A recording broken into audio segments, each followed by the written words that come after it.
Chapter 893. Qin Feiyang glanced at Li Yang, then looked at Li He and said, "The person has been safely handed over to you, I should go back." "Wait." Li He hurriedly said, "Who is that person?" "Don't worry, he won't appear again." Qin Feiyang did not answer directly, nor did he continue to stay. He took Fatso out of the castle and opened the teleportation door to leave. Li He frowned, looked at Fatso and Yang Wei, and said, "Who are you guys? Why are you so mysterious all day?" "Of course we are good people." Fatso chuckled. Returning to the first pagoda, Qin Feiyang felt that something was wrong. In the past, the disciples of the first pagoda were basically in seclusion in the alchemy room, and it was difficult to see anyone. But now, everyone had basically come out and crowded in the corridor. At the same time, when these disciples saw Qin Feiyang, their eyes also changed, with envy, jealousy, and a trace of respect. What's the situation? Qin Feiyang was full of doubts. Soon, he came to the bottom of the patio, which was even more crowded. And everyone's eyes were fixed on the top floor. Qin Feiyang looked over and saw a familiar figure standing in front of the railing outside his alchemy room. Him. Qin Feiyang was quite surprised. This person was none other than young Master Hao. He finally understood why everyone ran out of the alchemy room. It turned out that young Master Hao had come to the first pagoda. "What are you still doing here? Young Master Hao has been waiting for you for half an hour." Suddenly, Mo Feng's voice sounded in Qin Feiyang's ears. "Waiting for me?" Qin Feiyang turned his head to look. He didn't know when Mo Feng came to his side. "You still don't know?" Mo Feng frowned. "I don't know," Qin Feiyang said. Mo Feng rolled his eyes and said speechlessly, "You're the first person who dares to make young Master Hao wait for so long. Quickly go up." Qin Feiyang's eyes flashed. He jumped to the top floor and landed in front of young Master Hao. He cupped his hands and smiled. "Greetings, young Master." Young Master Hao sized him up and frowned. "I didn't expect it to be so difficult to meet you." There was a hint of dissatisfaction in his tone. "It's my fault. It's my fault." Qin Feiyang smiled embarrassedly and apologized repeatedly. Young Master Hao glanced at him helplessly and said, "Let's talk inside." "Yes." Qin Feiyang nodded, turned around and opened the stone door of the alchemy room, then stepped aside. Qin Feiyang followed young Master Hao in, and closed the stone door behind him.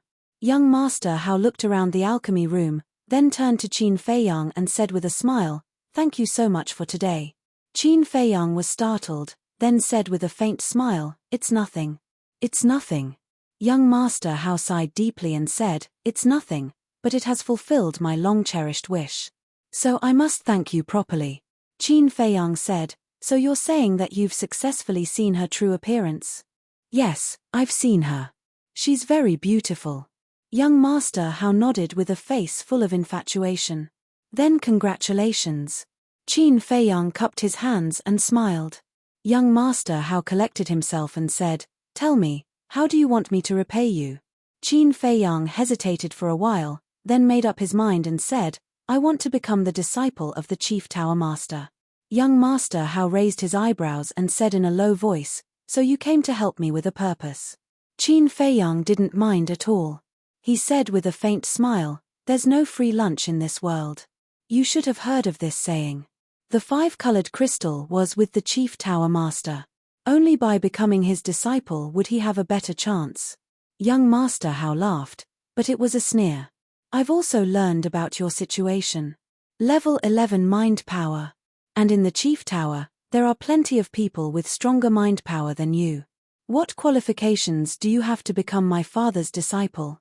These words could be said to be merciless. "My qualifications." Qin Feiyang smiled faintly, took out a pill from his pocket, and threw it to young Master Hao. Young Master Hao caught it in his hand and looked down. His eyes were full of surprise. It was actually the Juku Yellow Dragon pill. Whoosh! He suddenly raised his head and stared at Qin Feiyang, saying, "The Juku Yellow Dragon pill auctioned in the trading pavilion was made by you?" Qin Feiyang nodded. This. Young Master Hao was so shocked that he couldn't speak. The appearance of the Juku Yellow Dragon pill not only alarmed others, but also the chief tower master, including him. He had also been investigating the source of the Juku yellow dragon pill, but he had been unable to find any clues. Of course. He had also sent someone to ask Li He, but Li He was also tight-lipped. However, he didn't expect that the mysterious person who refined the Juku yellow dragon pill was right in front of him. After a while, young Master Hao came to his senses and looked at the 5 patterns on the Juku yellow dragon pill, saying, "So, your mind power is not only at level 11? Isn't this obvious?" Qin Feiyang smiled. "Why hide it?" Young Master Hao frowned. "I want to keep a low profile," Qin Feiyang said. Haha, hearing this, young Master Hao couldn't help but laugh, saying, "You just entered the Central Divine Kingdom, humiliated Guoming in public, and fell out with Fu Anshan. Is this what you mean by keeping a low profile?" Qin Feiyang touched his nose and said, "Some people just like to take the initiative to put their face forward. If you don't hit him, he will feel uncomfortable." Young Master Hao was stunned and shook his head with a smile, saying, "You are very interesting, but even if you can refine the Juku yellow dragon pill, it will be very difficult to become my father's disciple." "Then what else do you need?" Qin Feiyang asked. "Answer me first. Since you want to keep a low profile, why do you still want to become my father's disciple?" Young Master Hao said. After becoming the disciple of the Chief Tower Master, his identity would be different, and he would be respected by thousands. This was completely against this person's wishes. Qin Feiyang said, "I want to become stronger and get better cultivation resources." "Your ambition is not small." Young Master Hao looked at him meaningfully. "If a man doesn't have any ambition, is he still a man?" Qin Feiyang smiled faintly. "That's true. But I can't help you much in this matter, because my father is very arrogant. He may not listen to me. I can only recommend you. As for whether you can succeed in the end, it depends on your luck," young Master Hao said. Qin Feiyang was secretly happy and cupped his hands, saying, "Thank you, young master. Okay. It's time for me to go. As for this Juku yellow dragon pill, I have to take it to my father. Maybe it will help you," young Master Hao said, opened the teleportation door, and walked in without looking back. After watching young Master Hao leave, Qin Feiyang also put on a bright smile on his face. Fortunately, he went to the Dragon Phoenix house today. Otherwise, he didn't know when he would be able to make friends with young Master Hao. Buzz. At this moment, the image crystal in Qin Feiyang's arms made a sound. Qin Feiyang was slightly stunned, and then his eyes flashed. It was most likely Mu Qing. He took out the image crystal, and his battle chi surged, and a shadow quickly condensed. It was indeed Mu Qing. "What's wrong?" Qin Feiyang asked with a smile. "We're going to the Great Qin Empire. Do you want to go back with us?" Mu Qing asked. Qin Feiyang's eyes flashed, and he said, "Who are the people?"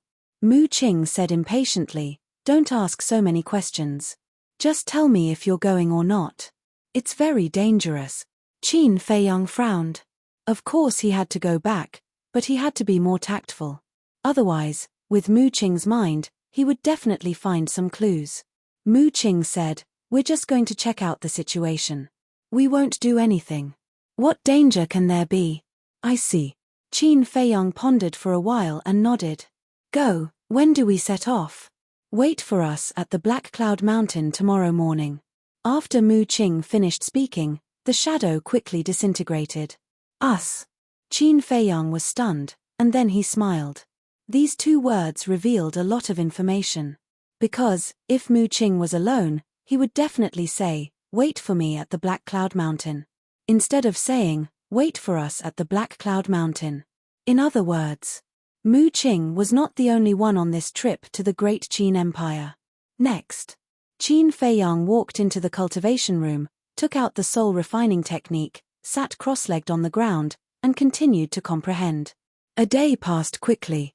The next day, early morning, Qin Feiyang opened his eyes, and there was a trace of confusion in his eyes. Another day and night of comprehension, but he still did not gain anything. He could not help but start to wonder if this soul refining technique was really what he thought it was. Or was it just like what Elder Wang said? This was a kind of battle art that was even worse than a low-grade one and had no value at all. Sigh. Forget it for now. He sighed deeply, put away the soul-refining technique, got up, washed up, and prepared to go to the Black Cloud Mountain. Dawn. But at this moment, there was a knock on the door. Qin Feiyang was slightly stunned. He walked to the door of the alchemy room, opened the stone door suspiciously, and saw a young man in purple standing outside. His pupils shrank when he saw this person. This person looked very young and held a jade flute in his hand. He looked elegant, but his aura made Qin Feiyang feel inexplicably terrified. It was enough to show that this was a very terrifying expert. The young man in purple sized up Qin Feiyang and asked, "You're that kid surnamed Mu?" Qin Feiyang nodded and said, "Yes, may I ask who you are?" "Gongsun Bei." The young man in purple reported his name. Qin Feiyang frowned. Why did this name sound so familiar? Suddenly, he remembered. The last time he came out of seclusion, Fatso told him that there was a person called Gongsun Bei who was leading people to investigate the mysterious lady and him. In other words, the person in front of him was the person Fatso mentioned. Qin Feiyang's expression immediately became respectful. He cupped his hands and said, "May I know why you're looking for this disciple?" Gongsun Bei walked into the alchemy room, closed the stone door, and said, "Did you really refine the Juku yellow dragon pill?" Qin Feiyang nodded. He didn't expect young master how to be so efficient. Seeing Qin Feiyang admit it, Gongsun Bei's face also had a hint of surprise. He asked, "Then your spiritual energy?" "Level 20. Qin Feiyang said truthfully. "TSK, TSK, TSK. Gongsun Bei was speechless. He said, "I really didn't expect you to hide it so well. Level 20 spiritual energy, this is the first time I've seen it." "Thank you for the compliment," Qin Feiyang said. "I'm not complimenting you. In the history of the Forgotten Continent, only one person's spiritual energy has exceeded level 20. Gongsun Bei said. "Who?" Qin Feiyang was surprised. Exceeding level 20, this meant that the spiritual energy was higher than his. Who was so monstrous? Why hadn't he heard of it? Our previous Chief Tower Master, but he has already passed away. Chapter 894. Step into the Battle Saint realm in 2 years. Qin Feiyang was stunned. I know it's difficult and almost impossible, but to become the disciple of the Chief Pagoda Master, you have to do it. Gongsun Bei said. Difficult? Qin Feiyang couldn't help but laugh in his heart. Stepping into the Battle Saint realm in 2 years was indeed an impossible task for others. But for him, it was simply too easy. Don't force yourself. In fact, with your alchemy talent, even without the guidance of the Chief Pagoda Master, you can still make some achievements. Gongsun Bei laughed. Seeing Qin Feiyang not speak for a long time, he thought that Qin Feiyang was not confident. Okay. Disciple will definitely step into the Battle Saint realm in 2 years. Qin Feiyang nodded and said solemnly. Gongsun Bei was stunned. He thought Qin Feiyang would give up, but he didn't expect him to agree. He really couldn't figure out where this kid's confidence came from. In that case, work hard. There's one more question. Where did you get the Juku yellow dragon pill recipe? Gongsun Bei asked, his eyes shining. This is disciple's personal privacy, maybe, it's not convenient to disclose. When young Master Hao took away the Juku yellow dragon pill, Qin Feiyang had already thought that the Chief Pagoda Master would definitely ask about the origin of the pill. So, he had already thought of a way to deal with it. The only thing he was worried about now was whether the Chief Pagoda Master would force him to hand over the pill recipe. Hearing this, Gongsun Bei also fell silent. A pair of eyes stared straight at Qin Feiyang. The atmosphere at the scene gradually became solemn. Hee. Suddenly, Gongsun Bei laughed and said, I already guessed that you would answer me like this. Don't worry, my Chief Pagoda will not force any disciple to do anything. Thank you, Lord. Qin Feiyang bowed and thanked him. Work hard. Gongsun Bei patted him on the shoulder and opened a teleportation door. Qin Feiyang cupped his hands and said, Lord, I can refine the Juku yellow dragon pill. I hope you can keep it a secret. We know that. Apart from me, the Chief Pagoda Master, and the young master, no one else will know. Gongsun Bei smiled faintly, turned around, and entered the portal, quickly disappearing. What he was worried about didn't happen. Qin Feiyang was finally relieved. Next, he took out an image crystal and sent a message to Fatso. As soon as Fatso's shadow appeared, Qin Feiyang asked, "Do you want to go back?" "Back to where?" Fatso looked at him suspiciously. "Great Qin Empire." Qin Feiyang enunciated every word clearly. Fatso said, "So, Mu Qing has taken the bait. Don't waste time. Make a decision quickly." Qin Feiyang urged. Fatso said, "I do want to go back, but what if the person who bought the herbs appears? Isn't there still Yang Wei? Tell him to keep an eye on them." Qin Feiyang said. "Okay, I'll go tell him right away. Wait for me." Fatso nodded and turned off the image crystal. Black Cloud Mountain. As the sun rose, everything came back to life. Swoosh. Two figures descended above Black Cloud Mountain. One of them was Mu Qing, the other person was wearing a black robe with a hat on his head that covered his entire body. On his face, there was also a black mask that covered his entire face. Only a pair of eyes were exposed. It was very mysterious. Why isn't he here yet? Mu Qing looked around and didn't see Qin Feiyang's figure. She couldn't help but frown. "Qing, I don't understand. Why did you specially bring Qin Feiyang along?" the black-robed man asked. His voice was slightly hoarse. It was obvious that he was an old man. Mu Qing said, "We brought him along just in case. The emperor of the Great Qin Empire and the Grand Tutor want him. If Lu Xingchen is really trapped, we'll hand him over." "That's a good idea." The black-robed old man nodded thoughtfully and said, "However, he's still very useful to us." "I know. However, compared to Qin Feiyang, Lu Xingchen is more important," Mu Qing said in a low voice. However, before she finished speaking, the black-robed old man's eyes flashed. He looked up at the sky and said, "Someone's coming." Mu Qing immediately stopped talking and looked up. Whoosh. In the next moment, two figures appeared in the sky at the same time. They were Qin Feiyang and Fatso. When they saw the black-robed old man, their eyes immediately trembled. This person didn't have any aura, but he gave them an unprecedented sense of danger. Mu Qing frowned and said, "Can you guys not be so slow when doing things? You talk too much." Fatso rolled her eyes at him. Whoosh. The two of them landed on the mountain peak. Qin Feiyang glanced at the black-robed old man, then looked at Mu Qing and asked, "This is?" "You can call him Yiglao. Don't ask too much," Mu Qing said. "Yiglao." Qin Feiyang and Fatso cupped their hands at the black-robed old man. The black-robed old man also nodded at the two of them.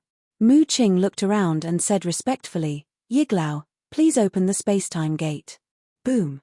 As soon as she finished speaking, a terrifying aura rushed out of Yiglao's body. Immediately after, a divine light swept out from between Yiglao's eyebrows. It was a palm-sized stone door. It was bronze in color and emitted a dazzling light. "Retreat!" Mu Qing shouted and quickly retreated.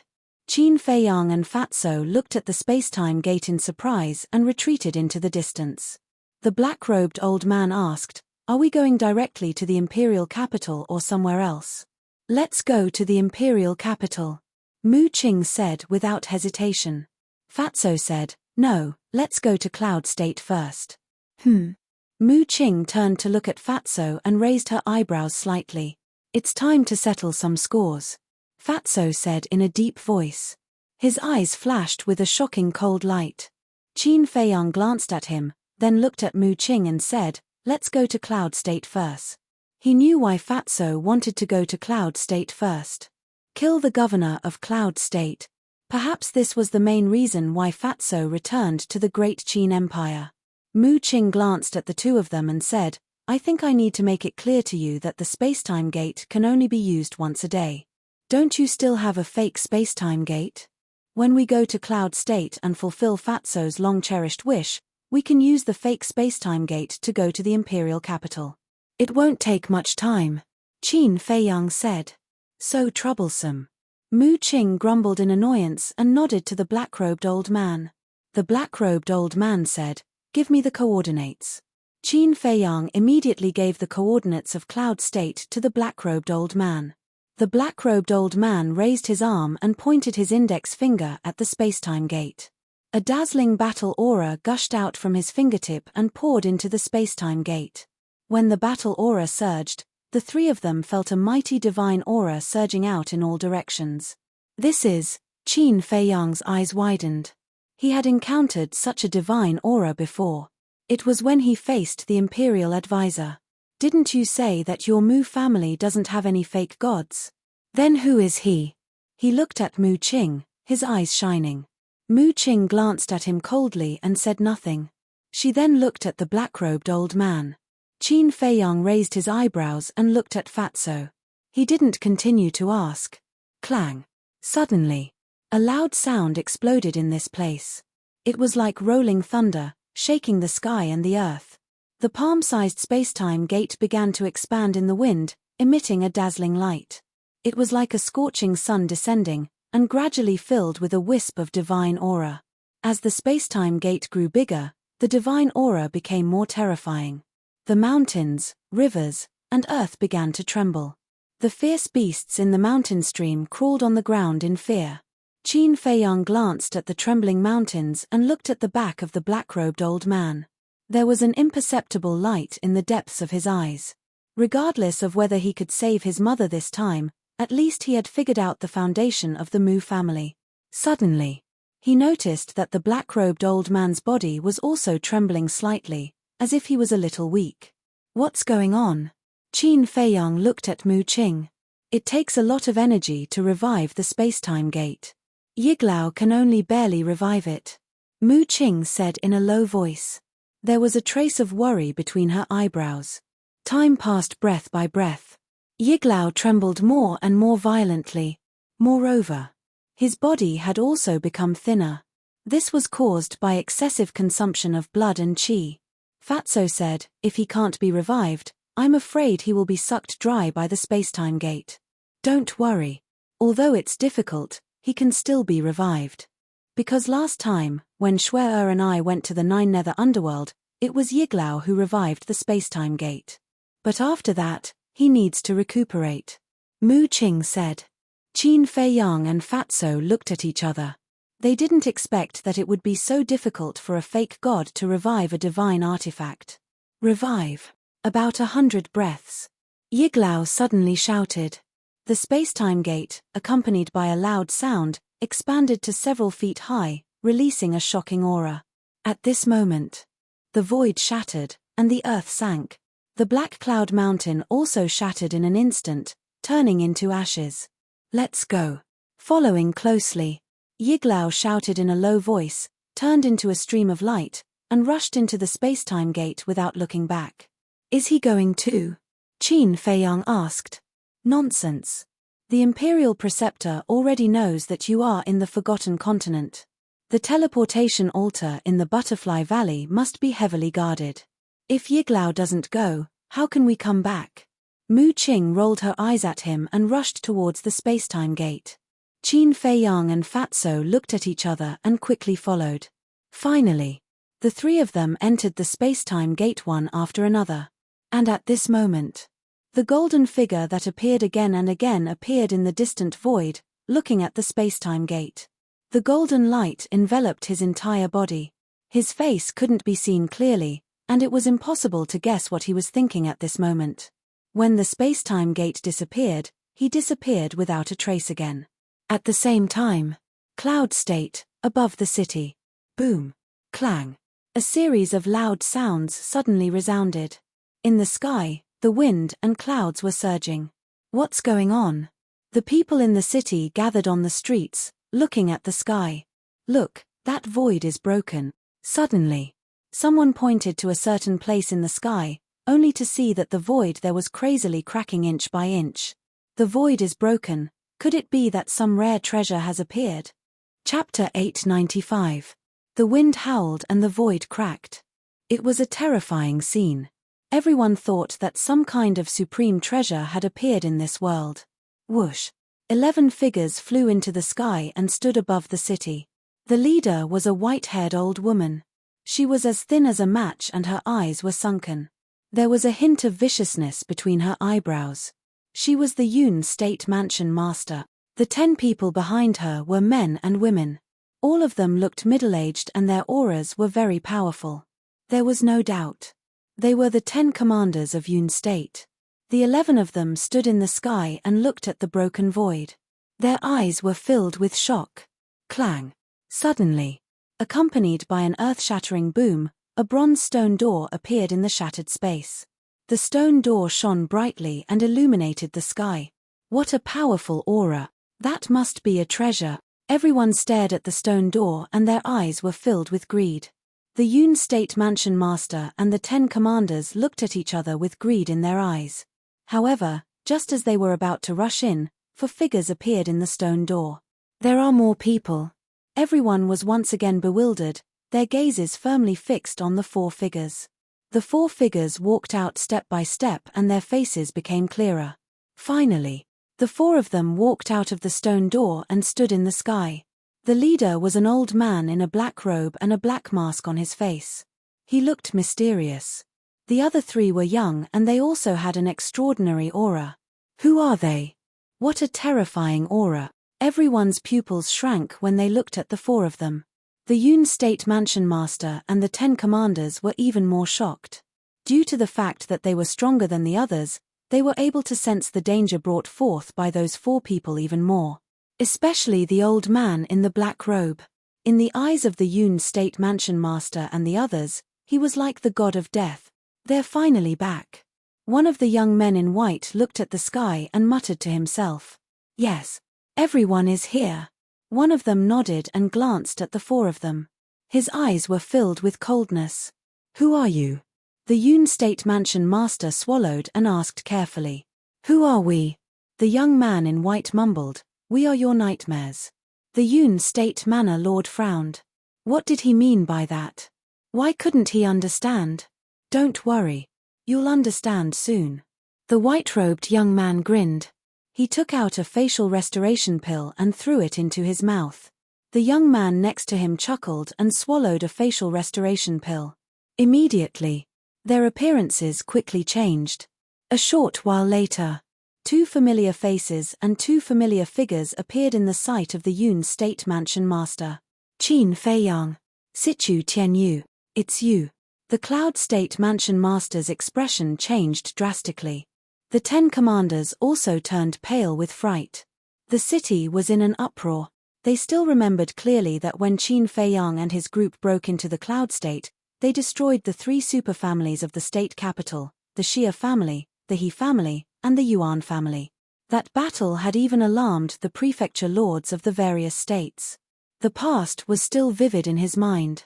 Everyone thought that these people would never come back.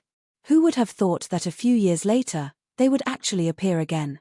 The most important thing was, now, all of the 9 states and 18 counties already knew that Qin Feiyang was the son of the emperor. Although he had been abolished as a prince, the blood of the emperor flowing in his body was indelible. Such a person was not someone they could afford to offend. Fatso sized up the Yoon State Mansion Master and shook his head with a smile. I thought you were very strong, but I didn't expect you to only be an 8-star war sect. An 8-star war sect was already very strong back then, okay? Qin Feiyang rolled his eyes at him. Back then, not to mention the prefecture lords of the 9 states, even the commanders were like gods in their eyes. However, 30 years in the east, 30 years in the west. Now, it was these people's turn to look up to them. The Yoon State Mansion Master's heart sank. She had long thought that this day would definitely come, but she didn't expect it to come so soon. What was even more unexpected was that Qin Feiyang and the others' cultivation base had advanced so quickly. Now, even she, as the prefecture lord, was powerless to fight against these people. We have already explained what happened back then and I have also publicly apologized. What else do you want? The Yoon State Mansion Master said. Fat Lord didn't say anything. Yoon State is Fat Lord's home. Can't Fat Lord come back? Fatso said. Yes. But now, you are wanted criminals. The Yoon State Mansion Master said. Fat Lord knows that those old things in the imperial capital will definitely want us. But so what? Fatso smiled disdainfully. The Yoon State Mansion Master's pupils contracted. Thinking back, this man was just the most mediocre descendant of the Situ family. Even the head of the Situ family, Fatso's biological father, didn't think highly of him. But now, he dared to challenge those big shots in the imperial capital. It was really hard to imagine that a person with mediocre aptitude could grow to this point. This was really like the old saying, "Don't bully a poor young man. Since you're back, we will naturally welcome you. Yoon State will always be your home." At this moment, a burly man behind the Yoon State Mansion Master said with a smile. This person was about 1.9 meters tall. His upper body was exposed, and his bronze-colored skin and bulging muscles were filled with a valiant aura. The fatty looked at the burly man, and the corners of his mouth lifted slightly. "If I remember correctly, you are Mo Wuxian's grandfather, Mo Jun. Am I right?" "Yes." Mo Jun nodded. "We killed your grandson. Don't you hate us?" Fatso teased. Mo Jun sighed deeply and said, "The past is the past. What's there to hate?" Of course, he hated them. But now, he had to suppress this hatred. Because this was the only way to save his life. This was the only way to appease these people. As long as he could appease them temporarily, they would have a chance to report this matter to the imperial capital. When the people from the imperial capital arrived, the new and old grudges would be settled together. "You sound sincere, but why doesn't Fat Lord believe you?" Fatso looked at him mockingly. Mo Jun said, "It doesn't matter if you believe me or not. I've already let go of this matter." "But I haven't." Fatty suddenly roared. Like a mad beast, he stared deadly at the Cloud State Manor's lord and the others. "Every time I sleep, I hear the screams and pleas of my clansmen, my father, my mother, my grandfather. Those familiar faces always appear in front of my eyes. Their faces are filled with helplessness and unwillingness.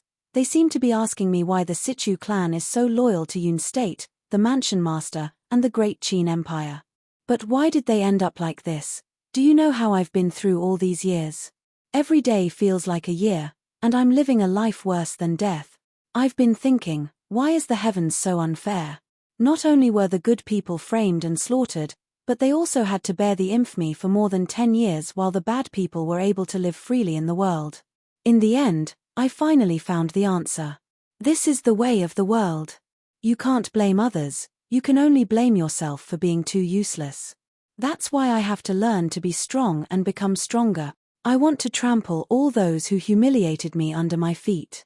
Fatso muttered to himself as a terrifying murderous aura gradually emanated from his body. Looking at Fatso, the Yoon State Mansion Master and the 10 great commanders could not help but feel a sense of panic that could not be dispelled.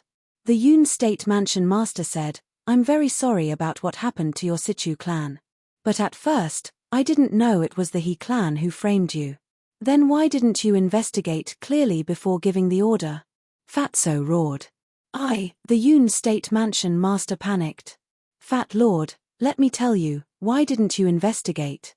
Because you are the high and mighty Mansion Master, and no matter how strong my Situ clan is, we are just a dog by your side. We are dispensable." "Is that right?" Fatso said. "It's not like that." The Yoon State Mansion Master shook his head. "If you don't even dare to admit this, what right do you have to sit on the Mansion Master's seat? What right do you have to control the life and death of my Situ clan?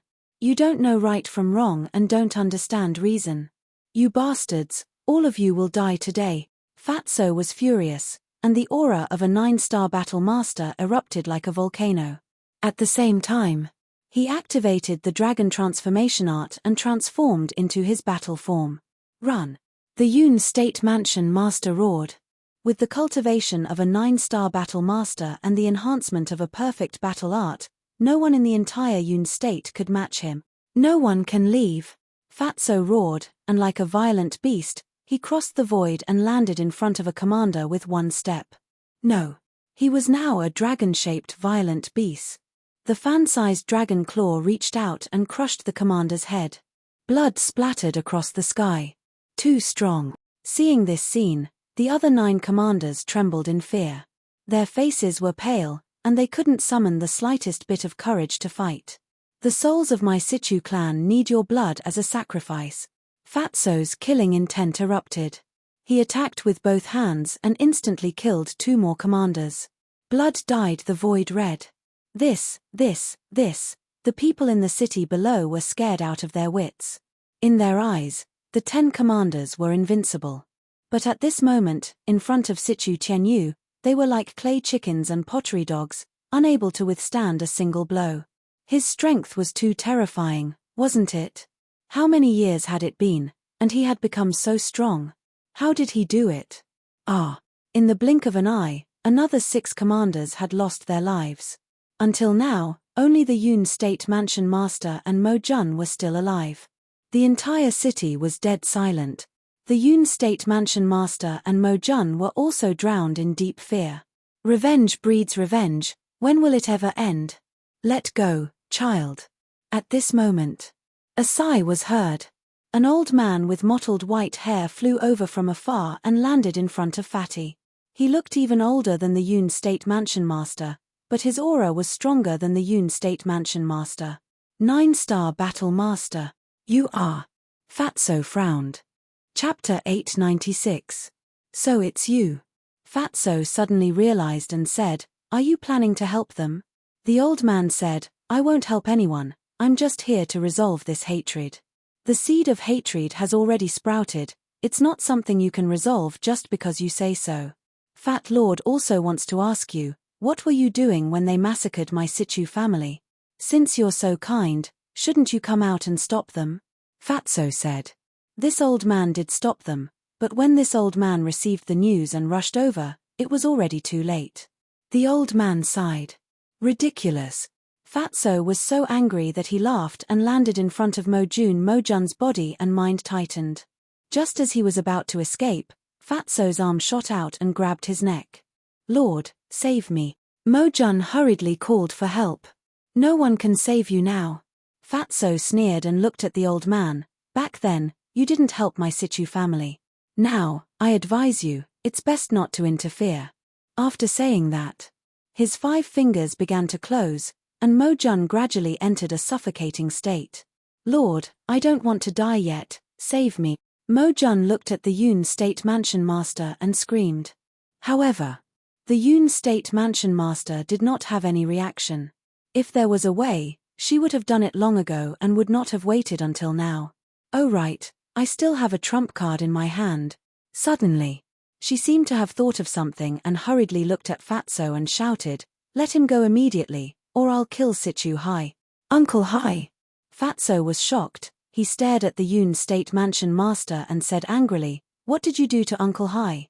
"Back then, when you went to the capital, I guessed that this day would come. So I asked Mo Jun to investigate Situ Hai's hiding place. Heaven will not let down those who work hard.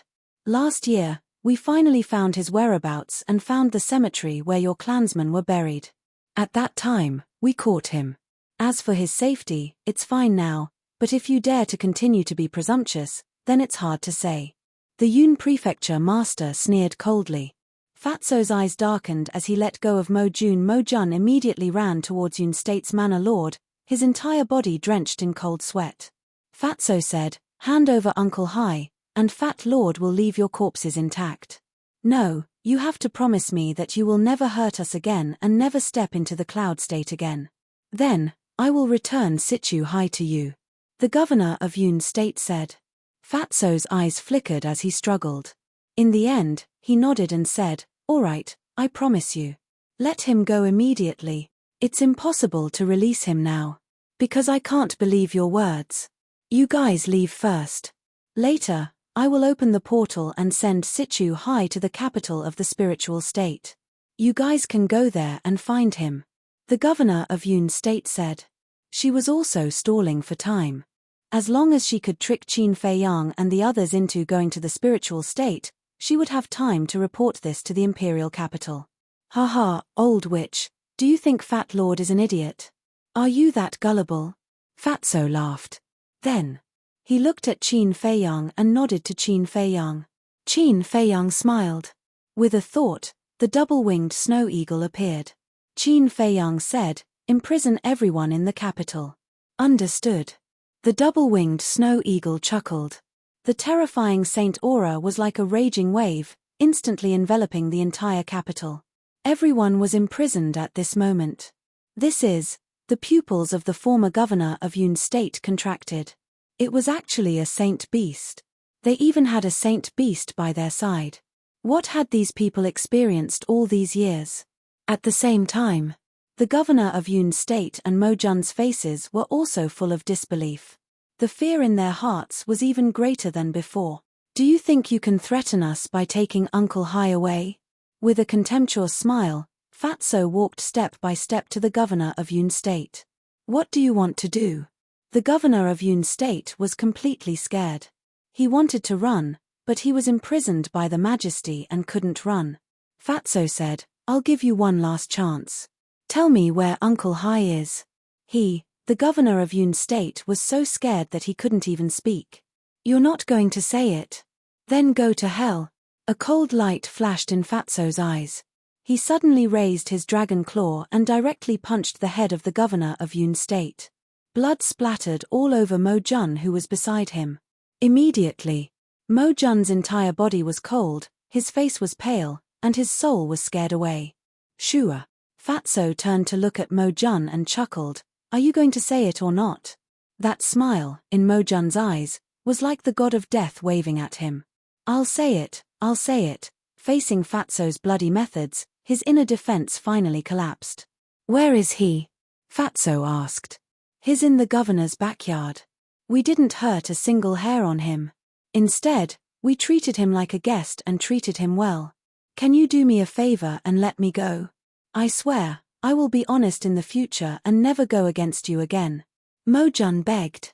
Don't make it sound so dignified. If it wasn't because Uncle Hai can threaten me, would you treat him well? However, Fat Lord is a man of his word. He will leave you with an intact corpse. Fatso sneered. He raised his hand and a black dragon battle chi appeared. Like a sharp blade, it slashed across Mo-jun's neck.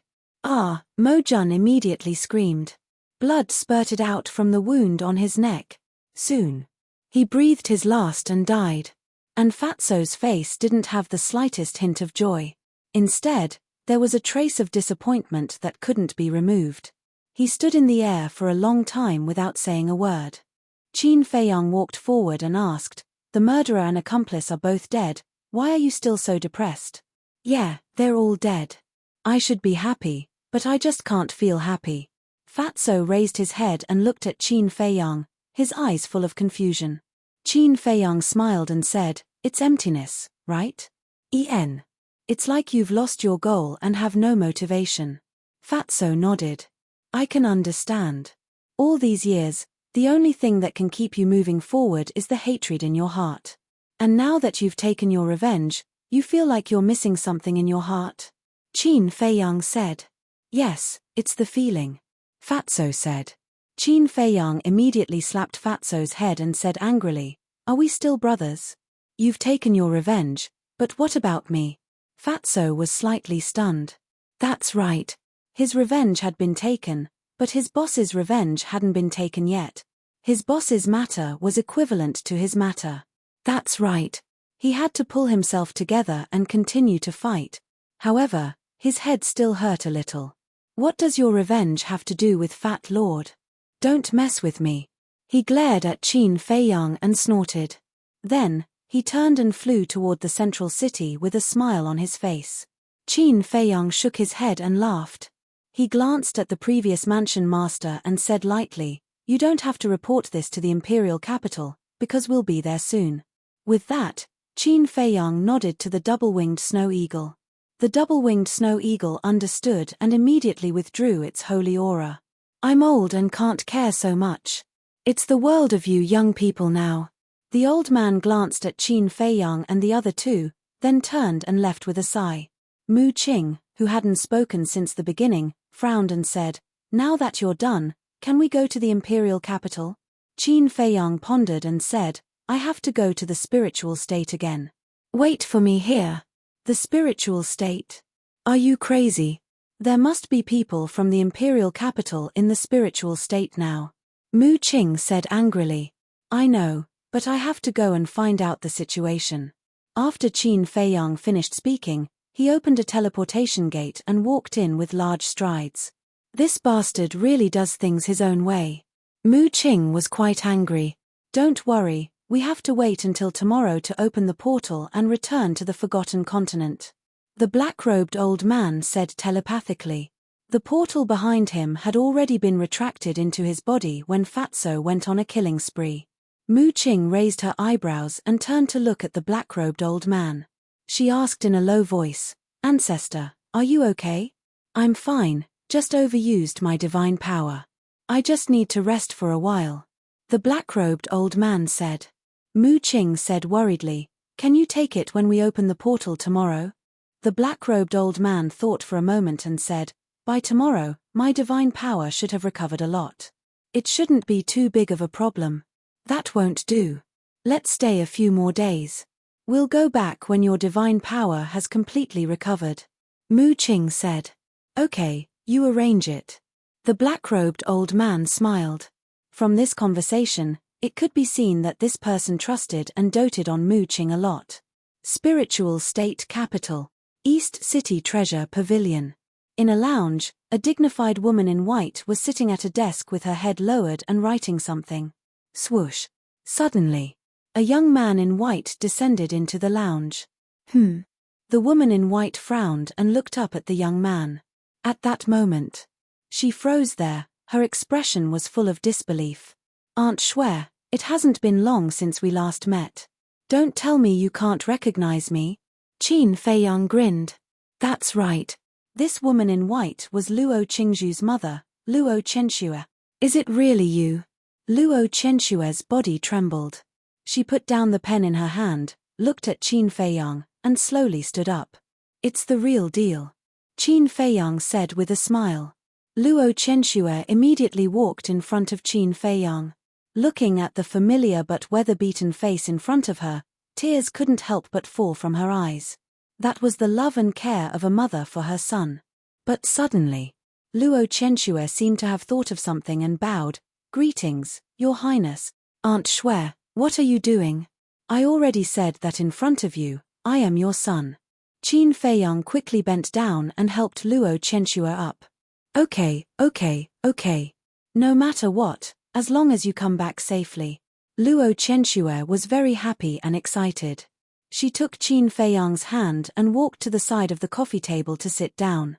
Feiyang, Luo Qianxue was about to ask something when Qin Feiyang shook his head and said, Aunt Shui, I can't stay too long this time. I can only tell you about my experience in the past few years slowly in the future. Luo Qianxue was stunned, nodded, and asked, Okay, then why did you come back this time? Chapter 897. It's true. Luo Qianxue nodded. Damn it. Qin Feiyang clenched his fists, and his eyes flashed with a shocking light. Originally, the people in the capital wanted to take me, and Yang Nanshan away. In the end, they let us go under the pleas of Wang Hong and the old master. Luo Qianxue sighed. Qin Feiyang asked, Is the current governor of the spiritual state still Wang Hong? It's him. But he's just a figurehead.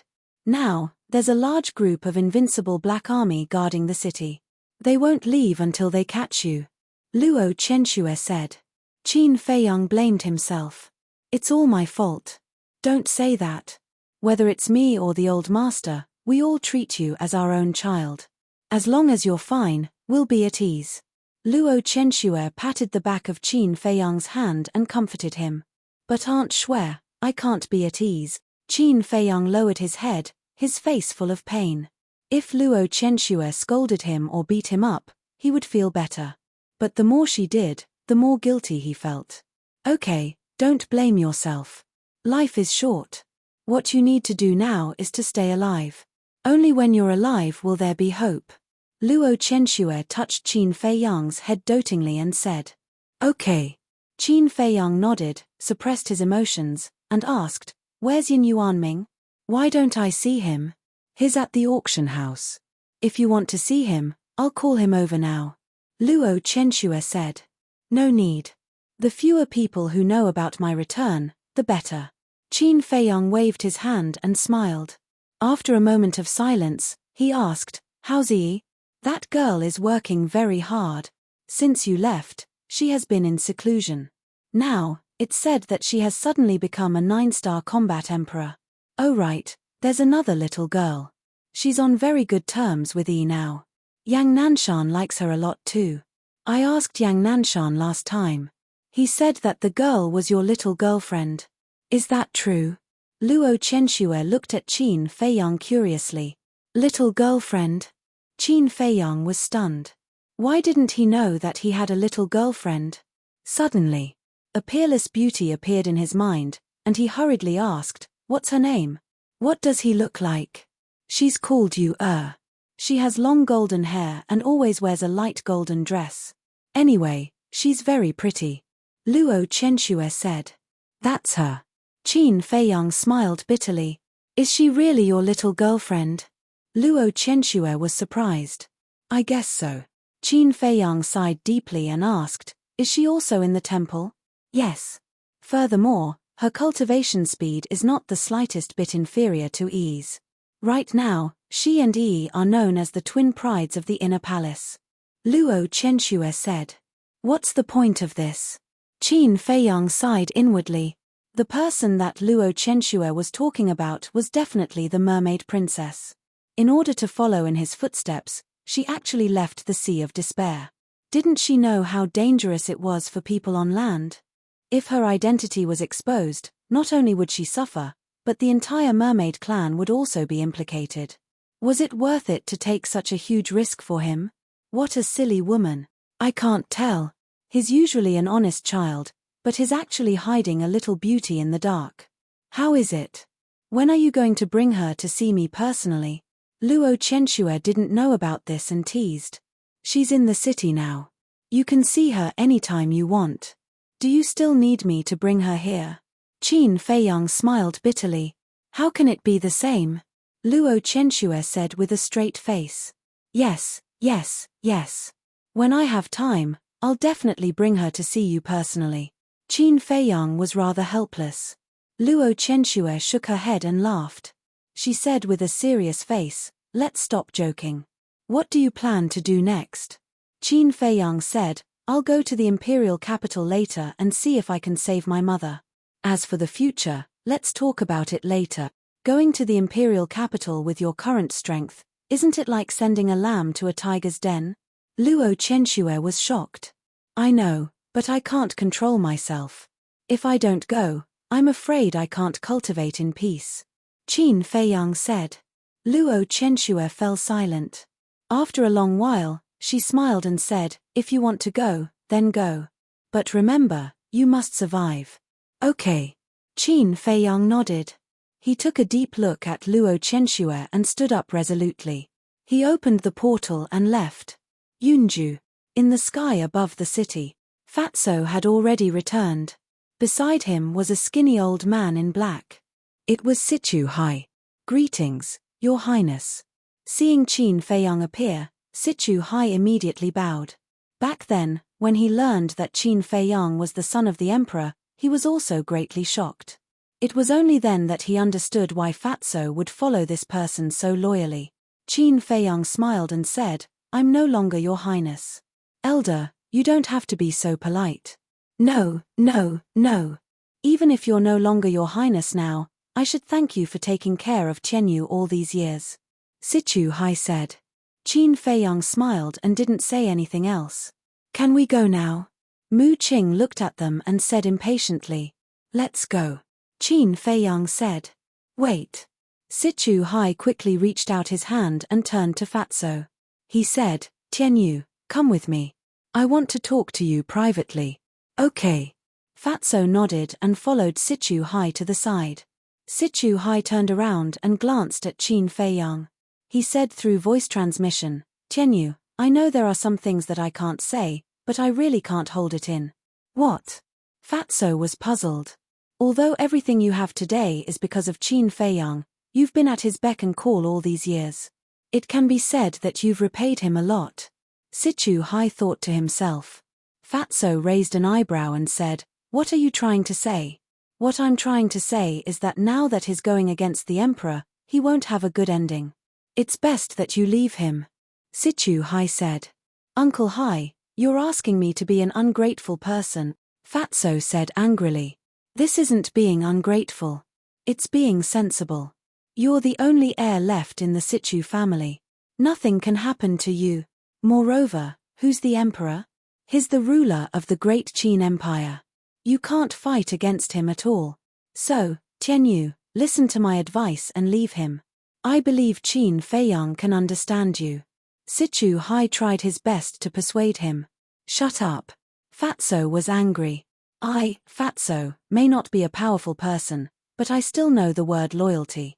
We'll share blessings and misfortunes. No matter what the future is, I'll always be with you. Uncle Hai, I don't want to hear these words a second time. You should leave Yun State as soon as possible.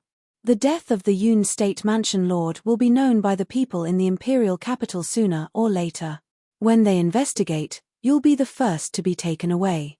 After Fatso finished speaking, he turned around and walked toward Qin Feiyang. There was a trace of disappointment in his eyes. He was disappointed in Sichu Hai. Sigh. What a silly boy. Sichu Hai let out a long sigh and didn't send Fatso and Qin Feiyang off. He turned around and flew out of the city, looking extremely lonely. Qin Feiyang glanced at Sichu Hai's back, then looked at Fatso and said, "He's actually concerned about you." You know? Fatso frowned. It's not hard to guess. Qin Feiyang smiled faintly. Of course, I know he's doing it for my own good, but I can't agree with his behavior. Humans should go out and do something big. What's the point of being a coward? Fatso said disdainfully. Qin Feiyang shook his head and laughed. Although Fatso was a bit unreliable, no one could deny that he was indeed a loyal person. Clang. At this moment, with a loud sound, a space-time door appeared in front of Mu Qing. Of course, it was just a replica. However, even if it was a replica, it could be directly teleported to the imperial capital. Where should we stay? Mu Qing looked at Qin Feiyang and asked through voice transmission. Qin Feiyang said, "We definitely can't stay in the imperial capital. Let's go to the Black Dragon Swamp. We escaped from there." Okay, let's go to the Black Dragon Swamp. Hearing this name, Mu Qing's eyes were filled with strong murderous intent. Because Mu Shui was killed by Zhuge Mingyang in the Black Dragon Swamp. Although the replica space-time door was not a divine artifact, it was still a divine artifact. With the ability of Qin Feiyang and the others, they couldn't revive it. Therefore, Yiglao had to revive it. And with Yiglao's cultivation, it was too easy to revive a divine artifact. Clang. Old Yi raised his arm and used only a strand of divine power, which was as thin as a strand of hair, to instantly revive the door of time and space. The four of them stepped in one after another. Black Dragon Swamp. After a few years, this place had already changed beyond recognition. However, Mu Qing seemed to be able to sense the aura left behind by Mu Shui before she died. Standing high in the sky, looking down at the ground, grief came from his heart. Why don't we just get rid of Zhuge Mingyang this time? Fatso said. Mu Qing wasn't the only one who hated Zhuge Mingyang. Qin Feiyang and Fatso also wanted to kill him. Phew. A moment later, Mu Qing took a deep breath and said, "Zhuge Mingyang must die, but that's only secondary. Let me contact Lu Xingchen first." As he spoke, he took out the image crystal and poured his battle qi into it. The image crystal immediately emitted a hazy light. Qin Feiyang and Fatso looked at each other and looked at the image crystal in Mu Qing's hand. However, after waiting for a long time, Lu Xingchen actually didn't respond. Fatso said in surprise, "Could it be that he was really caught?" "It's possible," Qin Feiyang secretly said. "But that's not right. The imperial tutor was just taken away by the snow python yesterday. Logically speaking, he should still be in Forgotten Continent," Fatso said in bewilderment. "What logic? Doesn't the snow python know how to use the teleportation gate? Moreover, it can even easily suppress a false god, let alone the distance between the central divine kingdom and the glacier forest. I reckon that the imperial tutor had already been driven out by it yesterday." Qin Feiyang rolled his eyes at him. If the imperial tutor really came back, then according to his personality, there was a high chance that he would make a move on Lu Xingchen and the others. Although Lu Xingchen had a spatial divine object that could move, if the imperial tutor personally appeared and caught him off guard, then it would be almost impossible for Lu Xingchen to escape. Because the imperial tutor could use his divine sense to capture the location of the spatial divine object. Chapter 898. While Qin Feiyang and Fatso were secretly talking, Mu Qing and Yiglao were also secretly communicating. Mu Qing said in a deep voice, "It seems that as Qin Feiyang said, Lu Xingchen has met with an accident. He can't have an accident. But now, I have to find a place to recover my divine power, so I'll leave it to you to gather information." Yiglao said. "Okay." Mu Qing responded, put away the image crystal, looked at Qin Feiyang and said, "Let's go into the city to find out the situation first." "Okay." Qin Feiyang nodded, and then sent Fatso to the castle. Seeing this, Mu Qing's eyes flashed, and said, "Why don't we let Yiglao go to the castle to recover his divine power? In this way, if anything happens to us in the city, he can help us in time." "That's not necessary. As long as we are careful, there shouldn't be any big problems," Qin Feiyang said. What kind of joke was this? Letting a fake god go to the castle, wouldn't he be able to do whatever he wanted? Mu Qing frowned and said helplessly, "We are now grasshoppers on the same rope. Is there a need to be so careful?" Qin Feiyang said with a faint smile, "It's hard to know what's in a person's heart. It's better to be careful." Mu Qing was seething with anger. "Qing don't force me. I can find a place anywhere," Yiglao said with a smile. "Okay." Mu Qing took a deep look at Qin Feiyang, took out a phantom elixir, and changed into a sallow and emaciated young man. Qin Feiyang also took the phantom elixir and turned into a thin and sickly young man. "Where are we going?" Mu Qing looked at Qin Feiyang and asked. "Fragrant Moon Tower." Qin Feiyang's eyes flashed as he opened the portal. The two of them walked in one after another. The Fragrant Moon Inn was located in the 1st district. Qin Feiyang was not unfamiliar with this place at all because Qin Yu and she had stayed in the Fragrant Moon brothel before. Even after so many years, the Fragrant Moon brothel was still bustling with activity. On the street in front of the door, there was an endless stream of people and carriages. One by one, young men and women in luxurious clothing walked in and out. Many of them had a small sword symbol embroidered on their clothes. These were the disciples of the Temple of Gods. Swish. Qin Feiyang and Mu Qing appeared in the crowd. There were all kinds of people on the street, so even if there were 2 more people, no one would care. The two of them scanned their surroundings and entered the Fragrant Moon brothel. "Are the two of you having a meal?" A waiter came up to greet them. He looked at Qin Feiyang and Li Wuyo with a lukewarm attitude. Their current appearances were too ordinary. It was hard to believe that they could spend money in a high-end restaurant like the Fragrant Moon brothel. "Let's eat." Qin Feiyang smiled faintly. "Come with me." The waiter glanced at the two of them and then led them to a corner of the lobby. Although the two of them looked poor, one couldn't judge a book by its cover after all. Besides, although the Fragrant Moon brothel was not a superforce, it had a certain reputation in the capital. No one dared to dine and dash here. At the same time, Qin Feiyang was also scanning the people in the lobby. Although it was still morning, there were many people drinking and chatting here. However, the topics they discussed were basically trivial matters that didn't have much value. As they walked, Qin Feiyang suddenly noticed that there were 2 young men sitting opposite each other at a table. Both of them had outstanding appearances and extraordinary temperaments. One of them was quite tall, about 1.9 meters. The other was slightly shorter, about 1.75 meters. There was a small sword symbol on their chests. It was obvious that they were both disciples of the Divine Hall. Beside the two of them, there was a table that was empty. No one was sitting at it. Qin Feiyang's eyes flashed. He pointed at the table and smiled. "Let's sit there." Mu Qing glanced at the table and then looked at the 2 disciples of the Divine Hall next to it.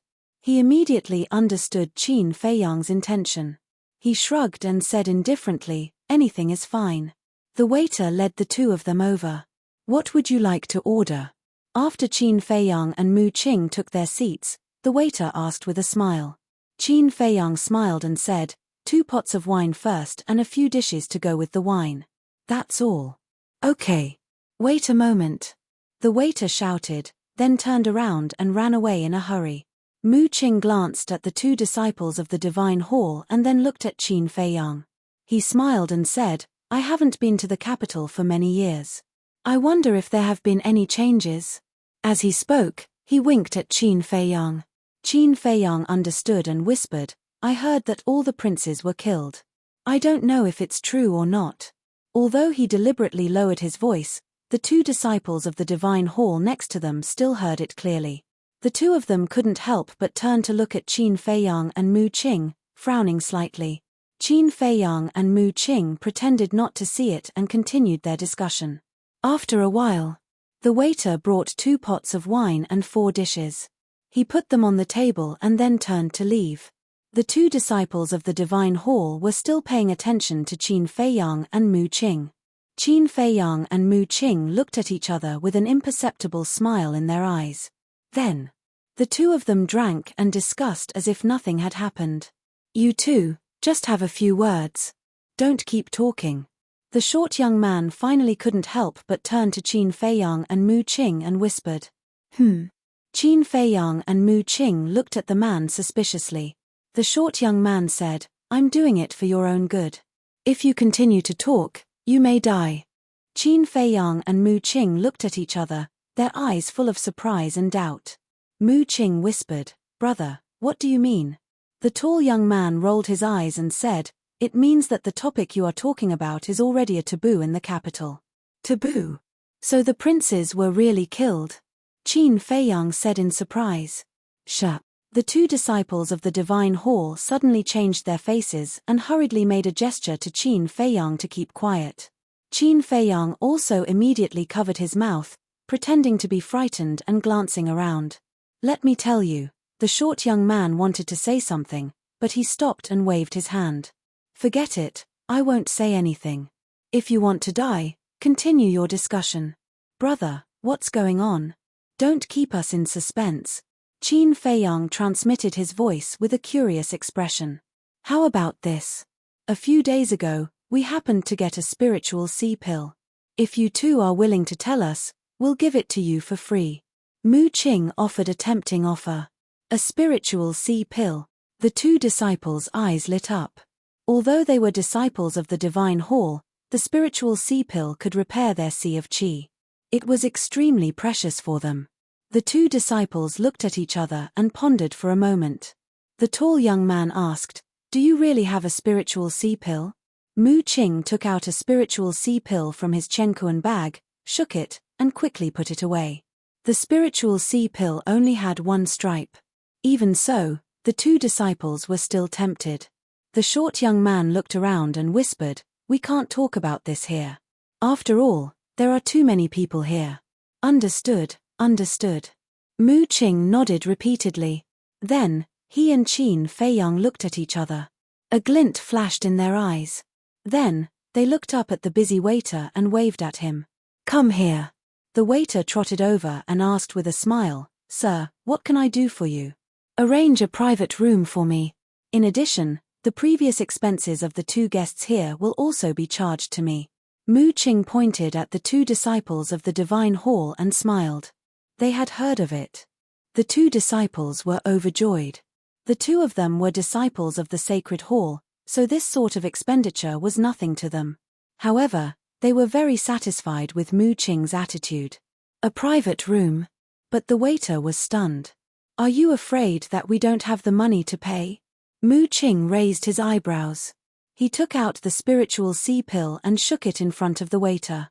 No, no. The waiter shuddered and quickly shook his head. A flattering smile appeared on his face. What a joke. How could he be poor if he even had a spiritual sea pill? This was also true to the saying, you can't judge a book by its cover.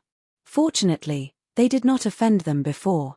Otherwise, they would be in trouble. Then why don't you hurry up?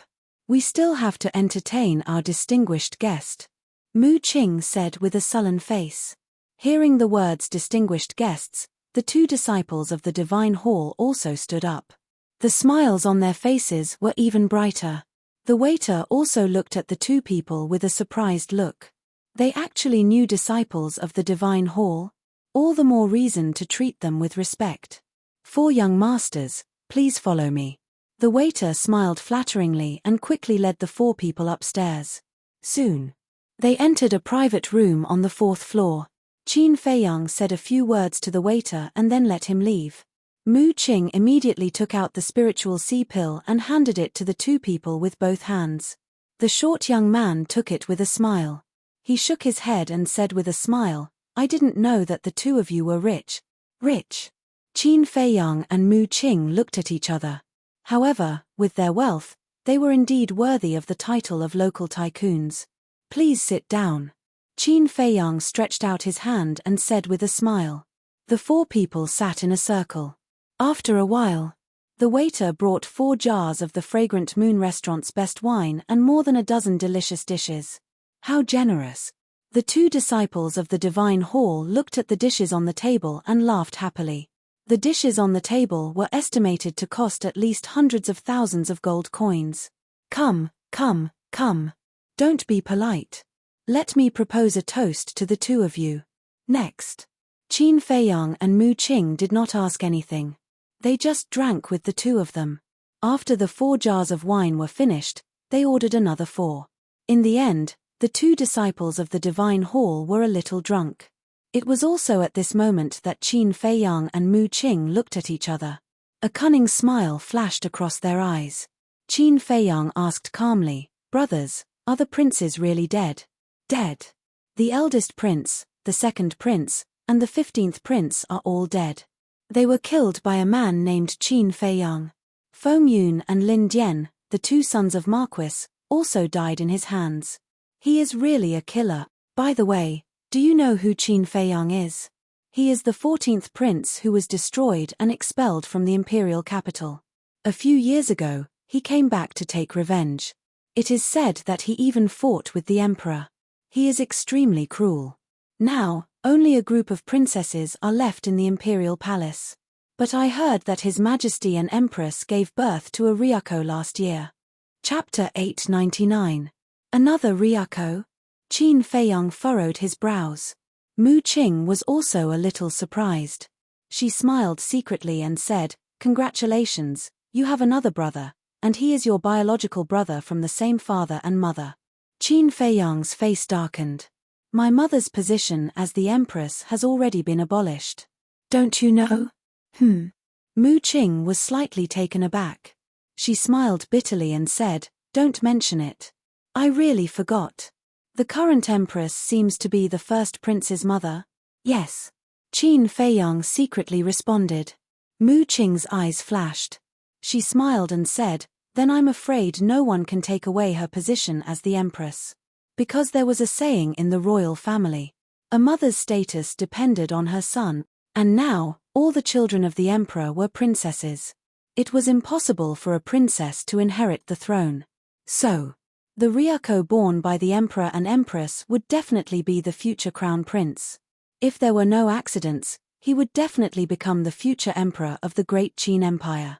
Qin Feiyang glanced at Mu Qing. A cold light flashed in his eyes. It's still too early to talk about this. Then I'll wait and see. Mu Qing smiled secretly. Then she looked at the 2 disciples of the divine hall and asked, What's the name of this Ryuko? The short young man said, I think is called Qin Haotian, the same name as the 14th prince. It seems that the emperor is going to let this Ryuko completely replace Qin Feiyang. Because Qin Feiyang's real name is Qin Haotian. To be honest, this Qin Feiyang is quite pitiful. As the former top genius of the imperial capital, even Zhuge Mingyang's halo was overshadowed by him. Moreover, he was the most promising prince to inherit the throne. It's really a pity that he has fallen to this point. The tall young man also sighed. Replace me. Qin Feiyang clenched his fists, and there was a sharp light in his eyes. Although he no longer used the name Qin Haotian, he abhorred the emperor's actions. The short youth said, I also heard that the emperor created another bright sky palace for this Ryuko. What? The anger in Qin Feiyang's heart almost exploded. Putting aside the fact that they had given him the same name, they had even created a new Dawn Celestial Palace. This wasn't just a replacement, it was a complete humiliation to him. Mu Qing did not comfort Qin Feiyang. Instead, she pursed her lips playfully. It was easy to imagine that Qin Feiyang had the urge to kill someone, but he had no choice but to hold it in. He liked to see Qin Feiyang fall into this kind of situation. But he was disappointed. Qin Feiyang quickly calmed down. He looked at the two people and asked, "Then, is there any change in the structure of the Divine Hall?" "What change can there be in the Divine Hall? The Elixir Hall and the Martial Arts Hall are still controlled by the sons of the Martial Marquises. However, a few people have risen rapidly in the past few years. They are even threatening the people on the Elixir God list and the Martial God list." The two said. "Who?" Qin Feiyang was surprised. Lu Xingchen, Ren Wushuang, Shen Mai, Dong Zhengyang, Tan Wu, Wn Qiu, Ling Yu, Luo Dan, Zhao Yu, Feng Ranran, Feng Wuxie, Xuening, Xueror. This group of people entered the imperial capital with Qin Feiyang. They are also from the 9 prefectures. We originally thought that only Qin Feiyang was terrifying, but we didn't expect that these people were also monstrous. The two frowned and couldn't figure it out. This Wn Qiu is still alive. Qin Feiyang was surprised. This guy's life was really tough. However, he still believed that Ren Wushuang and Shen Mai could threaten the people on the Elixir God list and the Martial God list after all these years of growth. After all, the two of them had opened the door of potential. Lu Xingchen, on the other hand, was mysterious and unfathomable. However, although people like Tan Wu and Wn Qiu were talented, it was impossible for them to grow to this level in the past few years. Why was that? Just as Qin Feiyang was thinking, Mu Qing looked at the two people and asked, "Is Lu Xingchen still in the Divine Hall?" "No." The short young man shook his head. Mu Qing's pupils shrank and asked, "Then where is he now?" "We don't know either." Late last night, the state preceptor suddenly came to the Divine Hall with the law enforcers and took away Lu Xingchen, Shen Mai, Ren Wushuang, and Dong Zhengyang. The short young man said. Mu Qing suddenly turned his head to look at Qin Feiyang and said, "Bastard, you lied to me." "Did I lie to you?" Qin Feiyang looked at him innocently. "You told me that Lu Xingchen had been locked up in the divine prison for a long time, but now they said that he was taken away last night and they didn't lie to me." Mu Qing said angrily. Qin Feiyang said, "Then I'm not wrong. He must be locked up in the divine prison now." "Humph." Mu Qing snorted and asked, "Then what do you think we should do next?" Qin Feiyang pondered for a while and said, "We can only think of a way to sneak into the back mountain of the Imperial Palace and see if we can enter the divine prison. Not to mention the back mountain, even if it's the gate of the Imperial Palace, with our current ability, we can't sneak in." Mu Qing said in a deep voice. "Brothers, this is actually not a secret. Everyone in the Imperial capital knows about it, but they don't dare to talk about it. But why do you look like you don't know anything about it?" The two disciples of the Divine Palace looked at Qin Feiyang and Mu Qing suspiciously. Qin Feiyang said with a faint smile, "We have been cultivating in the mountains all these years and have not inquired about the situation outside." "I see." The two of them nodded in realization. Next, Qin Feiyang and Mu Qing drank with the two of them again and also got a lot of other news. At night, the bustling city gradually quieted down. At midnight, in the sky, the waning moon hung high. Sometimes a dark cloud floated by, blocking the waning moon, making the land look extremely dim. Inner city. In a certain alley, two black shadows shuttled back and forth silently in the night. Inner city. There was no bustling downtown. Because the Divine Palace and the mansions of the Marquis were all entrenched in the inner city. Therefore, the night in the inner city was even quieter than the 10 districts outside. And those two black shadows were Qin Feiyang and Mu Qing. The two of them passed through the alley and entered a wide street. On both sides of the street were rows of lush trees. The two of them hid in the shadows of the trees and advanced quickly. A moment later, Qin Feiyang suddenly stopped and stood behind the tree, looking at the opposite street. On the opposite side, there was a door, golden and dazzling, rather imposing. Behind the door was a huge mansion. At the door, 2 large lanterns were hanging, emitting a bright candlelight. Through the candlelight, one could clearly see that there was a plaque made of gold hanging above the door. On it, there were 3 bold and powerful words engraved. Qianwu Marquis. On both sides of the door, 4 guards stood upright, emitting a strong aura. What's wrong? Mu Qing stopped and looked at the mansion opposite, then looked suspiciously at Qin Feiyang. Nothing. I just remembered some things from the past. Qin Feiyang shook his head and continued to rush forward. He was no stranger to Marquis Qianwu. That year, Marquis Qianwu set up a banquet and invited him to his mansion. In the end, the 2 of them fell out. It was Lu Xingchen who saved him. And with the help of Lu Xingchen, they even killed Marquis Qianwu's son, Fengyun. In order to take revenge on Marquis Qianwu, he even specially sent Fengyun's corpse to Marquis Qianwu. At that time, Marquis Qianwu was extremely angry. It was estimated that Marquis Qianwu hated him to the bone. However, he did not put a mere martial marquis in his heart. Although the various martial marquis had a high status in the Great Qin Empire, their overall strength was not very strong. There were even some martial marquis manor that were not as strong as those superfamilies.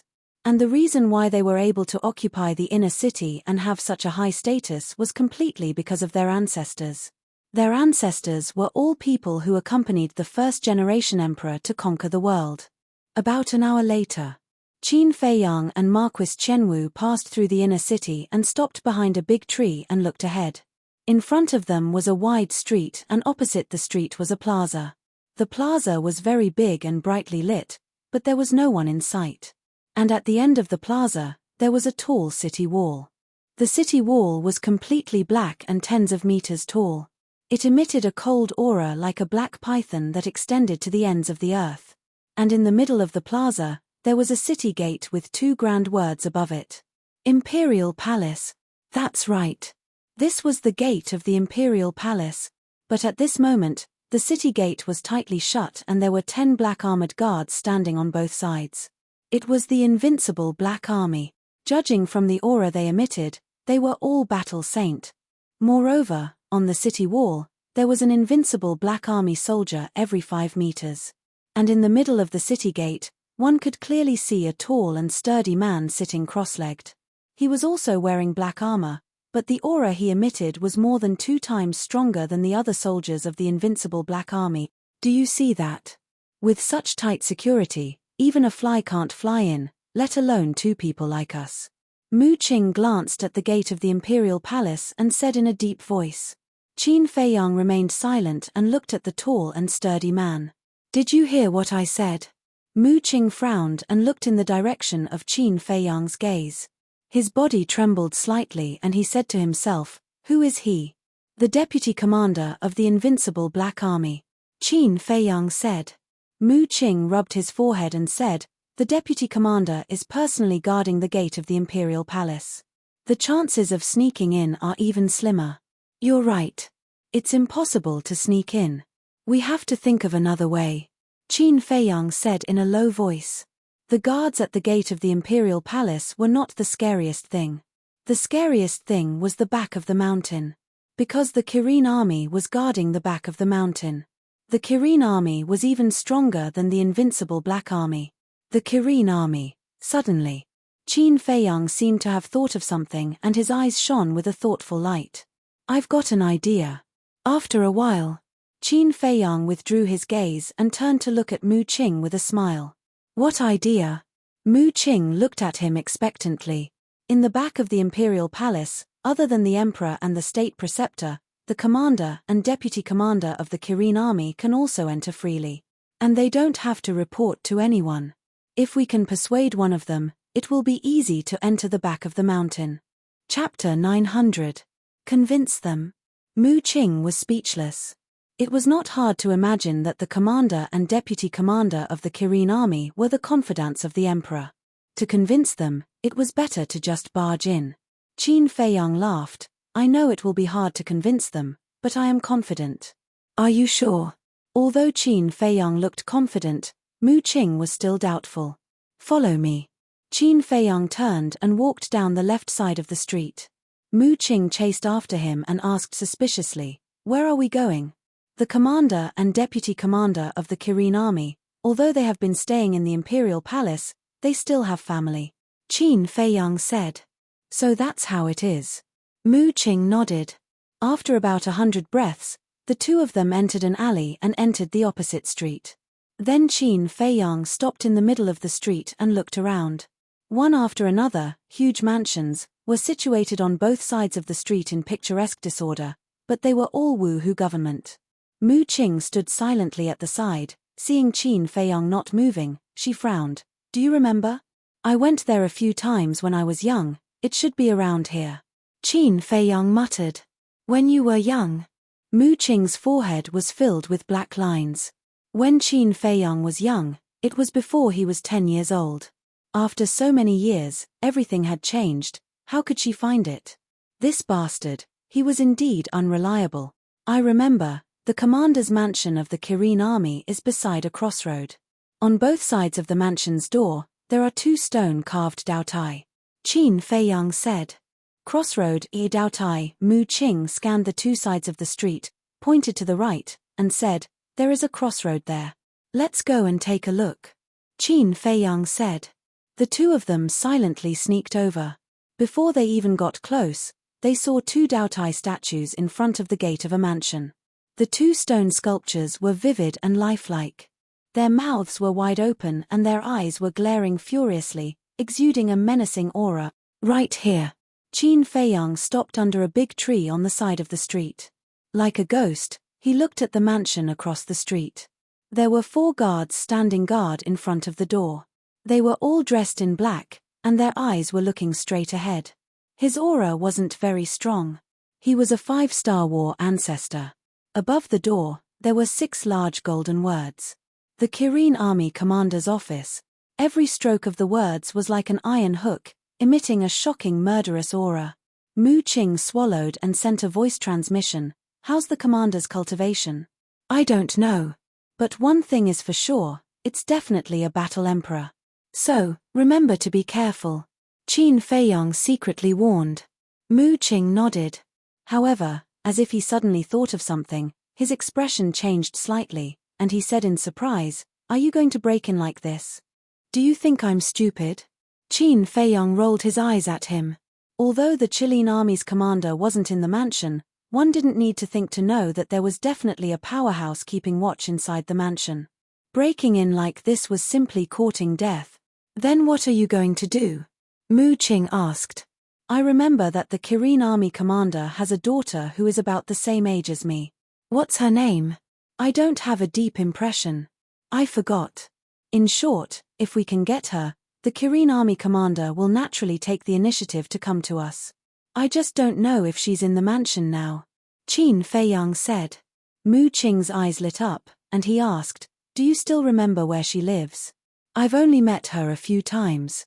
How would I know where she lives? Qin Feiyang rolled his eyes at him. Mu Qing said, "Then let's sneak in first, and then slowly look for her." Qin Feiyang glanced at the wall of the mansion, and then looked at the 4 guards at the door, and whispered, "Be careful. Don't let them find us." Mu Qing nodded. The 2 of them slowly retreated. They didn't stop until they were out of the sight of the 4 guards. Then, the 2 of them quietly rushed to the opposite side of the street and came to the bottom of the wall. Mu Qing directly prepared to climb over the wall without saying a word. What's the hurry? Let's observe first. Qin Feiyang pulled him down, and then jumped up, holding the edge of the top of the wall with both hands, and craned his head to look inside. What came into sight was a garden with lush vegetation and hundreds of flowers in full bloom, filling the air with a strong floral fragrance. There were also several rockery and a clear stream. The stream flowed slowly, making splashing sounds. On the narrow path in the garden, there were black-clothed guards standing there. Judging from their auras, the lowest cultivation level was a 5-star war master. Mu Qing also jumped up and looked inside. His eyes swept across the guards, and his pupils contracted slightly as he sent a sound transmission. This is too much. According to his calculations, there were no less than 20 guards in the garden in front of him. Basically, there was a sentry every 3 steps and a sentry every 7 steps. That's why I asked you to observe first. If you were to climb in like you did just now, you would definitely be discovered. Qin Feiyang thought. Then, his aura was restrained to the extreme, and his movements were abnormally careful. He climbed up the wall and gently landed on the grass below. Mu Qing also climbed in, and was also extremely careful. Even his breathing and heartbeat were controlled to the minimum. Then, the two of them hid behind a small tree and looked at the guards. Mu Qing thought, "We haven't been discovered, let's go." The two of them were about to take a step forward. But suddenly, from the small tree in front of them, 2 green lights shot out. Immediately, the two of them couldn't help but feel a chill run down their spines. They didn't even have time to see what the green light was before they hurriedly retreated. Who is it? It was also because their movements were too big that they alarmed the guards. They all turned their heads to look at the two of them. Who are you? What's your purpose in sneaking into the commander's mansion? More than 10 guards immediately cut through the air and surrounded Qin Feiyang and Mu Qing. Damn it! Qin Feiyang and Mu Qing glanced at the guards, their faces extremely gloomy. They had just snuck into the mansion and were actually exposed. It was really a bad start. Hurry up and report your names. Seeing that Qin Feiyang and Mu Qing were silent, one of the guards shouted sternly. At this moment, the commotion here also alarmed the guards further away. They all rushed over with incomparably sharp gazes. Shua. It was also at this moment. The 2 green lights stopped in the air. They were actually 2 small green snakes. They were very small, about the size of chopsticks. The snakes flicked their tongues and were as green as jade. If they blended with the leaves and grass, it would be impossible to detect them. On the surface, these 2 small snakes didn't seem to be a threat at all. Spirit snake. But when Qin Feiyang and Mu Qing saw the true appearance of the small snakes, their expressions changed drastically. The phantom serpent was an extremely rare and terrifying beast. But what was terrifying was not their strength but their physical characteristics. Not only were they small, but they could also change the color of their skin according to the changes in the environment. In short, they were just like chameleons. However, this was only a secondary matter. The most terrifying thing about them was that they didn't have any smell at all. For example, other snakes would emit a fishy smell. Not to mention snakes, even other ferocious beasts, or even humans, would more or less have some scent on them. But Spirit Snake didn't have it at all. Moreover, not only did they have no smell, but they also didn't have any aura. It wasn't because they had restrained their aura, but because they were born without it, and it had nothing to do with their cultivation. Even if they cultivated to War Master, War Saint, or even War King, they would not reveal the slightest bit of their aura. Just like their name, they were like ghosts. It wasn't an exaggeration. If they didn't appear on their own, even if they were under your feet, you wouldn't notice them. Mu Qing's face was gloomy to the extreme, his eyes were filled with anger, and he thought to himself, "Why didn't you say earlier that there was a spirit snake here? When I came here when I was young, I never heard of a spirit snake." Qin Feiyang sent a sound transmission, and also felt a headache coming on. The spirit snake's attack power wasn't high, but they were colorless and odorless, and were good at camouflage. Although their venom wasn't fatal, it could numb one's nerves. It could be said that they were natural guardians. This Kirin army commander was also smart, to actually let them guard the mansion. Then what should we do now? Mu Qing was burning with anxiety. It was no longer realistic to hide in the castle at this time. Because once they disappeared into thin air, what would the guards think? "Don't worry, there will be a way," Qin Feiyang secretly said, trying to calm himself down. "Don't think that you can get away with it if you don't say anything. I'm telling you, if you don't make it clear today, you will all die. Don't even think about escaping. Our mansion has more than these 2 spirit snakes. Look at your feet." One of the guards sneered. And more guards surrounded them, and now there were more than 30 people. Feet. Qin Feiyang and Mu Qing were stunned, and they quickly looked down, and their faces suddenly turned pale. They saw that in the grass under their feet, spirit snakes kept coming out. They were only the length of chopsticks. Densely packed. The two of them couldn't help but feel their scalps go numb. What's going on? At this moment, an old man in black came through the air and landed in front of a group of guards. "Butler, you came at the right time, we caught two little thieves." "Yes, they sneaked into the mansion sneakily, I don't know what they want to do," the group of guards said. "Little thieves?" Qin Feiyang was slightly stunned, and suddenly a plan came to his mind. Hearing this, the butler was also stunned, looked at Qin Feiyang and Mu Qing, and sneered, "You are bold, do you know where this place is?" "No." Qin Feiyang shook his head. The butler and the group of guards were stunned. They didn't even know where the Korean army commander's mansion was. Where did these two little thieves come from? Ahem. The butler coughed and said, "Listen carefully, this is the mansion of the Korean army commander." "What?" Qin Feiyang's face changed greatly, and his body trembled, looking very scared and desperate. "What? Cramps?" Mu Qing looked at him suspiciously. "Screw you. If you want to live, do it with me." Qin Feiyang cursed secretly. What was this guy thinking? Couldn't he tell that he was pretending? Chapter 901. Looking at the appearance of Qin Feiyang and Li Yunhong, the butler frowned. "They really didn't know?" the housekeeper said in a deep voice. "Then why did you sneak in?" Qin Feiyang stammered. "Tell me," the housekeeper shouted sternly. Qin Feiyang said, "We came in to see if there is anything valuable." Hearing that, the housekeeper and a group of guards looked at each other. It should be known that the status of the commander of the Korean army in the capital, even Marquis had to be respectful to him. These two little thieves actually dared to come here to steal. Their guts were too fat. Your cultivation is not weak. You can casually find a place to make a lot of money. Why did you do this kind of sneaky business? The housekeeper asked. Obviously, he didn't believe Qin Feiyang's words. It's too troublesome to make money. Qin Feiyang lowered his head and said in fear. The housekeeper frowned and said, "So you stole?" Qin Feiyang nodded. Stealing is indeed a way to make money quickly, but do you know the consequences of being caught? The housekeeper looked at the two of them in disgust. He believed it. It was not that he was stupid. It was that Qin Feiyang and the others' pretense was too real. "I know." Qin Feiyang nodded, looked up at the housekeeper, and begged, "We didn't do anything outrageous. Can you let us go?" "Let you go?" "Humph. Let me tell you, the people I hate the most are lazy people like you who reap without sowing." The housekeeper's eyes turned cold. Whoosh. At the same time, on the grass, two phantom snakes suddenly jumped up and bit Qin Feiyang and the others' legs. At that moment, Qin Feiyang and the others felt a venom seeping into their bodies and then turning into terrible toxins, spreading to their limbs and bones. The first place to be paralyzed was their legs.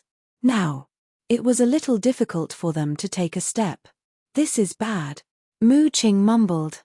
If he didn't get rid of the poison quickly, it wouldn't be long before his entire body would be paralyzed. At that time, not to mention these guards in front of him, even a one-star war sect would be able to easily deal with them. The steward glanced at the two of them, and a ferocious look flashed in his eyes. He said, "Send them to the Snake Emperor." "What?" The expressions of the group of guards changed. His eyes were filled with fear. He seemed to be very afraid of the so-called Snake Emperor. Four bodyguards stepped forward and escorted Qin Feiyang and Qin Haodong out of the garden. "They are the two little thieves. You look so weak, yet you actually dare to come to our governor's manor to steal. Why don't you just kill them?" The guards they met along the way all looked curiously at Qin Feiyang and Bai Yunfei.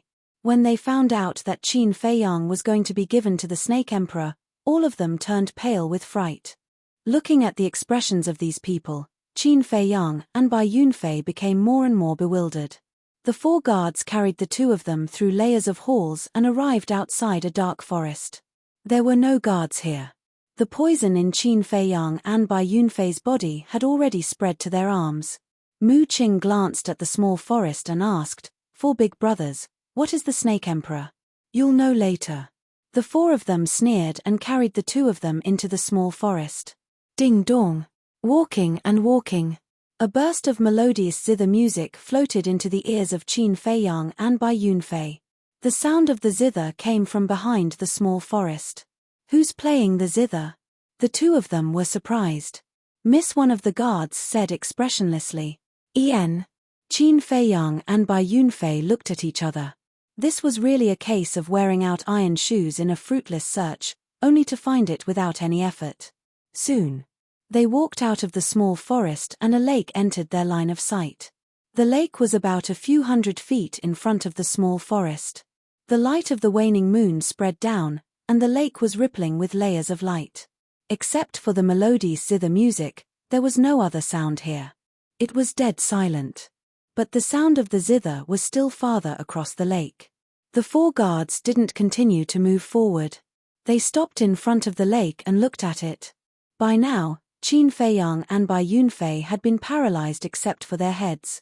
If they weren't held by the four guards, they might not be able to stand steadily. Mu Qing said anxiously, "For big brothers, we really know we're wrong. Please have mercy on us, okay? The moment you stepped into the mansion, your fate was already decided." One of them said expressionlessly. Dong. Immediately, the four of them lifted Qin Feiyang and Mu Qing and threw them directly into the lake, splashing water. Then, the four guards turned around and left quickly. They looked very anxious. They felt that there was a man-eating beast lurking in the lake. In the lake water was very clear, but a little cold. Qin Feiyang and Bai Yunfei's bodies were paralyzed and kept sinking. "Bastard, why don't you think of a way?" Mu Qing secretly transmitted her voice and glanced below vigilantly. Her face was full of anxiety. Without a doubt, the Snake Emperor must be in this lake. Splash. Before her voice died away, at the bottom of the lake below, a shocking undercurrent emerged. Qin Feiyang and Bai Yunfei were shocked. They hurriedly looked down and were dumbfounded. Although there was an undercurrent below, they didn't see any trace of a beast. And they didn't sense the aura of a beast. What's going on? The two of them were surprised. The undercurrent was getting fiercer and fiercer. They also felt a strong sense of crisis that was rapidly approaching. No. There must be something in here. Mu Qing's face was gloomy. Could it be? Qin Feiyang suddenly seemed to think of something, and his eyes trembled slightly. "What is it?" Mu Qing asked. "They are all talking about the Snake Emperor. I think it should be a spirit Snake Emperor," Qin Feiyang said. Yes, it must be." Mu Qing quivered and nodded repeatedly. The spirit snake could change the color of its skin at will. In the water, it could also change the color of its skin to the same color as the water. In this way, it mixed with the lake water and it was difficult to see it with the naked eye. However, even if the two of them discovered this, they couldn't do anything to the Spirit Snake Emperor. Because the Spirit Snake Emperor didn't have any aura, they didn't know how strong it was or where it was. They could only pay attention to the undercurrent. Generally speaking, the water in the lake was still. There was only one situation where there would be an undercurrent. That was, something was swimming in the water. In other words, this undercurrent was generated when the Spirit Snake Emperor was swimming. Therefore, as long as they paid attention to the undercurrent, they could distinguish the approximate location of the Spirit Snake Emperor. However, even if they found the location of the Spirit Snake Emperor, they were helpless now. Because their whole body was paralyzed, they couldn't fight back at all. Suddenly, that undercurrent was heading straight for them. The crisis was getting stronger and stronger. Without a doubt, the Spirit Snake Emperor was swimming towards them. Mu Qing struggled for a while. His numb body made him feel despair. At the same time, Qin Feiyang stared at the surging undercurrent, his expression uncertain. Sure. Just as the undercurrent was about to engulf the two of them, Qin Feiyang's mind stirred, and the dual-winged snow eagle appeared out of thin air. Qin Feiyang secretly shouted, "Quickly try and see if you can trap it." The dual-winged snow eagle nodded. A terrifying holy aura roared out and pounced towards the undercurrent. At that moment, the undercurrent quickly retreated to the bottom of the lake. Qin Feiyang's eyes lit up and said excitedly, "It's escaping, which means that its strength is not as good as yours, quickly imprison it. Boom. The dual-winged snow eagle's holy aura erupted and crazily pounced towards the undercurrent. The lake was also instantly stirred up with huge waves. What's going on with this holy aura? The commotion here was too big, and the people in the governor's mansion were alarmed. Even the entire inner city could feel the holy aura of the dual-winged snow eagle. In the lake, Qin Feiyang and Mu Qing were like fallen leaves in the wind, bobbing up and down with the waves. Someone's coming, quickly, Qin Feiyang urged. He could clearly sense that there were a few powerful auras rushing towards them. The dual-winged snow eagle's eyes darkened slightly, and its battle aura surged. The water in the lake instantly evaporated. Boom. Accompanied by two loud sounds, Qin Feiyang and Mu Qing fell into the mud at the bottom of the lake one after another, and their bodies were in a mess. But at the same time, the dual-winged snow eagle finally caught the spirit snake emperor. It was still the color of water, and it was more than 10 meters long, like a water dragon. It was trapped by the dual-winged snow eagle's battle aura barrier, and it did not seem very strong. The dual-winged snow eagle's eyes flashed fiercely, and it shouted, "If you don't want to die, shrink right now." The spirit snake emperor's body trembled, and it quickly shrank to 1/2 meter long. The dual-winged snow eagle brought it to Qin Feiyang's side and asked, "What now?" Qin Feiyang said in a low voice, "Bring Mu Qing here, and let's hide in the castle for a while." The dual-winged snow eagle flapped its wings and landed beside Mu Qing. Then, its battle aura surged and swept Mu Qing up, and it quickly returned to Qin Feiyang's side. Qin Feiyang said, "Grab my hand." The dual-winged snow eagle immediately reached out its claws and grabbed Qin Feiyang's wrist. Then, Qin Feiyang's mind moved, and the two men and two beasts disappeared without a trace. Not long after they entered the castle, 6 figures descended on the lake. The leader was a red-haired old man wearing a fiery red robe. His aura was unfathomable. The other 5 were all middle-aged men wearing black robes. Their brows were emitting a murderous aura. Looking at the lake, their faces were gloomy to the extreme. Whiz. Not long later, the steward of the governor's mansion also rushed over. He scanned the lake below and asked in shock, "What's going on?" The red-haired old man said in a deep voice, "I want to ask you the same thing." The steward's face paled. After pondering for a while, he asked in surprise, "Could it be them?" "Who?" the red-haired old man asked, his eyes like a blade, aggressive. The steward said, "Not long ago, we caught 2 thieves who snuck into the mansion to steal." "And then?" the red-haired old man said. "I asked the guards to send them here as food for the snake emperor. However, before they were sent here, they were bitten by the spirit snake and their bodies were already numb. They shouldn't have the strength to fight back. And what appeared just now was also a holy aura. The 2 of them are only war masters," the steward said. Chapter 902. The spirit snake emperor had no aura and could change the color of its skin, so he didn't know if the spirit snake emperor was still here. Of course, he didn't believe that something would happen to the spirit snake emperor with such an innate advantage. But after a while, he didn't get a response from the spirit snake emperor, nor did he see the shadow of the spirit snake emperor. Gradually, the red-haired old man's heart sank. He looked at the butler and said gloomily, "Go and call those guards over." "Okay." The butler nodded and hurriedly turned and flew away. Soon, he flew back with the 4 guards. "Greetings, Lord." Seeing the red-haired old man, the 4 of them hurriedly bowed. "Let me ask you, did you throw those 2 into the lake?" the red-haired old man asked. "Yes.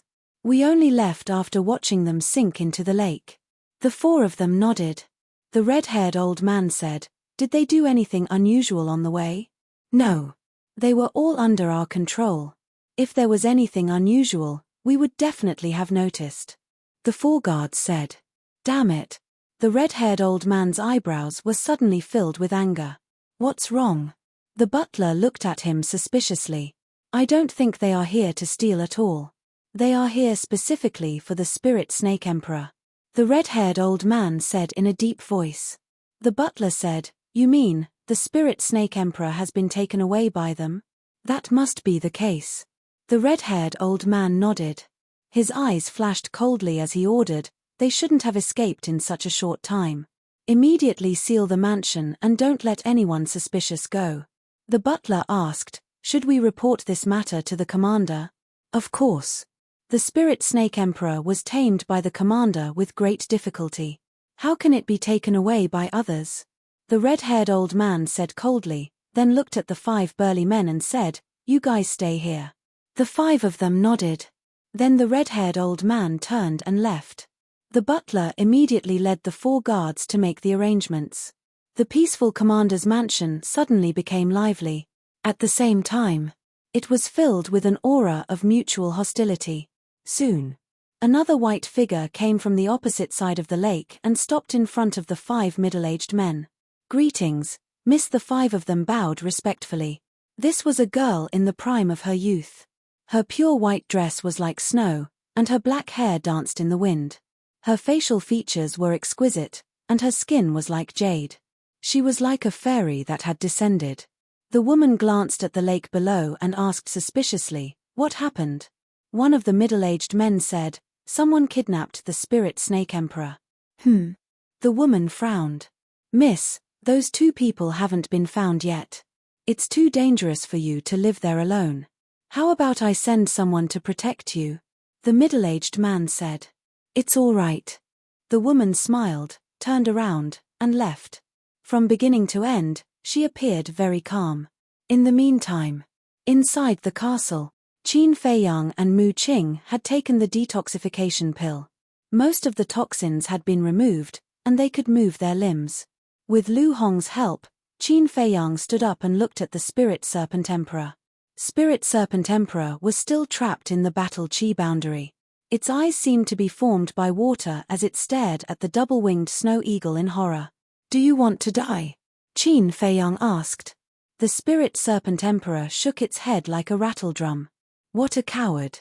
Qin Feiyang couldn't help but laugh and said, "Then tell me your cultivation." 9-star battle sect. The voice of the Spirit Serpent Emperor sounded in Qin Feiyang's mind. "Not bad. Now you have 2 choices. First, submit to me. Second, die," Qin Feiyang said. When he found the Spirit Serpent Emperor, he had already thought of subduing it. Because of the innate advantage of the Spirit Serpent Emperor, it could help him a lot. He could even cultivate it into an invisible killer that would strike fear in people's hearts. The Spirit Serpent Emperor hesitated. "I know what you are hesitating about. Your current master is the commander of the Kirin army. Not only is he powerful, but he also has a high position. As for me, I'm just a nobody. Following me is definitely not as good as following the commander of the Kirin army. But I can tell you that as long as you choose to follow me, I will make you undergo earth-shattering changes. And one day, your strength will even surpass that of the commander of the Kirin army." Qin Feiyang smiled confidently. The Spirit Serpent Emperor looked at him with a hint of mockery in its eyes. Qin Feiyang raised his eyebrows and lost his patience. He said to the double-winged snow eagle, "Just cripple its cultivation." "Hee." The double-winged snow eagle immediately looked at the Spirit Serpent Emperor with bad intentions. Berserk beasts also had Qi-Si. Therefore, as long as the Spirit Serpent Emperor's Qi-Si was crippled, Qin Feiyang could use the slave seal to easily control it. Of course, even if he didn't cripple the Spirit Serpent Emperor's cultivation, he could still forcibly control it. After all, he was now a 9-star battle sect. However, there was a certain risk in controlling a creature of the same level, so it was best to completely eliminate the risk.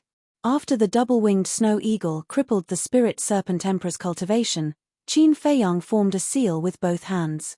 A slave seal quickly swept into the Spirit Serpent Emperor's head. In just a short while, the slave seal and the Spirit Serpent Emperor's soul merged together.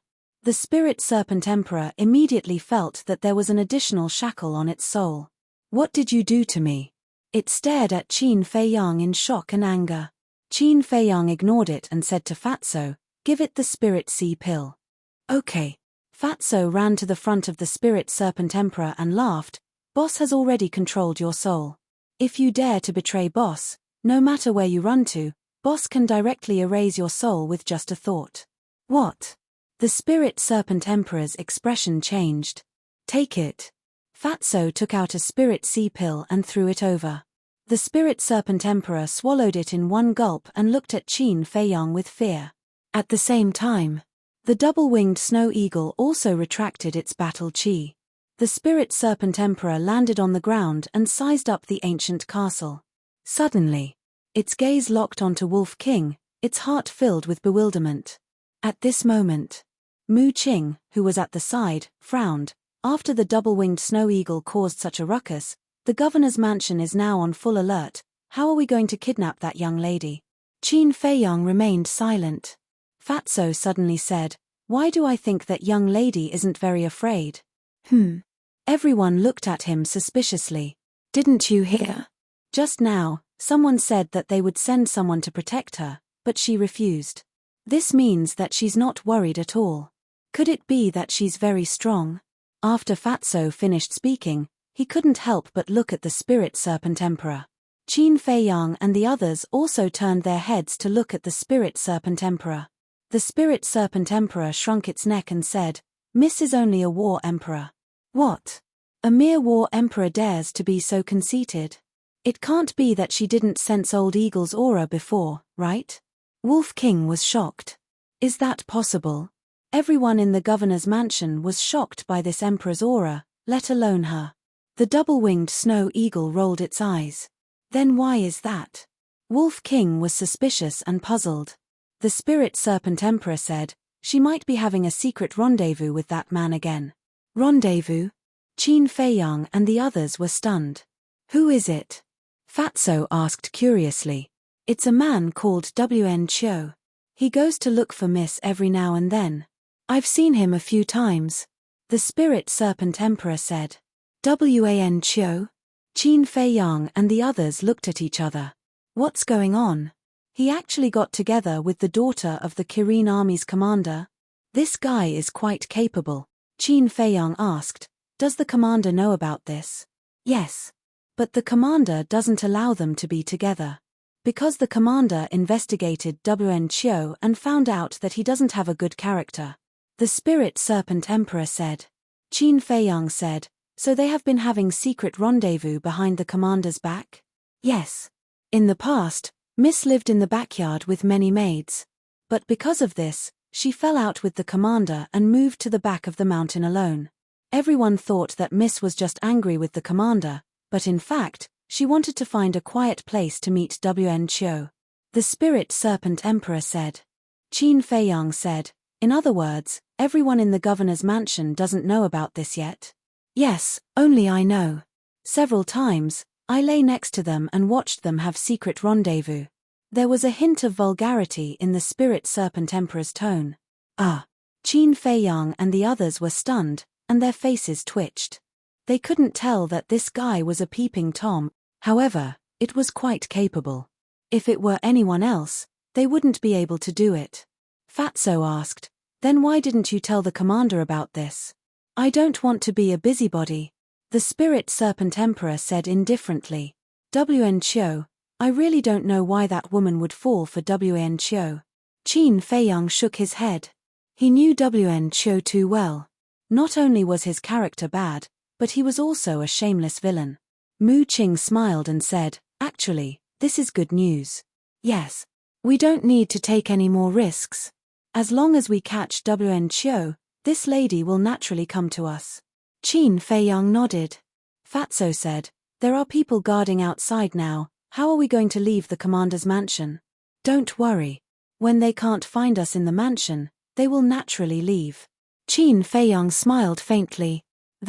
At this moment, the Spirit Serpent Emperor sized up Wolf King, then looked at Qin Feiyang and asked carefully, "Are you Qin Feiyang? You can't recognize me?" Everyone was stunned, then looked at Wolf King in unison. This guy was indeed the best way to identify Qin Feiyang's identity. "Yes." Qin Feiyang nodded.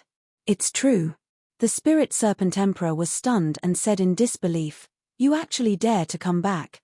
Qin Feiyang said, "In my dictionary, there is no such word as dare." "Then are you back this time to take revenge?" the Spirit Serpent Emperor asked. "Do you think I can do it with my strength?" Qin Feiyang asked. Definitely not. The Spirit Serpent Emperor shook its head. That's right.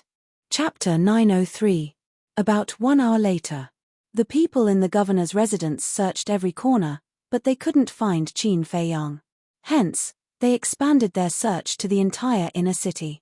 The 5 middle-aged men guarding the lake also secretly went to the back mountain to protect the daughter of the Kirin army's commander under the orders of the red-haired old man.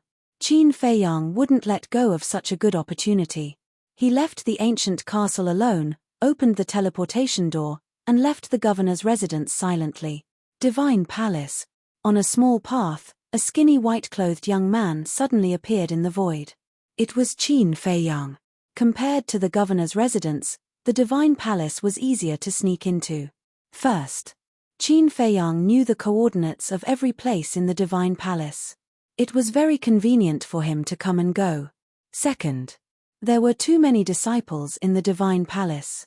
Even if someone saw him, they wouldn't suspect his identity. Beside the small path, there was a small forest. Qin Feiyang looked around and entered the small forest. When he came out, he had changed into a brand new set of white robes. There was a small sword symbol on his chest. As a former disciple of the Divine Palace, he definitely had the uniform of the Divine Palace. After disguising himself, he went to the plaza in front of the martial arts hall. The Divine Palace was different from the main pagoda. In the main pagoda, no one was guarding the 10 pill pagodas or the martial artist mountain. But here, there was a deacon elder guarding. It was a black-clothed old man. Qin Feiyang felt that he was familiar, but he couldn't remember his name. He could only vaguely remember that he had seen him once or twice. The black-clothed old man sat in a room beside the door. The window was transparent. Qin Feiyang walked to the window and said respectfully, "Elder, I want to go in and find a friend." Although the Pill Hall and the Martial Arts Hall were both part of the Divine Palace, the color of their robes were different. The Pill Hall was white. The Martial Arts Hall was black. It was easy to differentiate. Qin Feiyang was wearing the Pill Hall's robes now. So, he had to inform the deacon elder before entering the Martial Arts Hall. The black-clothed old man looked at Qin Feiyang and asked, "Who are you looking for?" "Tan Wu." Qin Feiyang said casually. The old man in black waved his hand and said, "Go in by yourself. Don't stay for too long." "All right." Qin Feiyang nodded and cupped his hands to express his gratitude before entering the martial arts hall. At this moment, it was already dawn. Most of the martial arts hall's disciples were meditating, so it was hard to see anyone in the corridor. Wn Chio, Qin Feiyang pondered as he walked. He knew Wn Chio's original cultivation room. But after all these years, with Wn Chio's current reputation and means, he must have changed to a better cultivation room. He walked and walked. The stone door of a training room in front of him suddenly opened, and a skinny black-clothed youth walked out. Qin Feiyang hurriedly ran up to him, cupped his hands and smiled. "Senior Martial Brother, may I ask where Senior Martial Brother Wn Chio's cultivation room is?" The black-clothed youth was stunned and asked, "Why are you looking for him?" "It's a personal matter." Qin Feiyang smiled. "Then what's your relationship with him?" The black-clothed youth asked again. Qin Feiyang shook his head and said, "Nothing at all." "Then you have to be careful, he's a difficult person to get along with." The black-clothed youth whispered. "Ah." Qin Feiyang was stunned and nodded. "Thank you for the reminder, Senior Martial Brother. He's on the top floor. Cultivation Room 101. The people on the top floor are all important people. Be quiet when you go up, don't disturb them." The black-clothed youth kindly reminded him again. "Thank you." Qin Feiyang cupped his hands to express his gratitude and went deeper. The top floor, putting aside Wn Chio's character, his ability was indeed outstanding. The martial arts hall had a total of 100 floors. The top floor was basically filled with Martial Marquis disciples, and ordinary people could not go up. But how many years had it been? Wn Chio, this fellow, actually climbed up. And he even snatched Cultivation Room 101. Although Alchemy Cultivation Room 101 was ranked after the top 100, there were tens of thousands of cultivation rooms on every floor of the martial arts hall. Therefore, It was already very scary that he could occupy this cultivation room. It could be seen that WN Cho's growth over the years could not be ignored. In a short while, he walked to the top floor and scanned the stone doors around him.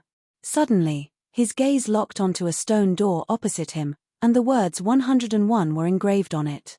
After all these years, I want to see how strong you have become.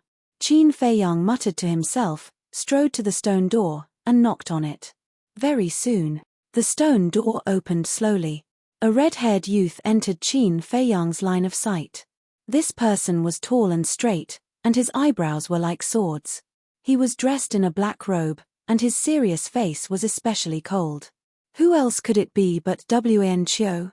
Qin Feiyang sized up WN Cho, and there was a hint of shock in the depths of his eyes. This guy had already stepped into the 8-star battle master. Wasn't it too fast? One had to know. WN Cho did not open the door of potential. Who are you?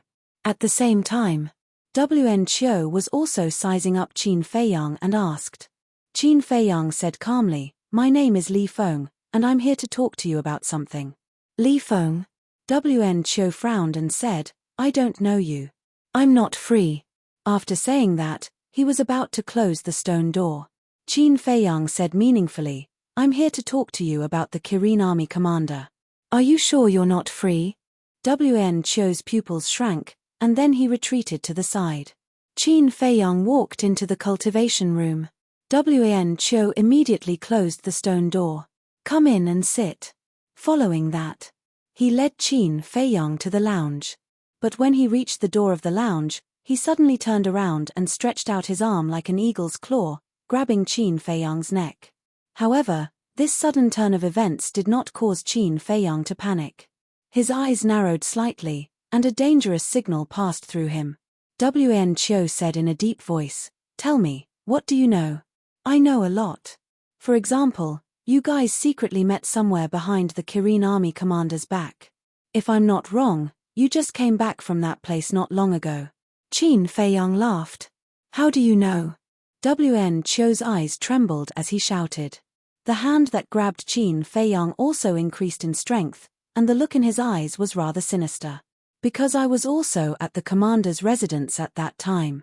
Qin Feiyang grinned, raised his arm, grabbed WN Cho's fingers, and slowly pried them open one by one. "What? This strength is so strong." WN Cho's expression changed, and he said in shock and anger, "Who exactly are you?" After prying WN Cho's hand open, Qin Feiyang grabbed WN Cho's wrist and grinned, "I'm your old friend. Don't play tricks." WN Cho shouted angrily. But before his voice faded, he felt a flash in front of his eyes, and in the next moment, he appeared in an unfamiliar place. "This is..." WN Cho looked around in surprise. This was of course the castle, but WN Cho had never been here before, so he did not know. However, Wolf King, Black Dragon Snake, Pangolin, Lu Hong, Fatso, he recognized them. Looking at those familiar figures, he felt like he was struck by lightning, and his body and mind trembled. How could it be them? In that case, he suddenly looked at Qin Feiyang, and his eyes were filled with deep disbelief. Qin Feiyang said playfully, "Are you surprised? When did you come back?" WN Cho was shocked and angry. "In the morning," Qin Feiyang said. WN Cho panicked. Suddenly, he noticed Spirit Snake Emperor, and his pupils constricted. "So it was you who kidnapped Spirit Snake Emperor in the commander's residence," Qin Feiyang said. "This was just an accident. I entered the commander's residence to kidnap your little girlfriend. You dare." WN Cho's expression changed, and he shouted angrily, "It seems that you care about her.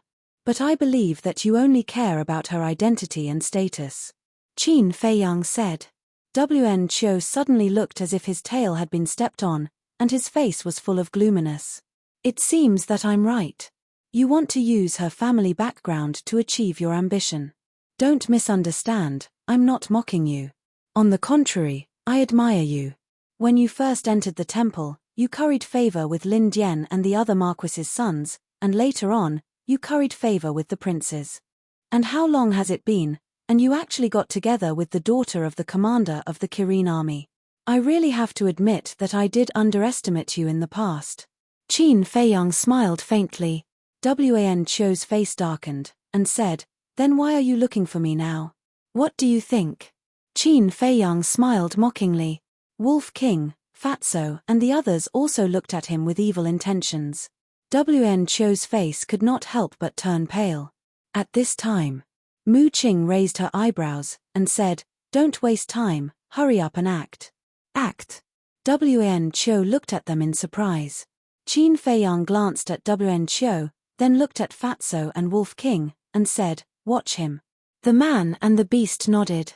Qin Feiyang left the castle with Mu Qing, and immediately opened the portal and walked in. Black Dragon Pool. The two appeared out of thin air, but there was no trace of Yiglao. Qin Feiyang said, this plan, we still need Yiglau's help. What do you want to do? Mu Qing asked.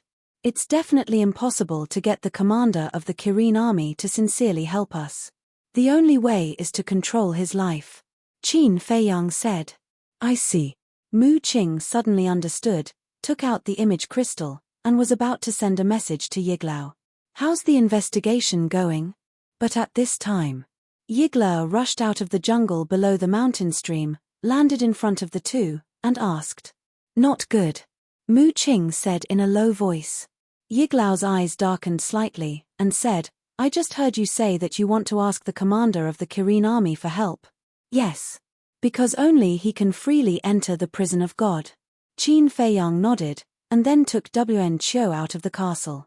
Have you found out whether Lu Xingchen is in the prison of God? Yiglao asked. There's no need to find out, the commander of the Kirin army must know. Qin Feiyang looked at Wan Chou and said with a faint smile, call your little girlfriend here. Lu Xingchen, prison of God, the commander of the Kirin army. Wan Chou was not stupid. Hearing the conversation between Qin Feiyang and the other two, he could roughly guess. Chapter 904. Do you want to die? Qin Feiyang raised the corner of his mouth and said with a smile, if you don't do as I say, you will die right now. Wan Chou's eyes trembled. If it were someone else, he might have looked down on them. But he knew Qin Feiyang too well. A man who dared to challenge the emperor and kill the crown prince and prince, would he care about a nobody like him? Definitely not. Hurry up. Mu Qing urged impatiently. Your target is the commander of the Kirin army. You don't have to call her out. Because I have a way to lure the commander of the Kirin army here. Wan Chou's body trembled as he said hurriedly. Qin Feiyang looked surprised and nodded. As long as you can lure her here, it doesn't matter what you do. Wan Chou said again, you have to promise not to kill me or hurt her. Do you think you have the right to negotiate with us now? Don't test my patience. Qin Feiyang's eyes turned cold. Wan Chou shuddered and quickly took out an image crystal. Qin Feiyang and the other two quickly retreated to the side to avoid being seen by the commander of the Kirin army. After a while, a middle-aged man appeared in the void. He was thin but tall. He wore a purple armor and had white hair at his temples. He exuded a powerful aura. And on his armor, there was an eye-catching Kirin pattern. He is the commander of the Kirin army? Mu Qing asked secretly. Qin Feiyang nodded. It's you. At the same time, seeing that the messenger was Wan Chou, the commander of the Kirin army's face turned cold. What do you want from me? Wan Chou said, I want to talk to you. About my daughter? I made it very clear to you last time. You're not worthy of my daughter, so it's better for you to get rid of this thought as soon as possible. The commander of the Kirin army said expressionlessly, but his eyes were full of disdain. It's not up to you to decide whether he's worthy or not. It's up to your daughter. All these years, I have always loved your daughter and have never done anything inappropriate to her. But if you don't come out today, I can guarantee you that you will definitely have a grandson next year on this day. Wan Chou said. Grandchild? Qin Feiyang and Mu Qing looked at each other. This fellow was very daring. He actually dared to threaten the commander of the Qilin army. The meaning of his words was obvious. If they pissed him off, he would first have sex with the daughter of the Kirin army's commander. When he had a grandson, the commander of the Kirin army would have no choice but to agree. Without a doubt. Hearing WN Cho's words, the commander of the Kirin army was furious. There was even a hint of killing intent in his eyes. The hands hidden in his sleeves were already clenched. He said, "Where are you?" "I'll be right there." WN Cho immediately gave the coordinates to the commander of the Kirin army, and then the two of them turned off the image crystal at the same time. "This time I'm really in trouble because of you." Putting away the image crystal, WN Cho turned to look at Qin Feiyang and the other two. He caught the killing intent in the eyes of the commander of the Kirin army. He was sure that when the commander of the Kirin army came, he would definitely kill him. "Of course you have to pay the price for flirting with someone else's daughter. But I'm more puzzled. Didn't he dislike you? Why did he establish a contract with you?" Qin Feiyang asked. "He did it to make it easier for him to monitor me." WN Cho sneered. At the same time, he glanced at the three of them intentionally or unintentionally, and a cold light flashed in the depths of his eyes. Swish. Soon. The void in front of the four suddenly shook. Then, a figure appeared out of thin air. It was the commander of the Kirin army. And the killing intent in his eyes was no longer concealed. That's right. He came here to kill WN Cho to prevent future trouble. Although WN Cho was a disciple of the Divine Hall and had made a name for himself, in the eyes of the commander of the Kirin army, he was nothing. Even if people knew that he killed WN Cho, no one would dare to say anything. However, when he appeared and saw that there were other people present, he raised his eyebrows slightly. At the same time, seeing the commander of the Kirin army appear, WN Cho immediately ran behind the commander of the Kirin army as if he was running for his life. In response, Yiglao was wearing a mask, so his expression could not be seen. But Qin Feiyang and Mu Qing pursed their lips with a hint of playfulness. What's going on? When the commander of the Kirin army saw WN Cho's behavior, he also realized that something was wrong. WN Cho pointed at Qin Feiyang and said, "He is Qin Feiyang." "What?" The commander of the Kirin army's expression changed, and he looked at Qin Feiyang with surprise and suspicion. Qin Feiyang smiled faintly, looked at WN Cho and said jokingly, "Do you think that you will be saved because he is here?" "Yes. That's what I think. I also admit that you are very strong now, but can you be stronger than the commander?" WN Cho sneered. He had been waiting for this moment. On the one hand, he could get rid of Qin Feiyang, this disaster. On the other hand, he had made a great contribution by capturing Qin Feiyang. Maybe the commander of the Kirin army would change his view of him. So in his view, Qin Feiyang's appearance gave him a chance to turn things around. He heard that. Qin Feiyang and Mu Qing looked at each other, and the smile on their faces became brighter. Still laughing? "You really don't know what you are talking about." WN Cho looked at the two contemptuously, then looked at the commander of the Kirin army and said, "Sir, he came back this time to save Lu Xingchen, and he also said that he wanted to control your life." "Save Lu Xingchen?" The commander of the Kirin army frowned. That was strange. Even if Qin Feiyang wanted to save someone, he should save his mother. Why would he save Lu Xingchen? He looked at Qin Feiyang and asked, "Are you really Qin Feiyang?" Qin Feiyang nodded. "You were fine in the Forgotten Continent. Why did you come back to die?" The commander of the Kirin army asked with a complicated expression. In fact, he sympathized with Qin Feiyang. Thinking back, the emperor loved this child so much, and even trained him as his successor. Who would have thought that in the end, he would fall to this point? But sympathy was sympathy. He was a subject of the great Qin Empire, and also a general under the emperor. The emperor's will was his belief. "Die." Qin Feiyang smiled faintly and shook his head. "He is not dead, how can I be willing to die?" This he was referring to the current emperor. "You are treacherous." The commander of the Kirin army shouted with a cold gaze. "Don't make it sound so righteous. Remember, it was not me who didn't recognize him, it was him who didn't recognize me as his son." Qin Feiyang said. "There is no point in saying more. Since this commander is here, don't even think about escaping today. Do you want to come with me to see His Majesty, or do you want me to do it?" The commander of the Kirin army said coldly. Qin Feiyang said, "I don't want to see him now." "That is not up to you. The commander of the Kirin army's face turned cold, and a terrifying emperor's aura broke out of his body, instantly enveloping Qin Feiyang and the other two. "Ha ha, I didn't expect you to fall into my hands so quickly." Wen Qiu laughed, no longer hiding behind the commander of the Kirin army, and swaggered towards Qin Feiyang. When he walked in front of Qin Feiyang, he raised his hand and slapped him. He thought that Qin Feiyang was imprisoned by the emperor's aura, unable to move, and was a little complacent. Of course, Qin Feiyang was indeed imprisoned. But before the slap landed, Yiglao, who had been silent the whole time, moved his index finger without leaving a trace, and the emperor's aura instantly disappeared. Then, Qin Feiyang raised his arm and easily grabbed Wen Qiu's wrist. "How is this possible?" Wen Qiu's eyes widened. "No wonder the commander doesn't like you. A clown like you, even if you are given endless resources, it will be difficult for you to become a great person." Qin Feiyang shook his head, his eyes full of contempt. Wen Qiu's face turned pale. At the same time, the commander of the Kirin army looked at Qin Feiyang in disbelief. He could see through Qin Feiyang's cultivation at a glance. 9-star war sect. To be able to break through to the 9-star war sect in just a few years, his talent could be said to be the #1 person in the world. But now, it had nothing to do with talent. Even if it was a 9-star war saint, his emperor's aura could easily imprison him, but why couldn't it imprison Qin Feiyang?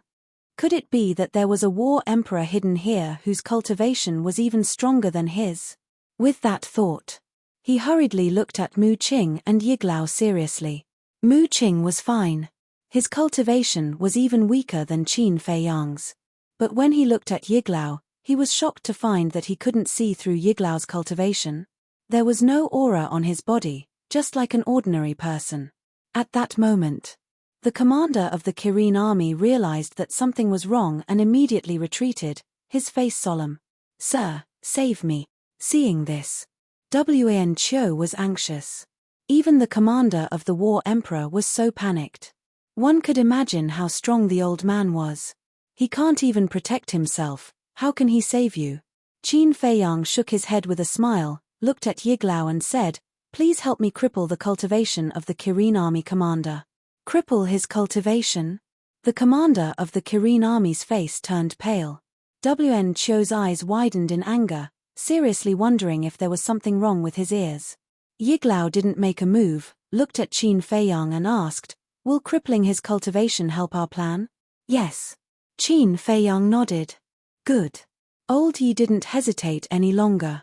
His aged hand shot out explosively, and a formless pressure instantly pounced towards the commander of the Qilin army with the force of an avalanche.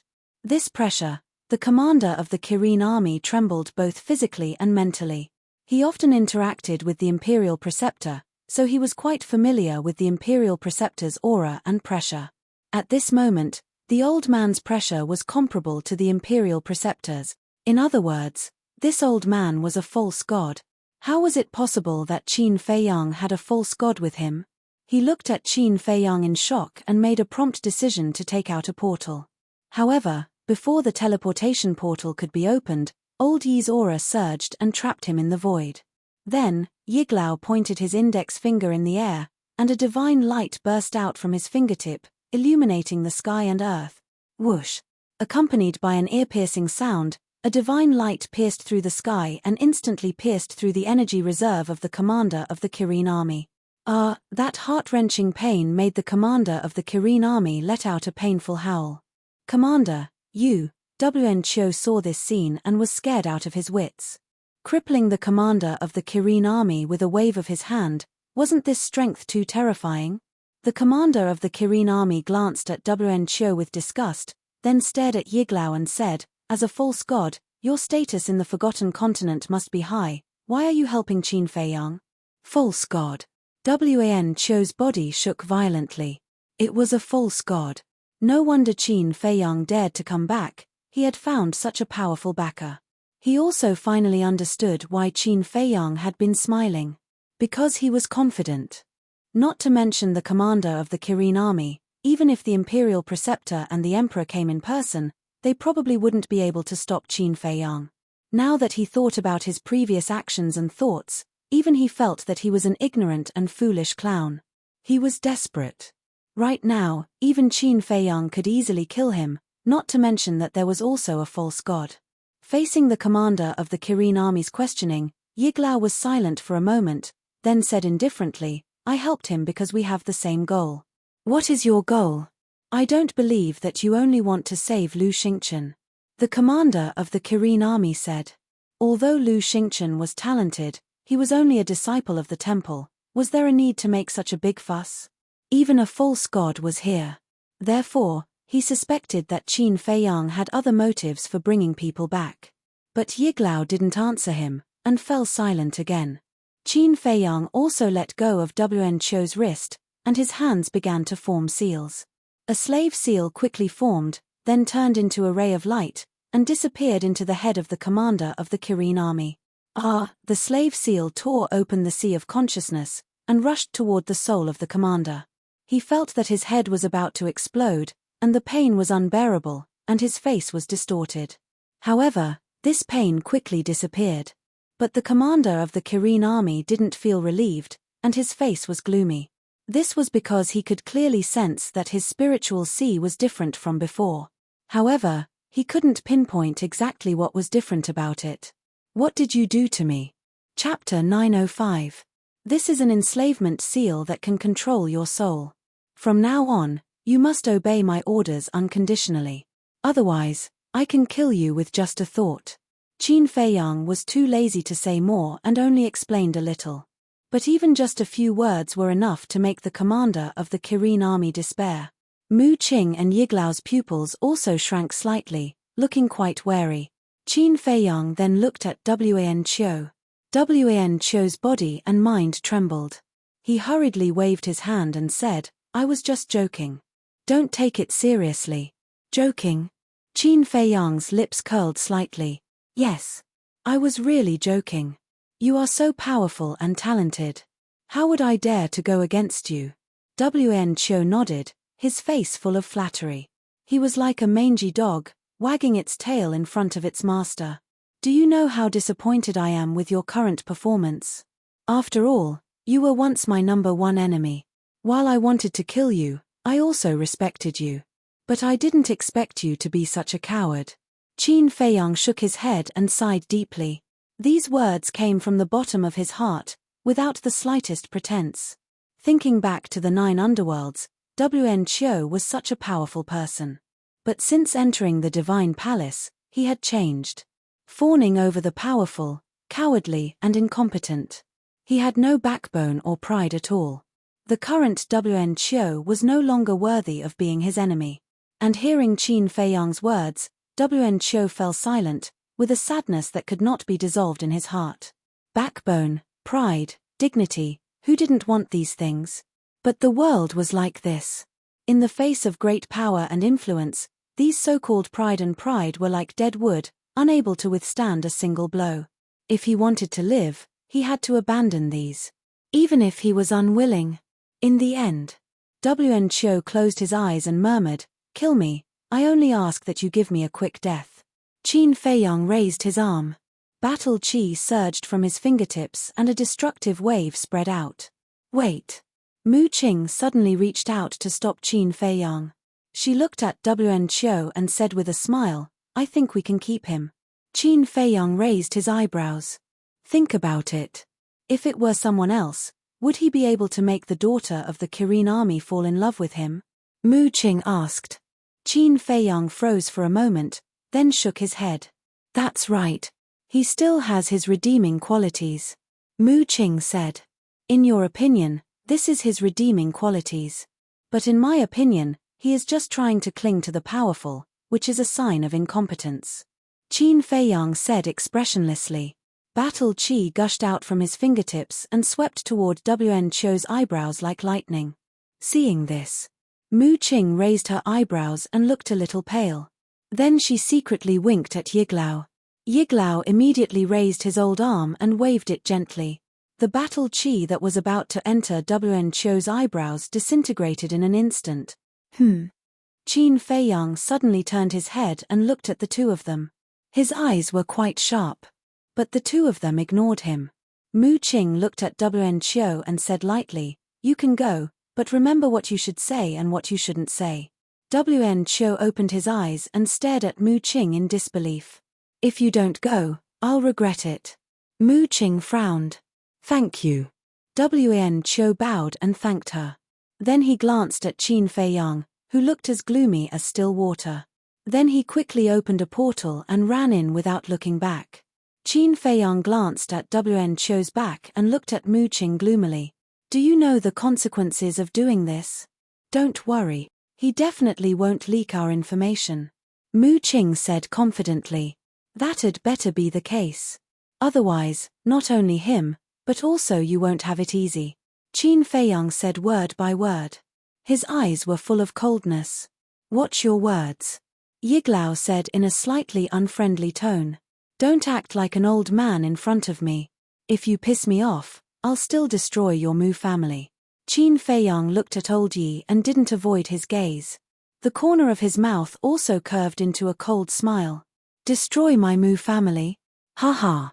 Young man, this old man will give you a piece of advice. Don't be too arrogant." Yiglao smiled faintly, but his eyes were full of coldness. "Ha ha," Qin Feiyang couldn't help but laugh. "Old man, this junior will also give you a piece of advice. When you're old, don't go out and walk around. The road outside is not easy. If you're not careful, you might fall," Qin Feiyang said meaningfully. Then he didn't look at Yiglao again. He took out a spirit sea pill and threw it to the commander of the Kirin army. The commander of the Kirin army caught the spirit sea pill and looked at the three of them meaningfully. Then he put the spirit sea pill into his mouth. As the commander of the Kirin army, he was not stupid. From this conversation, he had already seen that the relationship between Qin Feiyang and the other two was not good. It seemed that the reason why this fake god helped Qin Feiyang was because the two of them had the same goal. But what was the purpose of these three people? Qin Feiyang frowned. He looked at the commander of the Kirin army and said, "Don't think about what you shouldn't think." "What?" The commander of the Kirin army was surprised. Qin Feiyang said, "After being controlled by the slave seal, no matter what you're thinking, I know it." "What?" The commander of the Kirin army was shocked. "Isn't this the same as taking off his clothes and standing in front of Qin Feiyang without any secrets? Hurry up and heal your wounds. We still have to go to the prison," Qin Feiyang said with a cold look in his eyes. Then, he instantly disappeared without a trace. The three of them knew that he must have gone to the castle. Yiglao looked at the commander of the Kirin army and said, "Qing why are you helping Wen Qiu? It's not me who wants to help him. It's Lu Xingchen." Lu Xingchen saved Wen Qiu's life in the 9 underworlds. Mu Qing said secretly. Old Yi nodded his head in realization and didn't say anything else. Inside the castle, the Spirit Serpent Emperor's Sea of Qi had been repaired. Now, the double-winged snow eagle was helping it open the door of potential. The Spirit Serpent Emperor was also very excited.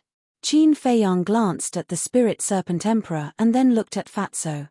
He asked, "What do you think about this? Lu Xingchen helped Wen Qiu before. Now that Mu Qing is helping him, there must be some secret." Fatso thought for a while and said, "I think so too." Qin Feiyang nodded. "Also, how did Wen Qiu's cultivation improve so quickly? When you captured the commander of the Kirin army, Fat Lord had been thinking about this. In the end, he came to 2 unreasonable conclusions." Fatso said. "What conclusions?" Qin Feiyang was stunned and looked at Fatso expectantly. First, they might have obtained some great fortune. Second, they have also opened the door of potential. Fatso said. This, Qin Feiyang was stunned. He shook his head and said, "These 2 possibilities are not possible. First, everyone could not have obtained a great fortune at the same time. Second, no one knew better than him how difficult it was to open the door of potential. Without the help of pills, it was almost impossible. But in the Great Qin Empire, no one other than him knew how to refine these pills." Hearing Qin Feiyang's words, Fatso smiled bitterly. "That's why Fat Lord said that these 2 conclusions are unreasonable. But immediately after, Fatso's expression turned solemn. However, if it was Mu Tianyang, then the second possibility is completely valid. Mu Tianyang. Qin Feiyang's eyes trembled. After being reminded by Fatso, he immediately remembered that Mu Tianyang was still alive. And he was hiding in the Great Qin Empire. We can't ignore this problem. Qin Feiyang muttered and looked at Fatso. Sneak into the temple immediately and ask Tan Wu and the others. I don't think you can get anything out of them. Because if it was really Mu Tianyang, then these people must have become his subordinates. After all, no one is willing to nurture someone who is not loyal to them. And if this hypothesis is true, then Mu Tianyang must be planning a big conspiracy. Fatso said in a deep voice. One had to know that Tan Wu and the others were all geniuses of the 9 prefectures. Even in the imperial capital, they were one of the best. Moreover, their battle souls also had their own characteristics. It could be said that as long as the door of potential was opened, they could become an overlord in the future. If it's really as you said, then his plan must be to destroy the Great Qin Empire and rebuild the former Tianyang Empire. However, this is already within my expectations. Qin Feiyang said. I really hope he can fight with the current emperor soon. Fatso chuckled. What thoughts? Qin Feiyang rolled his eyes at him. This was a typical case of wanting to see the world in chaos. Isn't Fat Lord's thoughts also your thoughts? Don't think that Fat Lord can't tell. Although you didn't say it on the surface, you actually have a lot of thoughts in your heart. Fatso glanced at Qin Feiyang in disdain, then sighed and said, let's not talk nonsense. Whether there is a gain or not, we have to go to the Divine Palace this time. Where shall we meet later? Here. Qin Feiyang said. Okay. Fatso nodded. Qin Feiyang glanced at the Phantom Snake Emperor, then left the ancient castle with Fatso. Fatso immediately opened a portal and walked in. Seeing this, Mu Qing asked suspiciously, where is he going? But Qin Feiyang just glanced at him indifferently, then looked at the commander of the Kirin army and said, during the years I was away, did any potential pills appear in the imperial capital? No. The commander of the Kirin army shook his head. Then are Lu Xingchen, Ren Wushuang, Dong Xingyang, Shen Mai, my father, and my mother all in the divine prison? Qin Feiyang said. They are all here. The commander of the Kirin army nodded. Qin Feiyang clenched his fists. His eyebrows were filled with hostility as he asked, You're the emperor's trusted aide. Do you know why he crippled my cultivation and banished me from the imperial capital back then? Hearing this question, Mu Qing and Yiglao also looked at the commander of the Kirin army. Because this was also what confused them. I don't know. I guess no one knows about this except His Majesty and the state preceptor. The commander of the Kirin army said. Humph. No matter how deep they hide, I will dig out the truth step by step. Chapter 906. Time flew by. Half an hour passed. The Kirin army commander's Sea of Qi had finally recovered. He looked at Qin Feiyang and asked, What do you want me to do now? Qin Feiyang looked up at the night sky. There was still some time before dawn. He said, Go to the penitentiary immediately. No. However, Mu Qing stopped Qin Feiyang. Why? Qin Feiyang frowned. Yiglao's divine power hasn't recovered yet. What if we are discovered by the emperor and the imperial advisor when we sneak into the penitentiary? Mu Qing said. Then what do you mean? Qin Feiyang asked. Let's wait for Yiglao to recover his divine power first. Even if we are discovered, we can immediately open the space-time gate and take us back to the Forgotten Continent. Mu Qing said. Qin Feiyang pondered for a while. In the end, for safety reasons, he accepted this suggestion. Go back first and wait for my news. Remember, if you want to live, don't play tricks. Qin Feiyang looked at the Kirin army commander and said. The Kirin army commander nodded sadly.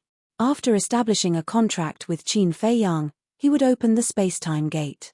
Also, now that you are my subordinate, there are some things that I need to tell you. Wan Qiu and your daughter are still meeting secretly. You are not the only one who doesn't like this person. I don't like him either. If there is a chance, kill him. Qin Feiyang said. His eyes flashed coldly. The Kirin army commander's body stiffened. He walked into the space-time gate without looking back. When the space-time gate disappeared, Mu Qing frowned and said, "You can't touch Wn Chiu. You think I can't touch him just because you say so? Who do you think I am? Your subordinate." Qin Feiyang smiled disdainfully. He left the two behind and entered the castle. Mu Qing was quite angry. Yiglao glanced at the void where Qin Feiyang disappeared and sighed, "This Qin Feiyang is not someone you can control." "I know. Not just me, I'm afraid no one in this world can control him. But because of this, I hate him even more and want to kill him even more." Mu Qing thought to himself, his eyes filled with killing intent. Yiglao's eyes flickered. "He'll die when our plan succeeds." In the blink of an eye. 3 days passed. Over the past 3 days, the Phantom Serpent Empress potential had been completely unlocked, and its talent had soared. Qin Feiyang also managed to open the 6th floor with the help of the double-winged snow eagle. However, Fatso, who had sneaked into the temple, did not return, nor did he send any message. That morning, Qin Feiyang woke up from his closed-door training. His brows were tightly knitted. Soon. Lu Hong also opened her eyes and said worriedly, "It's been 3 days and Fatso still hasn't returned. Could something have happened?" "I don't think so. After all, Yiglao is here now. If something really happened, he would send a message to us for help." Qin Feiyang pondered for a moment and shook his head. Then he got up and left the castle. He stood above the mountain range and looked down. Soon. He found Mu Qing on a mountain peak not far away. Both of them were sitting cross-legged on the ground, resting with their eyes closed. Whoosh! He took a step forward and landed beside the two of them.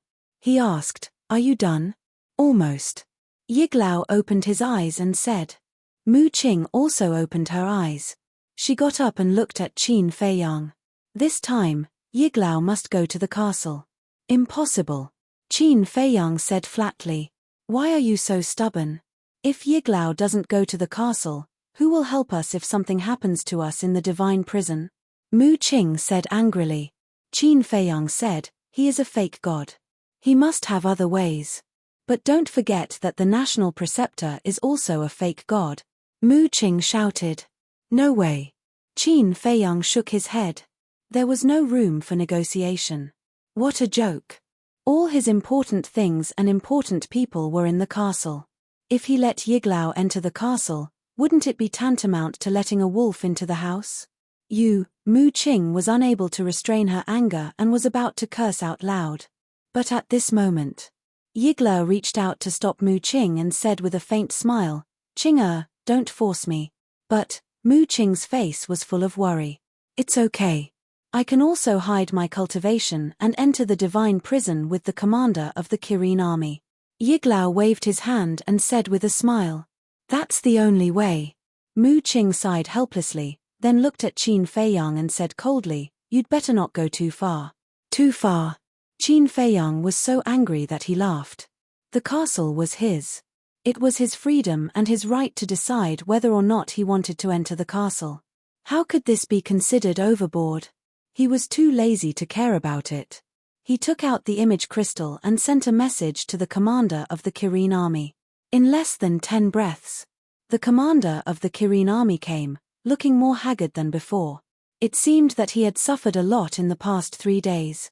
Qin Feiyang said, "We are going to disguise ourselves as your subordinates and sneak into the divine prison. What do you think?" The commander of the Kirin army glanced at the 3 people and pointed to Yiglao. If he hides his cultivation and is not seen by the national preceptor, it should not be a big problem. But the 2 of you, both of you are only war masters. My Kirin army is not so weak. The commander of the Kirin army looked at Qin Feiyang awkwardly and said, "If someone asks, you can just say that we entered the Qilin army because of your relationship. Wouldn't that be enough?" Mu Qing frowned. "No. Everyone in the Kirin army must be a war saint. This is the rule set by His Majesty."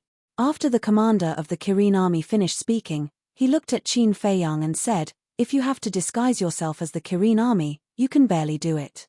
When someone asks, You can say that you have reached the peak of the 9 stars War Master and can break through at any time. Qin Feiyang nodded. The commander of the Kirin army looked at Mu Qing and shook his head. As for you, there is definitely no discussion. What kind of stupid rule is this? Mu Qing was incomparably annoyed. Qin Feiyang waved his hand and directly sent Mu Qing to the ancient castle. He was not worried about Mu Qing going to the ancient castle, because Mu Qing's strength was not as good as the double-winged snow eagle and wolf king. If he dared to act recklessly, he would definitely die miserably. At the same time, the commander of the Kirin army took out 2 sets of flame armor from his Chenkuan bag. Qin Feiyang and Yiglao quickly changed. Old Yi also changed his appearance slightly and became younger than before. He also controlled his cultivation level to be a 1-star battle saint. After disguising, the 3 of them were ready to set off. But at this moment, Fatso came back with a relaxed expression and a ruddy face. Wow. Boss, you are dressed well. It's so cool that no one has a friend. Seeing the flame armor on Qin Feiyang, Fatso's eyes lit up and ran over with a cheeky smile. Don't joke with me. Where have you been for the past 3 days? Qin Feiyang frowned and said. Of course I went to have fun. Fatso chuckled. Qin Feiyang's face instantly darkened. Ahem.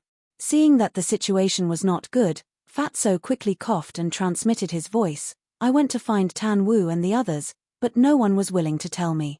But they were quite happy to know that you are still alive. Then, Fatso added, as for Feng Wuxie and the twin sisters, I did not go to them. After all, they have some grudges with us. If they know that you are back, they will definitely stir up trouble. Qin Feiyang could not help but reveal a look of disappointment. Don't be so quick to be disappointed. Although I did not pry open their mouths, I heard a very important piece of news from Sun Dahai. Fatso thought to himself. What news? Qin Feiyang's heart skipped a beat and asked. Of course he still remembered Sun Dahai, who was the steward of the treasure pavilion. He told me that not long after we left, a mysterious masked man also went to purchase the medicinal ingredients for the potential pill. Fatso said. What?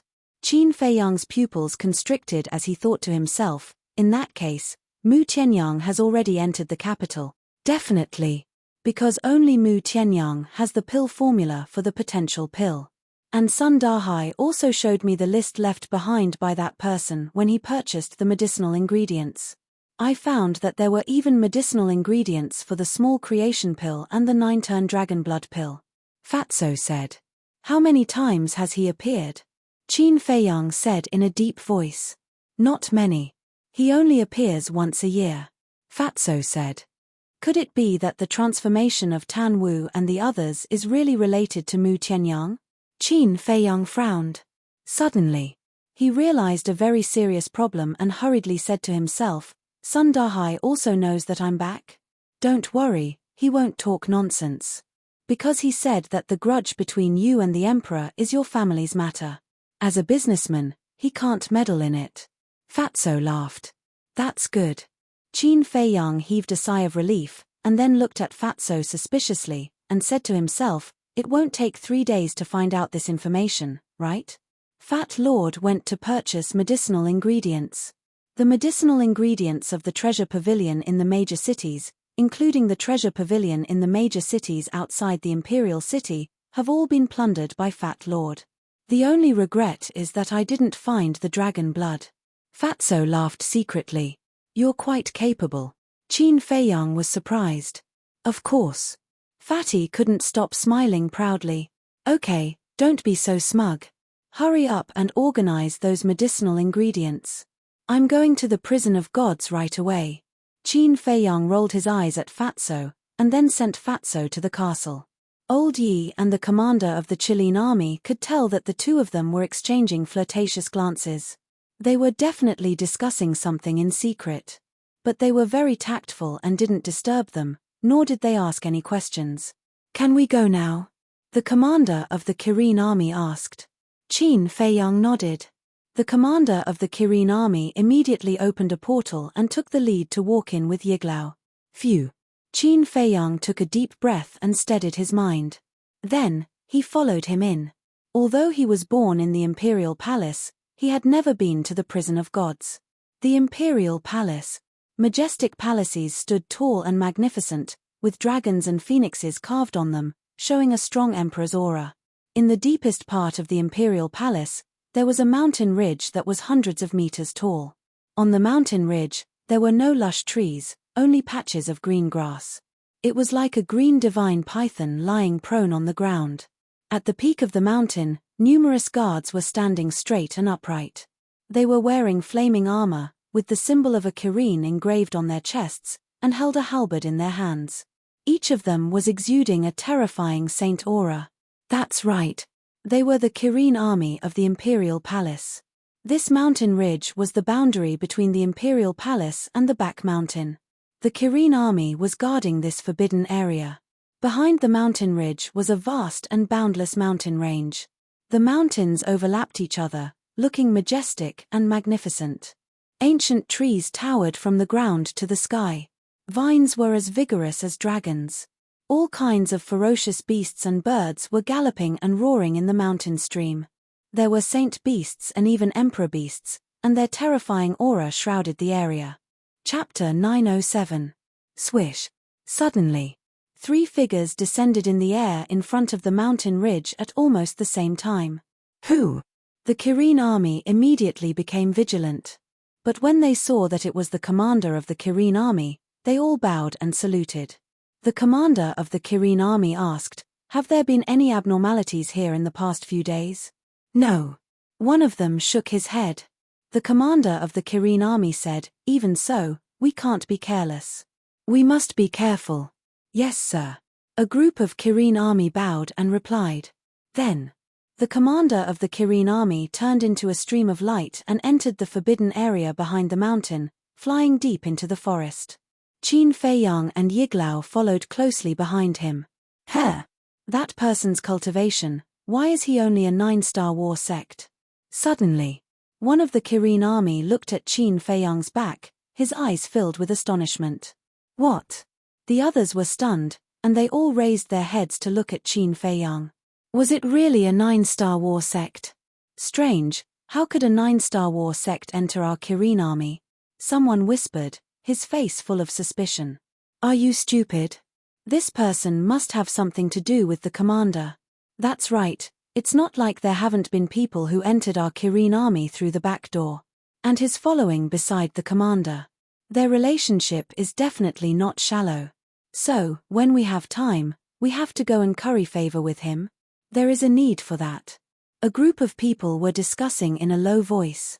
As for the person involved, Qin Feiyang, he was galloping while looking at the mountains and rivers. His eyes were filled with curiosity.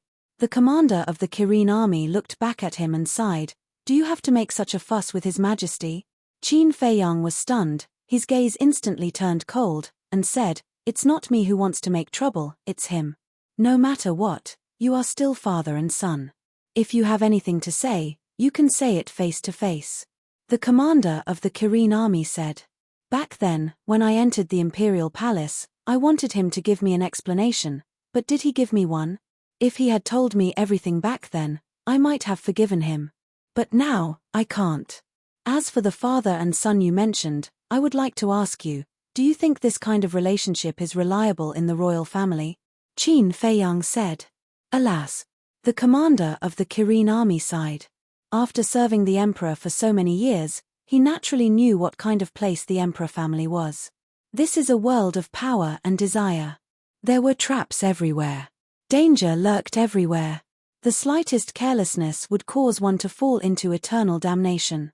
What brotherly relationship? What father-son relationship? It was completely unreliable here. The only thing he could rely on was his fists and brains. Next. The two of them didn't talk about anything else. Several hundred breaths passed. Black fog suddenly appeared in front of them. The black fog covered an area of several dozen miles, drifting in the air with the wind. Before he even got close, Qin Feiyang felt an intense sense of danger. That black fog isn't an ordinary fog. It's called soul-devouring fog. It has a strong penetrating power and can easily penetrate into the sea of consciousness of living creatures and erode their souls. If one accidentally enters it, even I can't last more than 10 breaths. And the prison of God is right in the center of this black fog. The commander of the Kirene army said. As he spoke, he took out a golden token from his chest.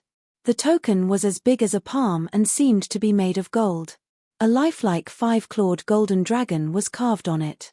Then, the commander of the Kirene army activated a trace of battle chi and infused it into the golden token. Buzz. Immediately, the golden token buzzed and vibrated. Rays of golden light emerged and formed a golden barrier around the commander of the Kirene army. Come in. Then the commander of the Kirene army said without turning his head. Qin Feiyang and Yiglao looked at each other and stepped into the golden barrier one after another. Immediately, they felt a terrifying aura of the emperor. Qin Feiyang asked, did he make this by himself? Of course, he was referring to the emperor. Yes. The commander of the Kirene army nodded. Qin Feiyang's face darkened. He didn't say anything. He looked up and scanned the front. Then, his pupils shrank. He saw that the area covered by the black fog, whether it was the mountains or the earth, was dyed black.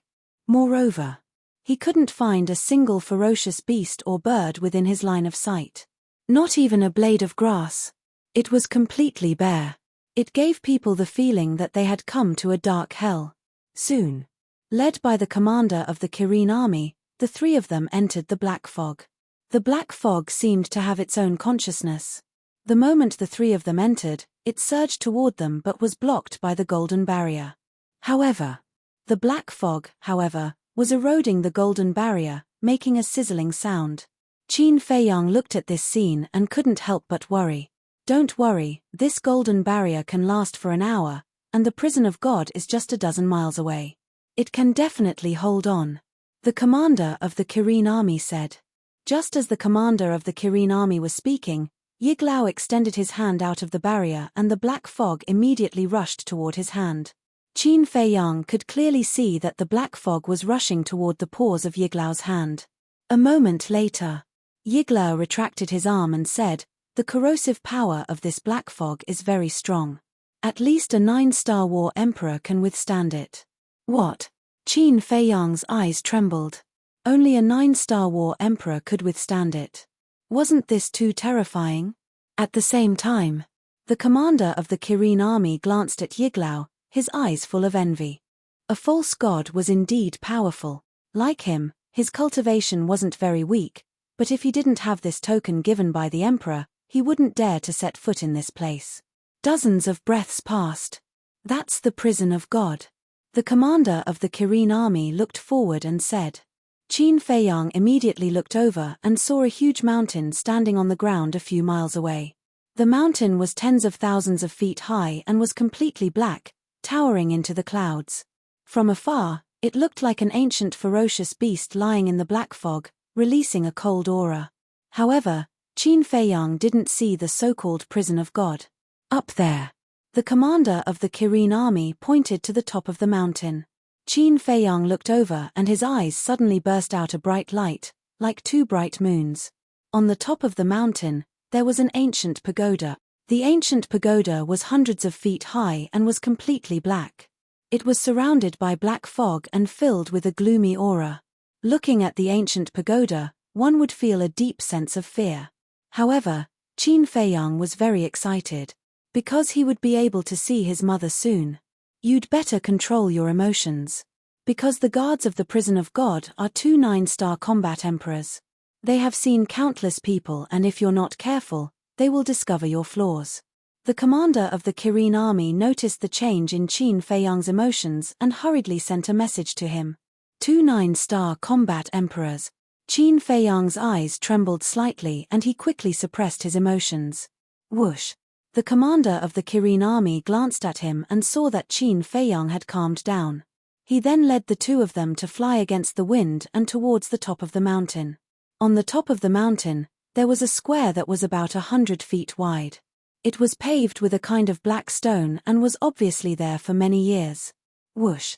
Dozens of breaths later, the three of them landed on the square.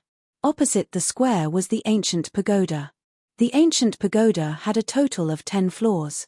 The door of the pagoda was closed and there was a tall stone tablet next to it. 2 bloody words were carved on the tablet. Prison of God. The 2 words seemed to be condensed from blood and emitted a shocking murderous aura. On both sides of the pagoda door, 2 old men in black robes sat on the ground like 2 death gods.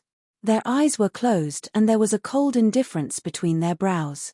The soul-devouring fog lingered around them but could not hurt them.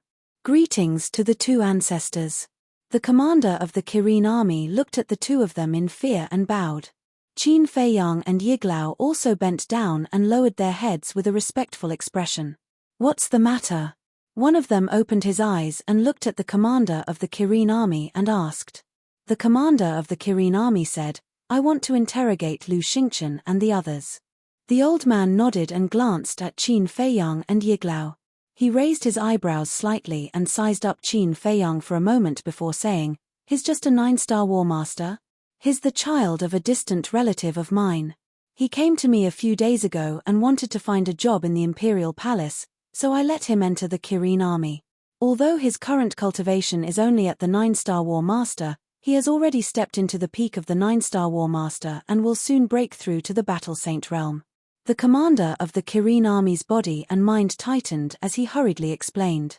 The old man nodded and said expressionlessly, we don't want to care about this kind of thing, but you'd better restrain yourself. After all, this is the rule set by His Majesty. I know. I promise there won't be a next time. The commander of the Kirin army secretly heaved a sigh of relief and respectfully replied. It's good that you know. After the old man finished speaking, he raised his old hand and waved it gently. The tightly closed door of the pagoda slowly opened. Behind the pagoda door, there was a golden light curtain that sealed the entire pagoda door. The purpose of this light curtain was to block the soul-devouring fog. Go in, the old man said. Thank you, ancestor. The commander of the Kirin army bowed and thanked him, then walked towards the pagoda door. Qin Feiyang and the other 2 hurriedly followed. But just as Qin Feiyang passed by the old man suddenly asked, what's your name? Qin Feiyang's body stiffened, he hurriedly stopped and lowered his head in horror. Yiglao also stopped beside Qin Feiyang, glanced at Qin Feiyang, and then glanced at the old man without leaving a trace, a cold light flashing in the depths of his old eyes. If there were any accidents, he would definitely kill these 2. At the same time, the commander of the Kirin army was also a little flustered. He pretended to be calm and turned to look at Qin Feiyang, smiled and said, don't be afraid, answer the ancestor's question truthfully.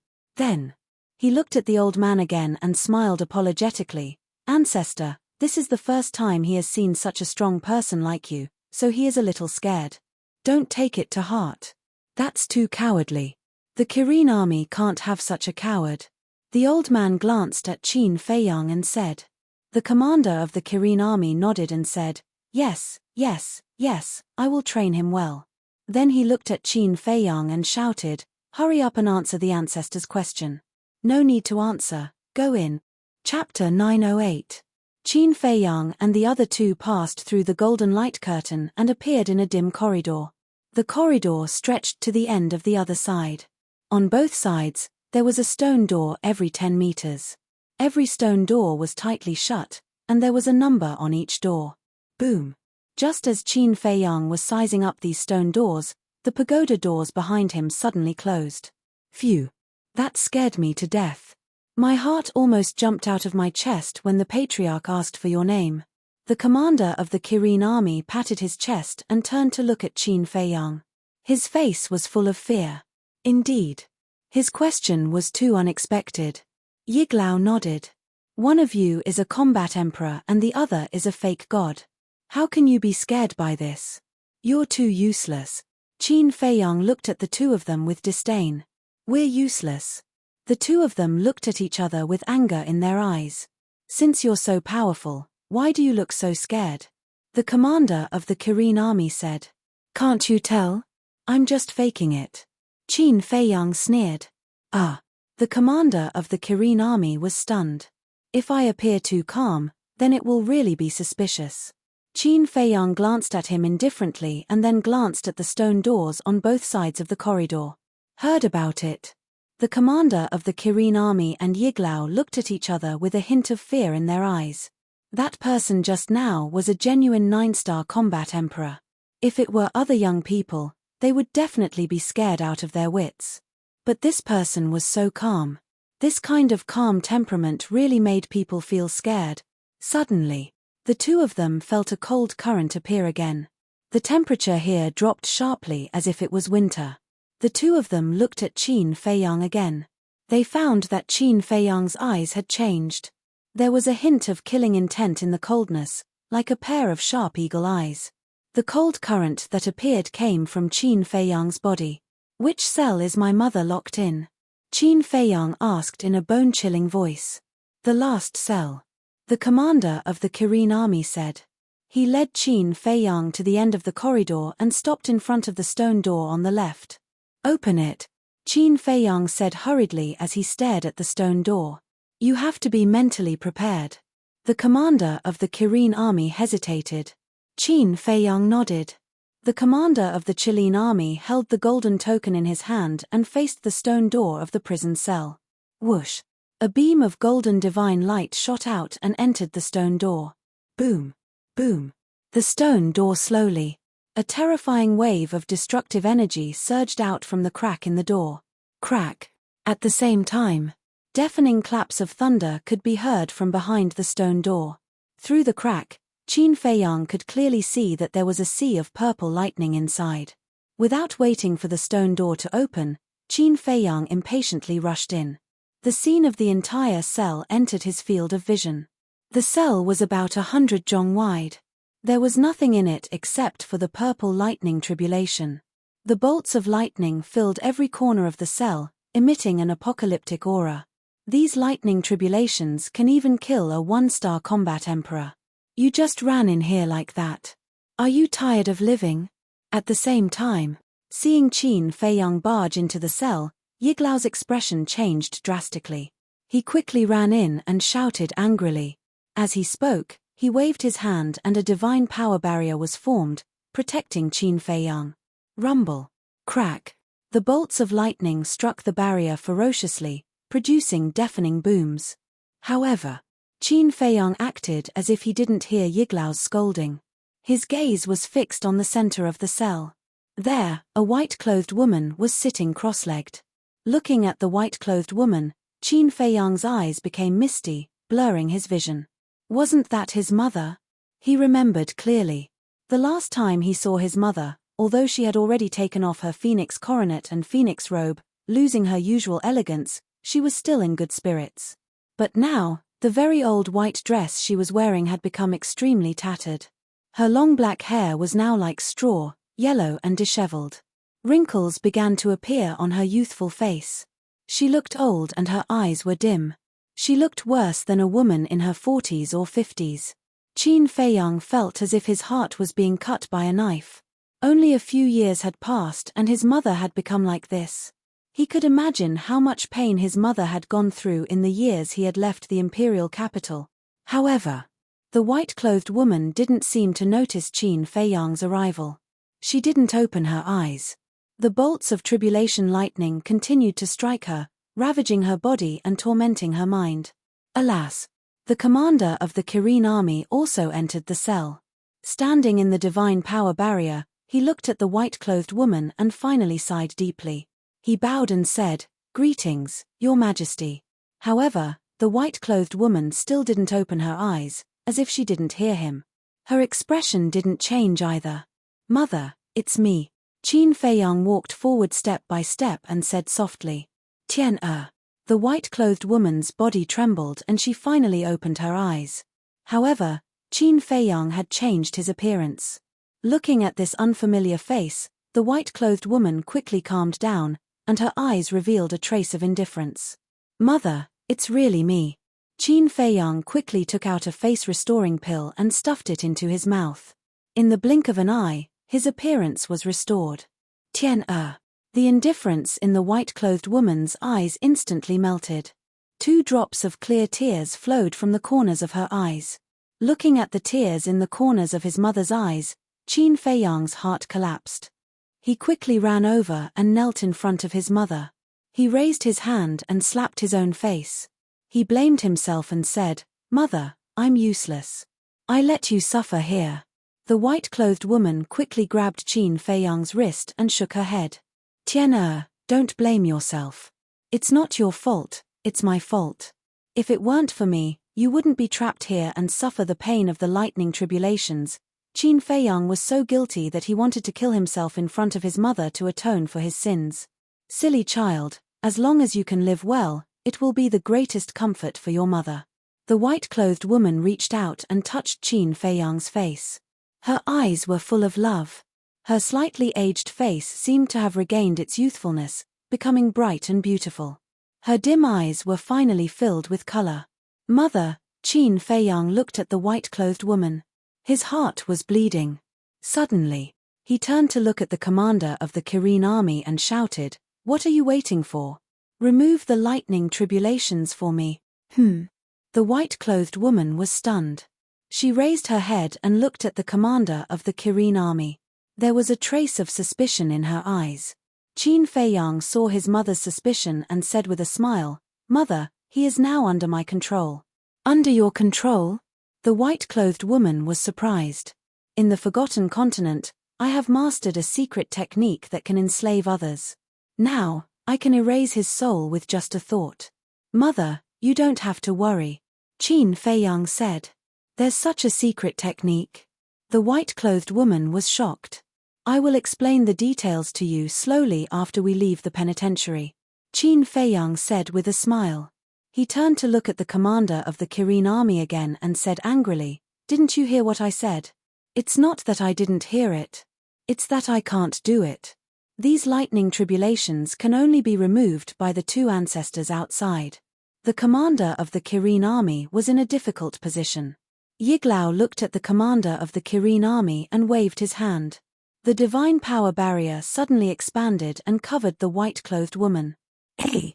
The white-clothed woman looked at Yiglao in surprise. "Thank you." Qin Feiyang looked at Yiglao and thanked him. Then, he looked at the commander of the Kirin army and said coldly, "Then you go and bring Lu Xingchen and the others to me, as well as the old man and Zhu Yu." "Okay." The commander of the Kirin army nodded and walked out of the divine power barrier. Although the lightning tribulations here were terrifying, the commander of the Kirin army could withstand them for a while. The white-clothed woman looked at Yiglao and asked, "Tian, who is this?" Qin Feiyang smiled and said, "He's from the Forgotten Continent. This time, I was able to come back and sneak into the god's prison thanks to his help." The white-clothed woman nodded and stood up with the help of Qin Feiyang. She bowed to Yiglao and said, "Thank you, Senior, for taking care of Tian." Although Yiglao controlled his cultivation to be at the level of a one-star battle saint, the divine power barrier exposed his true cultivation. "Thank him?" A trace of displeasure crawled up Qin Feiyang's face as he said, "Mother, he and I only have a relationship of mutual benefit. There's no need to thank him." "Tian, you can't be so rude. Even if you're using each other, he's helping you now. You should thank him," the white-clothed woman said with a straight face. Qin Feiyang felt wronged. All these years, the Mu family had harmed him a lot. Especially the Mu family's great ancestor and second ancestor, they had tried to kill him many times. Who would have thought that his mother would scold him now? Of course. He knew that his mother didn't know about these things, but he still felt uncomfortable. Yiglao glanced at Qin Feiyang and couldn't help but laugh.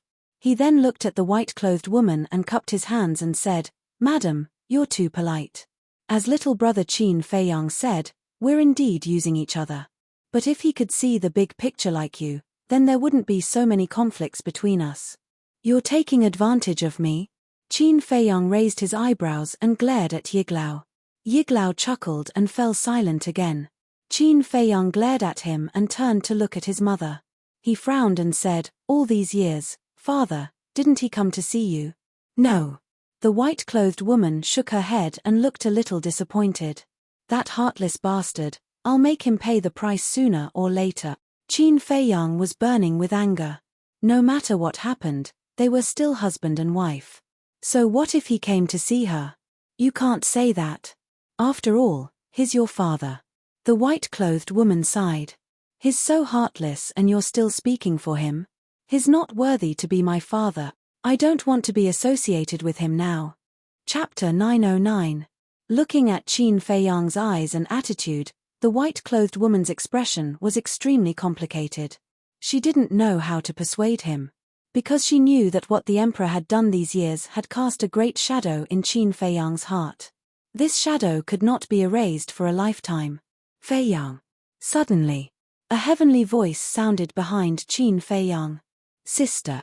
Qin Feiyang's body trembled, and he hurriedly turned around to see a beautiful figure standing at the door. After not seeing each other for many years, Ren Wuxuang was still so beautiful and moving. Even though at the moment, her clothes were ragged and her hair was messy, it still could not hide her charm from head to toe. Yiglao once again activated his divine power, allowing the divine power barrier to envelop the entire cell. Did you miss me? With a cynical smile, Qin Feiyang walked towards Ren Wuxuang. Then, Ren Wuxuang flew over and smashed into Qin Feiyang's arms. Ren Wuxuang's sudden behavior made Qin Feiyang somewhat at a loss. Because after being together for so long, it was the first time he had such intimate contact with Ren Wuxuang. With this beauty in his arms, the delicate fragrance assailed his nostrils, making him unable to help but feel restless.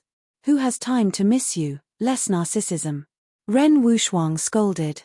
But her heart was unprecedentedly at ease, and her beautiful eyes were filled with a mist.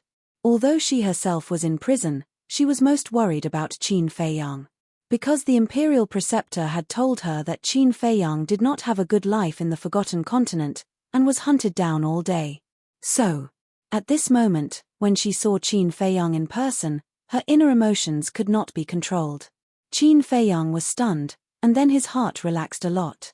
Although Ren Wuxuang was very charming, he had always treated Ren Wuxuang as his older sister. And Ren Wuxuang, like him, must have simply regarded him as a younger brother.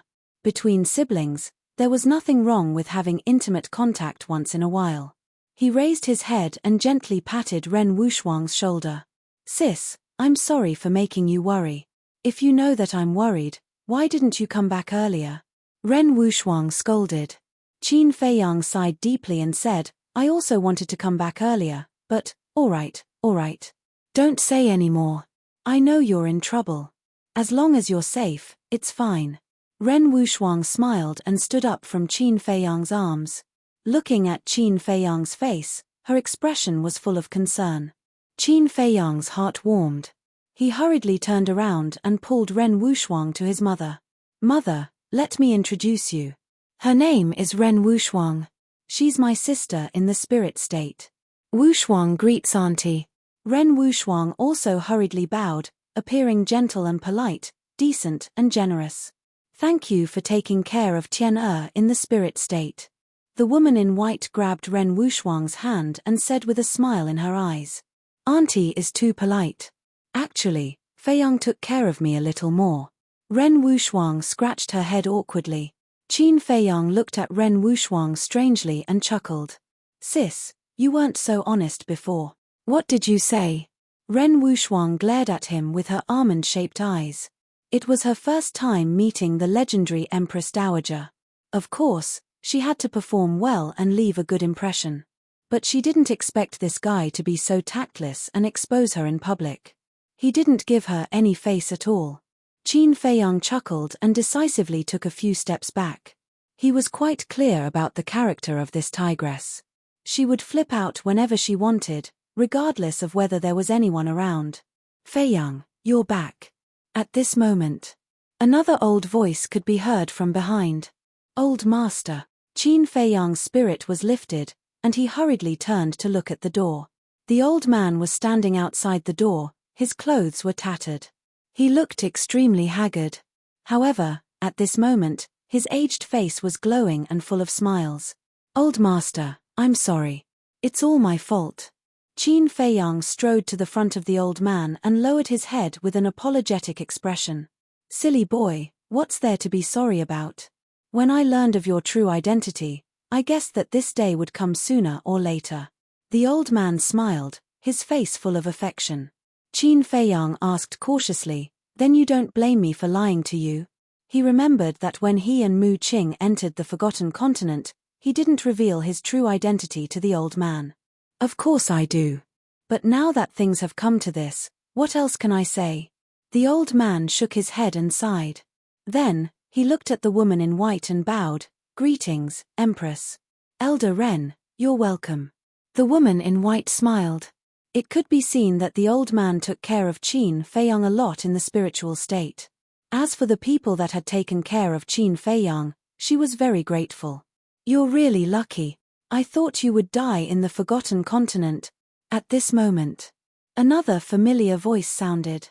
Qin Feiyang frowned and turned to look at the door. He saw a young man in white slowly walking into the cell. It was Lu Xingchen. You're not dead yet, how can I bear to die?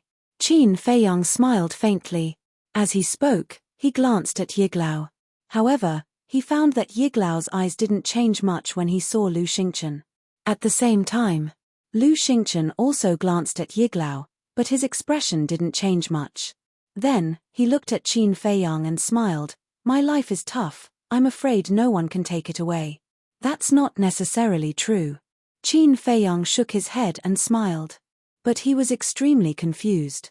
Yiglao did everything he could to save Lu Xingchen, but now that he saw Lu Xingchen in person, why didn't he do anything? What were these people trying to hide? Brother Qin, long time no see. How have you been? Suddenly, accompanied by a vigorous voice, Dong Zhengyang also walked into the cell. Behind Dong Zhengyang, there was Shen Mai and the ugly old woman Zhu Yu. Now, all the servants were present. Yes. Time passes so fast. Several years have passed in the blink of an eye.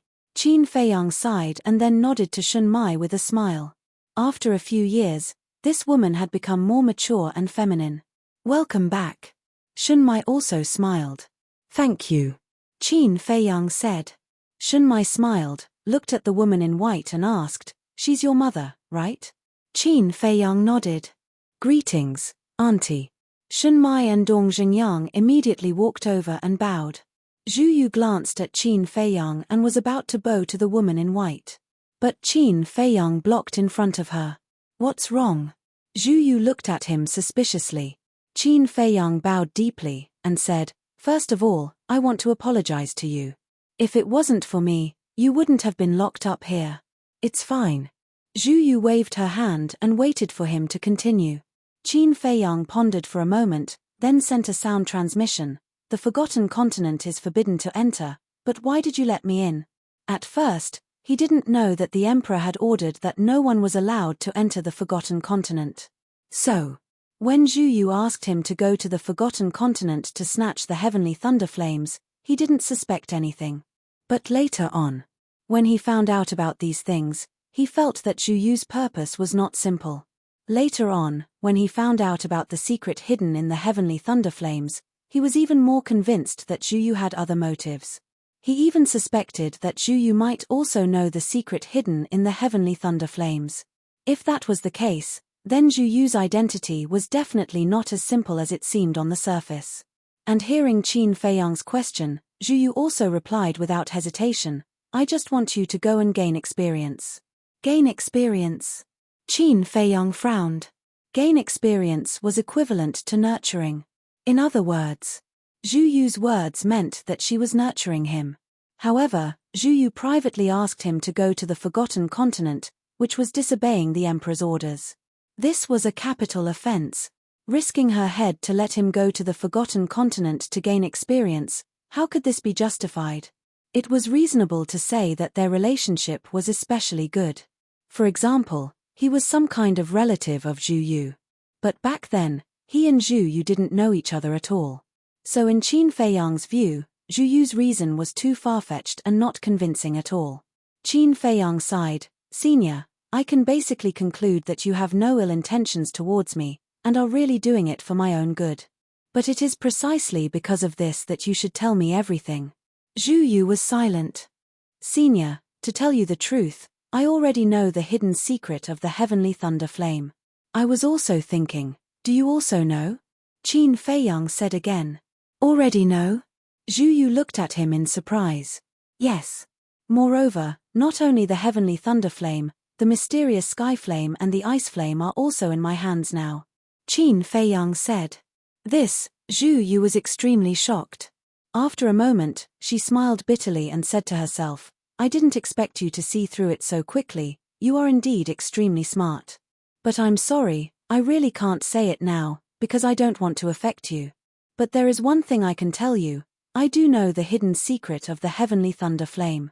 The reason why I asked you to snatch the heavenly thunder flame is precisely to let you enter that miracle. Zhu Yu said. Hearing these words, Qin Feiyang's heart trembled. Zhu Yu was indeed nurturing him, but why was this? They had no relatives or friends, they were complete strangers, what benefits did this have for her? However, Zhu Yu ignored him and walked towards the woman in white without looking back. Lu Xingchen looked at Zhu Yu, then looked at Qin Feiyang, and asked secretly, what did you and her say in secret?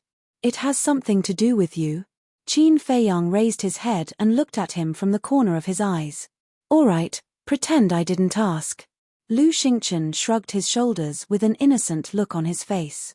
Qin Feiyang looked at Lu Xingchen, his heart suddenly moved, and sent a sound transmission. Were you the one who went to the treasure pavilion to purchase medicinal herbs in the past few years?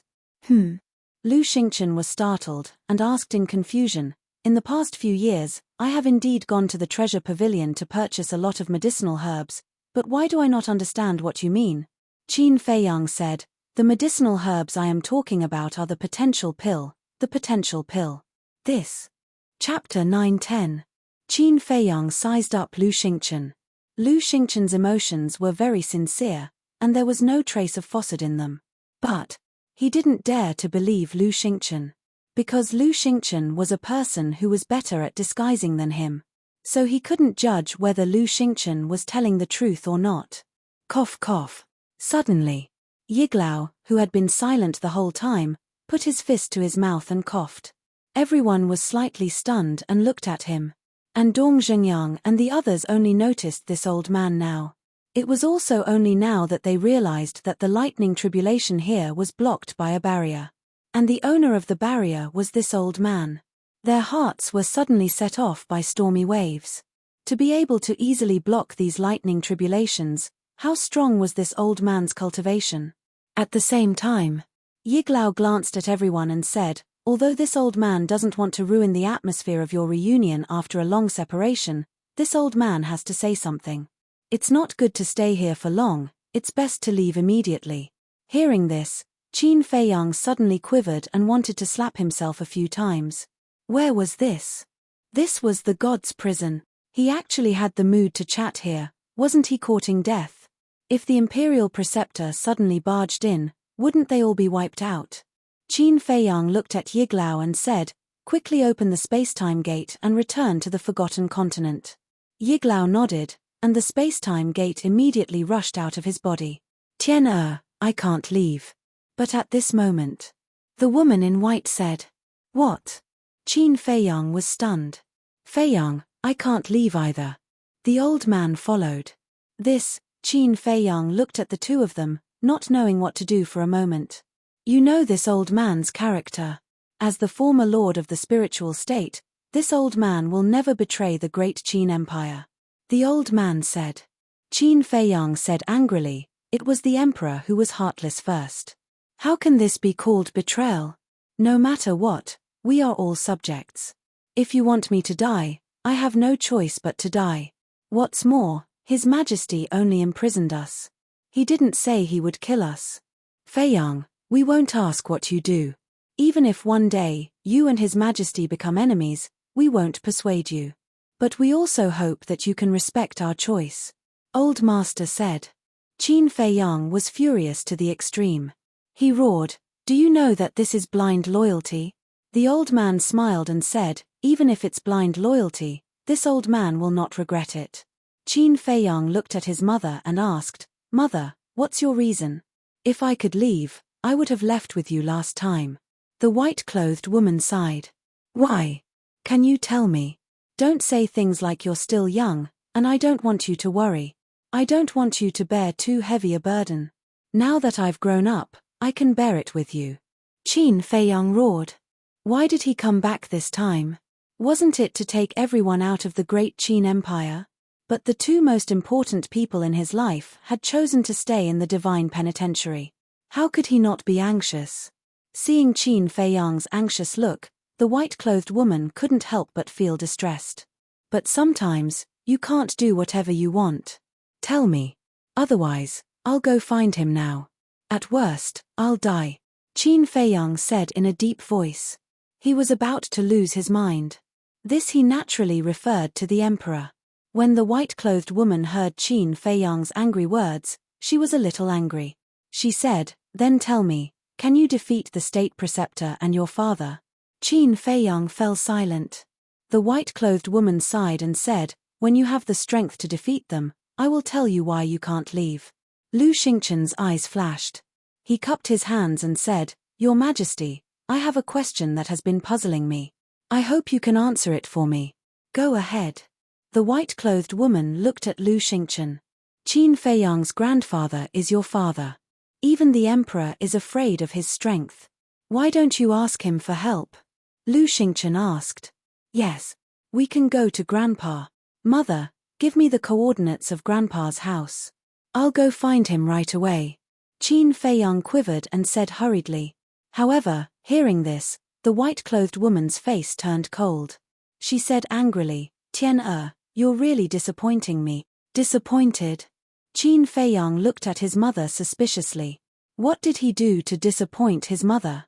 The white-clothed woman said, "Remember, don't always think of asking others for help. You have to rely on yourself." "Does Grandpa count as someone else?" Qin Feiyang asked.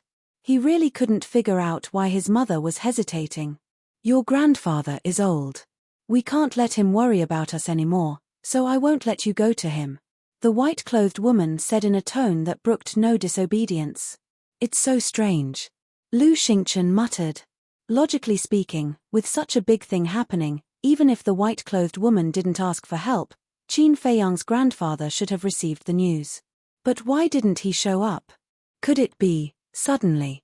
Lu Xingchen seemed to think of something. His eyes trembled slightly. He looked at Qin Feiyang and said, "I can't leave with you either. I don't plan to take you away. You can do whatever you want."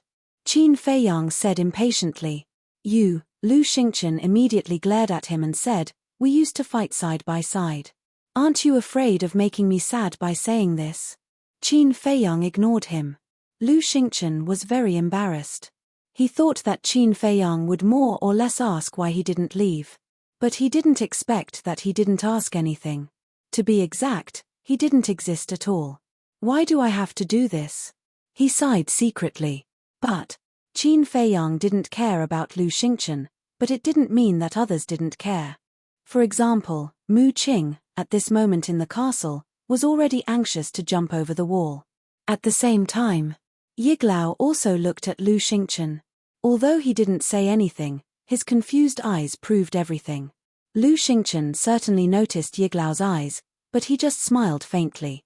However, it was unknown whether the two of them were communicating in secret. Alas! Looking at the silent Qin Feiyang, the white-clothed woman sighed softly and said with a smile, "Tian, Mother is already very satisfied that you can come back to see Mother. Don't delay any longer. Go quickly." Qin Feiyang closed his eyes in pain. "Where's the commander of the Kirin army?" Suddenly, Dong Zhengyang's surprised voice sounded. As soon as he said this, everyone scanned the prison cell, but they couldn't find the commander of the Kirin army. Yiglao's expression changed, and he hurriedly said, "Go outside and take a look." Lu Xingchen turned around and took a step out, landing in the corridor outside, and said in a deep voice, "He's gone. Damn it." Yiglao's eyes darkened, and he hurriedly looked at Qin Feiyang and shouted, "He must have slipped away when we weren't paying attention. Quickly erase his soul. He should have already informed the emperor and the state preceptor. You must leave quickly, or it will be too late." Lu Xingchen returned to the prison cell and urged. Yiglao waved his arm, and a palm-sized spacetime gate floated in the air. Following closely, his index finger pointed in the air, and streams of divine power rushed out crazily.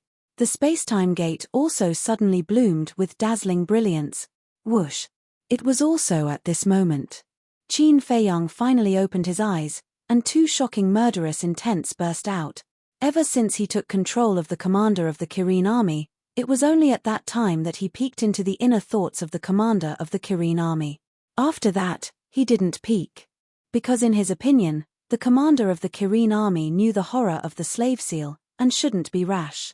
But he didn't expect that he would betray him at this time. However, just as he was about to erase the soul of the commander of the Kirin army, a series of steady footsteps suddenly sounded in the corridor outside. Could it be that he's here? Everyone turned pale with fright. What will come will eventually come. Qin Feiyang took a deep breath and looked up at the door. Everyone also gathered together and stared at the door. The footsteps were getting closer and closer. But they couldn't sense any aura, as if a ghost was walking in the corridor. After a few breaths, finally, an old man in white who seemed to have an immortal aura appeared outside the door. State Preceptor. Immediately, everyone's pupils contracted. At the same time, State Preceptor stopped and stood outside the door. He glanced at Qin Feiyang and the others, and a bright smile appeared on his old face. You finally came back. Finally. His eyes fell on Qin Feiyang and he laughed. Isn't this just as you wish? Qin Feiyang said. Seeing State Preceptor in person, the tension in his heart disappeared.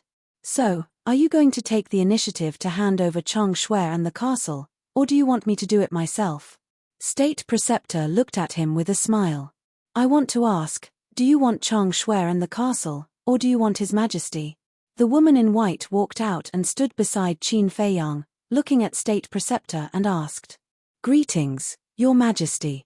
State Preceptor bowed symbolically and said with a smile, It's me and His Majesty. The woman in white raised her eyebrows and said, I'm afraid it's you. I want to see His Majesty. State Preceptor shook his head and said, His Majesty is accompanying the little prince, and probably has no time to see you. The little prince. The woman in white frowned. Mother, don't you know? He and that woman gave birth to another Ryuko, and they named him Qin Haotian. They even built a Haotian palace for this Ryuko. Qin Feiyang said word by word. His eyes were filled with anger that couldn't be dispersed. What? The woman in white trembled, and her slightly aged cheeks turned pale in an instant. I told everyone to hide this from you, Your Majesty. I was afraid that you would be angry after hearing it. Please forgive me, Your Majesty. State Preceptor bowed and said with a smile. Qin Feiyang looked at his mother worriedly, then looked at State Preceptor and shouted, Put away your hypocritical face. It seems that you have a big prejudice against me. Actually, there's really no need to do this. As long as you hand over Chang Shui and the castle, I'll immediately go to His Majesty and plead for you. At that time, not only will your mother be free, but your friends will also not have to suffer in the divine penitentiary. State Preceptor said with a smile. Plead for me. Lord State Preceptor, isn't that a little funny? I heard that His Majesty didn't intend to imprison you in the divine penitentiary. It was you who begged His Majesty repeatedly, and he finally did so. Moreover, it was your idea to imprison us in the divine penitentiary. Now, you're using this matter to play the good guy. Isn't that too unethical? As a person, especially when you're the State Preceptor of the Great Qin Empire, you're above everyone else. It's best to have some face. Chapter 9:11. The Imperial Preceptor narrowed his eyes and looked at Lu Xingchen. You are very bold. I was just speaking the truth. If I have offended the Imperial Preceptor, I hope you can forgive me. Lu Xingchen bowed and said. His attitude was neither servile nor overbearing, and there was no fear at all. The Imperial Preceptor looked at him coldly, then looked at Qin Feiyang and said with a smile, Your Highness, please make a decision quickly. Impossible. Qin Feiyang shook his head. Clang. Rumble. The space-time gate continued to expand, and the aura it emitted became stronger and stronger. The Imperial Preceptor was not surprised when he heard Qin Feiyang's reply. He raised his head and looked at the space-time gate and Yiglao.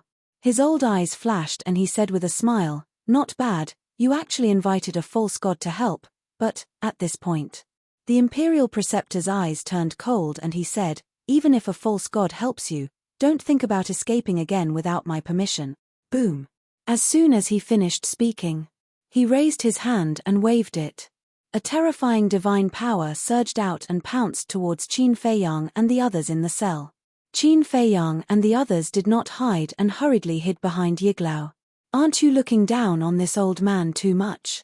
Yiglao snorted from his nose, and a majestic divine power emerged from his body and fiercely rushed out. Boom. The two divine powers collided, and a destructive aura suddenly shrouded the entire cell. The entire divine prison trembled violently at this moment. Qin Feiyang and the others hiding behind Yiglao, although they were protected by Yiglao, were still seriously injured. They spat out blood and their faces were pale. Everyone was shocked. At the moment when the two divine powers collided, they had a very real feeling, as if the god of death had arrived. Was the strength of a false god so terrifying? If not for Yiglao's protection, they would have all died in that instant. After one round of confrontation, the state preceptor's gaze turned completely cold. He looked at Yiglao and said, "You shouldn't have interfered with Qin Feiyang's affairs." Boom. The imperial tutor's aura completely erupted, like a huge wave, madly pouncing towards Yiglao. "Are you trying to scare me?" Yiglao smiled coldly, and the pressure of a fake god surged out like a tsunami. For a moment, he was on par with the imperial advisor. But deep in Yiglao's eyes, there was a trace of worry. He transmitted his voice, "You have to think of a way to stall him." "What is it?" Qin Feiyang and the others were shocked. "My strength is on par with the imperial preceptor. Normally, I wouldn't be afraid of him at all. But now, I have to focus on reviving the spacetime gate. The spacetime gate is a divine artifact. To revive it would require almost all of my divine power. That's why I can't fight him now."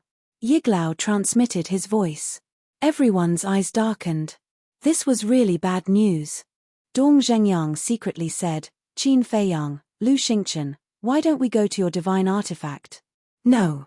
In our divine artifact, the spacetime gate is the same as the teleportation gate. They can't be teleported. Because our divine artifact is also a divine artifact. It can cut off the spacetime gate from the outside world." Lu Xingchen said. "Lu Xingchen is right. We have to think of another way." Yiglao also nodded without leaving a trace.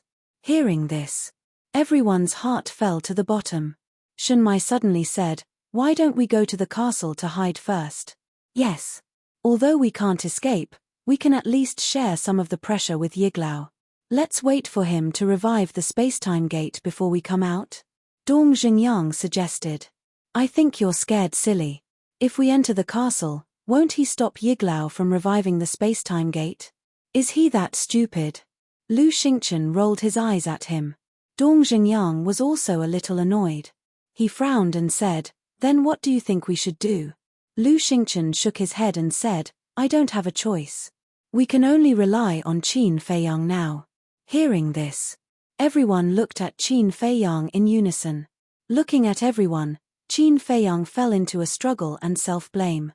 If he could keep an eye on the commander of the Kirin army and not give him a chance to betray them, they wouldn't be in this situation at all. What should they do now? Hand over Chang Shui and the castle?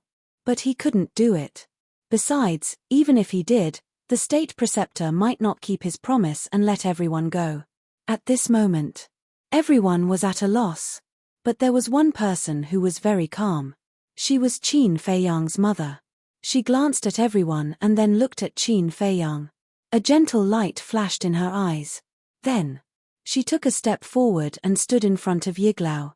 The two divine powers that were fighting tore her body apart in an instant. Blood gushed out. This sudden change was not only unexpected by Qin Feiyang and the others, but also by the state preceptor and Yiglao. One had to know. Now the divine powers of the fake gods were clashing. Running out like this was simply courting death. "Mother."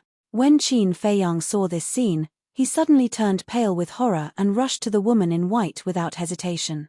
Yiglao and the state preceptor also came to their senses and withdrew their divine powers at the same time. Bang! The woman in white turned to look at Qin Feiyang.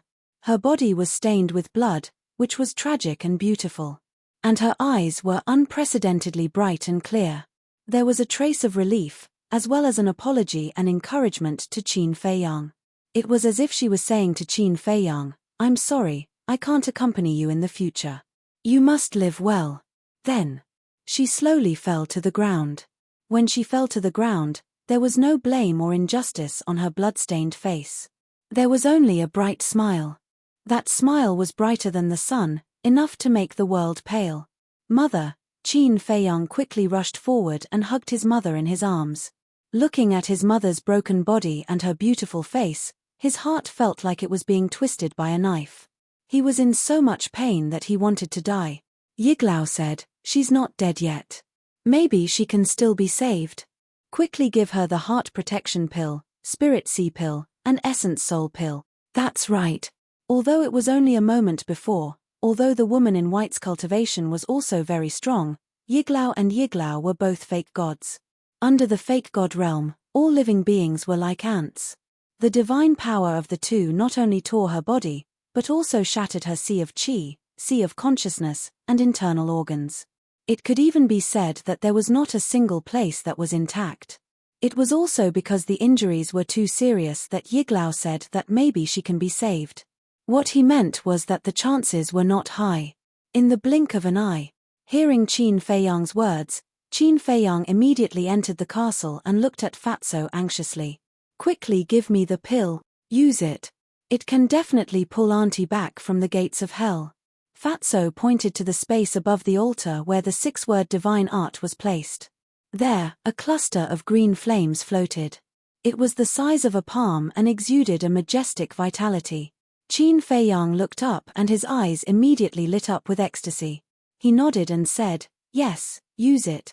This cluster of flames was the 3rd cluster of fire of life he had obtained. Back then, when he and Fatso were seriously injured, they had fused with the first 2 clusters of fire of life to escape the calamity. And this time, it would definitely work too. He grabbed the fire of life and appeared beside his mother. Boundless life energy instantly filled every corner of the prison cell. "This is fire of life." The Grand Tutor and Yiglao's eyes widened, greed crawling up their old faces. The Grand Tutor immediately released a trace of pressure and pounced toward Qin Feiyang, wanting to snatch the fire of life. Qin Feiyang glanced at the Grand Tutor coldly and said to Yiglao, "If you don't help me, our cooperation ends here." Yiglao raised his eyebrows. He waved his hand and a pressure emerged, condensing an invisible barrier in front of Qin Feiyang, blocking the Grand Tutor's pressure. "You really like to meddle in other people's business." The Grand Tutor was completely furious. He placed both hands in front of his chest and formed seals with lightning speed. An aura that could destroy heaven and earth roared out from his hands. This was a battle art. Yiglao's eyes darkened, and said, "It seems that this battle is unavoidable. You guys go to the castle immediately." As he spoke, he decisively put away the gate of time and space. As long as the Grand Tutor did not stop, he would not be able to revive the gate of time and space. It would be better to fight first and see whose wrist was harder. Qin Feiyang also finally placed the fire of life into his mother's mouth. Immediately, that terrifying life force surged towards the white-clothed woman's limbs and bones like a tide. The wounds all over her body immediately began to heal at a speed visible to the naked eye. Seeing that his mother's condition was gradually stabilizing, Qin Feiyang finally heaved a sigh of relief. "Shua." Suddenly, he stood up and stared at the Grand Tutor, saying, "Although my mother is no longer the Empress, she is still the Emperor's wife. How dare you hurt her? Hurt her? Let me tell you, if you don't hand over Chang Shuai and the castle today, don't mention hurting her, I will kill her." The Grand Tutor laughed sinisterly, looking quite ferocious. "How dare you?" But at this moment, a loud and clear voice resounded in the prison of gods. It was filled with a majestic aura. "Your Majesty." The Grand Tutor's body trembled, and he quickly turned around to see a middle-aged man standing in the corridor in front of him. This man wore a dragon crown on his head and a dragon robe on his body. His whole body was surrounded by golden light, exuding a vast aura. His face was cold, and his eyes were full of spirit. That 7-feet-tall body was like an unreachable giant mountain. An invisible pressure covered the sky and covered the earth. Even the Grand Tutor, who was a false god, could not help but lower his head, looking extremely respectful. "Greetings, Your Majesty." The Grand Tutor bowed. The Emperor took a step forward, and every step seemed steady and powerful. Beside the Emperor, there was a middle-aged man in purple armor, who was the commander of the Kirene army. Obviously, the Emperor was called by the commander of the Kirene army. The Grand Tutor glanced at the Emperor, and then looked at the commander of the Kirene army, with a faint cold light in his eyes.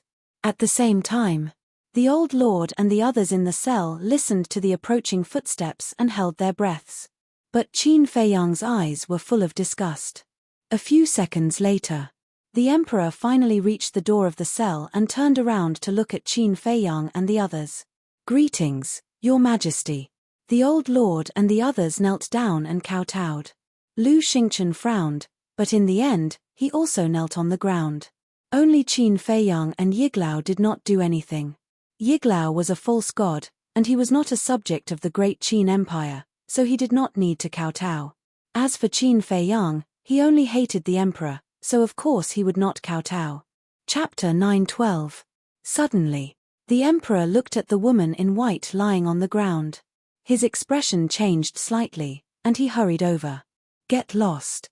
Qin Feiyang raised his eyebrows and directly stood in front of his mother. The Emperor stopped in front of Qin Feiyang and said, "You are your mother, but you are also my imperial concubine. I have the right to care about her. Don't cry crocodile tears here. If you really care about my mother, why didn't you come to see her all these years? Do you know how my mother survived all these years in the god's prison? Care? What a ridiculous word. Your ruthlessness and indifference have completely made me give up. Get lost. Instead of coming here to put on an act, you might as well go back and accompany your youngest son." Qin Feiyang looked at him coldly, determined not to give in. The Emperor frowned and said, "You know all about it. It's not a secret. However, I have something to tell you. Although the name Jiang Haotian has been abandoned by me, it is not something that can be replaced by anyone." Qin Feiyang said word by word, and his eyes flashed with a shocking cold light. The Emperor's pupils shrank and said, "I'm warning you, don't hurt him." "Ha ha. You're defending him now? It seems that you really care about him. If killing him can make you suffer, it's worth a try." Qin Feiyang joked. Whoosh. The Emperor's arm shot out and grabbed Qin Feiyang's neck. He said in a deep voice, "If you dare to touch a single hair of his, I will kill you with my own hand." "Then do it now. You've always wanted to kill me anyway, haven't you?" Qin Feiyang looked at him indifferently. There was no fear in his eyes, only coldness. A bone-piercing coldness. The Emperor looked at him deeply, and finally let go of his big hand. He pushed Qin Feiyang away and bent down to pick up the woman in white. "Put her down." Qin Feiyang was extremely angry. Like a mad beast, he madly pounced towards the Emperor. Boom! A powerful aura rushed out from the Emperor's body, and Qin Feiyang was sent flying. He crashed into a wall and coughed up blood. "Don't challenge my bottom line again," the Emperor said without turning his head. Then, he carried the woman out of the cell. "Your Majesty, allow me." The commander of the Kirene army stepped forward and looked at the unconscious woman in white. "No need." Then, he looked at the imperial advisor and said, "Did you just say that you want to kill her?" The imperial preceptor's gaze trembled as he hurriedly said, "Your Majesty, this is a misunderstanding. Let me explain. I don't want to pursue what you've done behind my back all these years. We only have one order. Release them immediately." Di Wang said. "Your Majesty, you can't." When the state preceptor heard this, he immediately became anxious. "What is it? Now, you even dare to disobey my orders?" The Emperor's gaze turned cold as he shouted, "I don't dare." The imperial advisor hurriedly lowered his head and said, "Your Majesty, we can release the others, but Qin Feiyang murdered the prince. He has committed a heinous crime. Lock him up in the penitentiary and wait for my orders. As for the person from the Forgotten Continent, expel him immediately. Commander, you stay and accompany the imperial advisor." The Emperor said expressionlessly. After that, he ignored the imperial advisor and strode away with the woman in white in his arms. "Yes, Your Majesty." The commander of the Kirin army bowed to the emperor's back as he left. "Farewell, your majesty." The imperial advisor also hurriedly bowed to see the emperor off, but his old face was ashen. "Give my mother back to me," however, at this moment. Qin Feiyang rushed out of the cell and roared hysterically. His eyes were bloodshot. The commander of the Kirin army grabbed him and said, "Calm down.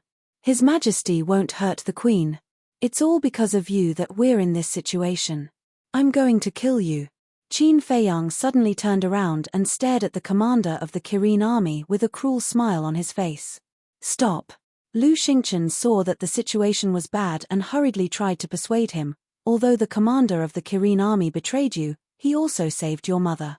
If he hadn't called the emperor over, your mother might have been killed by the imperial advisor. From this, it can be seen that he still has some feelings for you.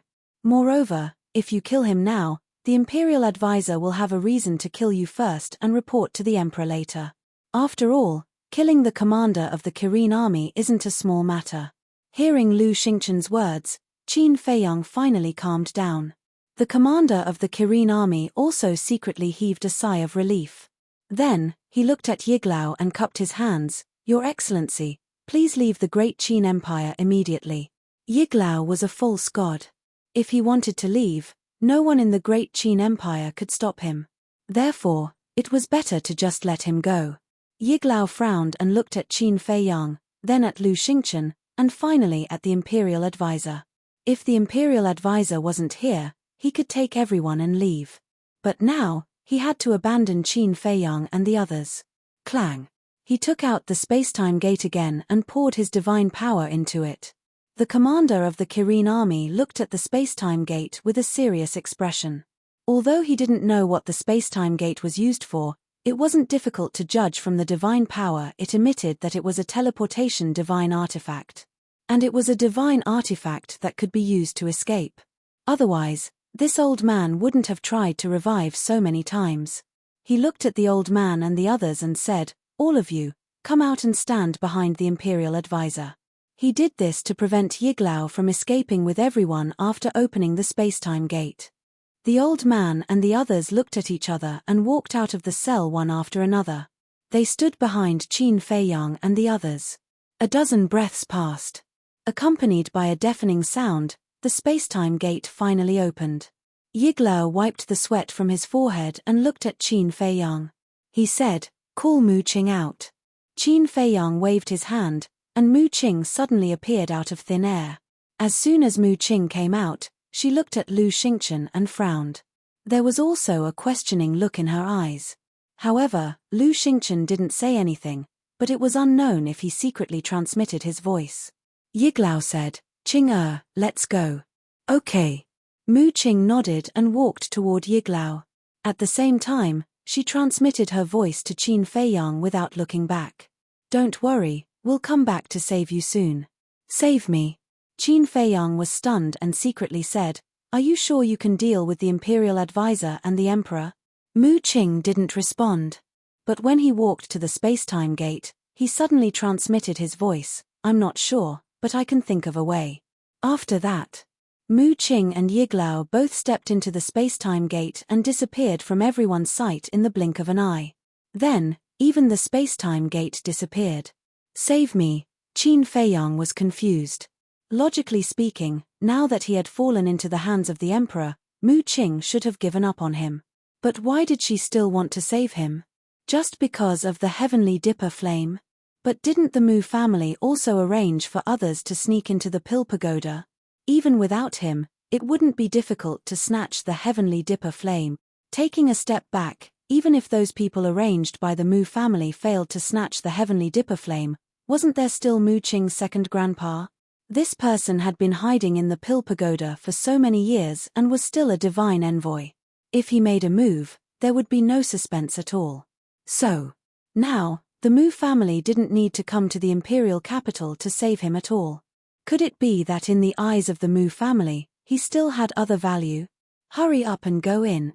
Just as Qin Feiyang was pondering, the imperial advisor suddenly made a move and pushed Qin Feiyang's back with force. Qin Feiyang immediately followed the inertia and ran uncontrollably toward the cell. This move made the old master and the others' faces change color. You know, the thunder tribulation in the cell was still there. And Yiglao had already left. Without the protection of the divine enchantment, Qin Feiyang would instantly die under the thunder tribulation if he entered the cell. At this critical moment, Ren Wushuang quickly rushed forward and pulled Qin Feiyang back again. Qin Feiyang also came back to his senses. His whole body was immediately dripping with cold sweat. Whoosh! He suddenly turned around and looked at the imperial advisor. The murderous intent in his eyes was undisguised. This old bastard, he actually wanted to harm him. If it wasn't for Ren Wushuang's timely move, he was afraid that he would have been smashed into pieces by the thunder tribulation. Not even his bones would be left. Imperial advisor, did you do it on purpose? The commander of the Kirin army also frowned and looked at the imperial advisor. How dare you? Do you know who you are talking to? The imperial advisor suddenly shouted with a stern voice. That gloomy look in his eyes was as if he was looking at a dead person, extremely frightening. Previously, he was already very angry when the commander of the Kirin army called the emperor over and ruined his plans.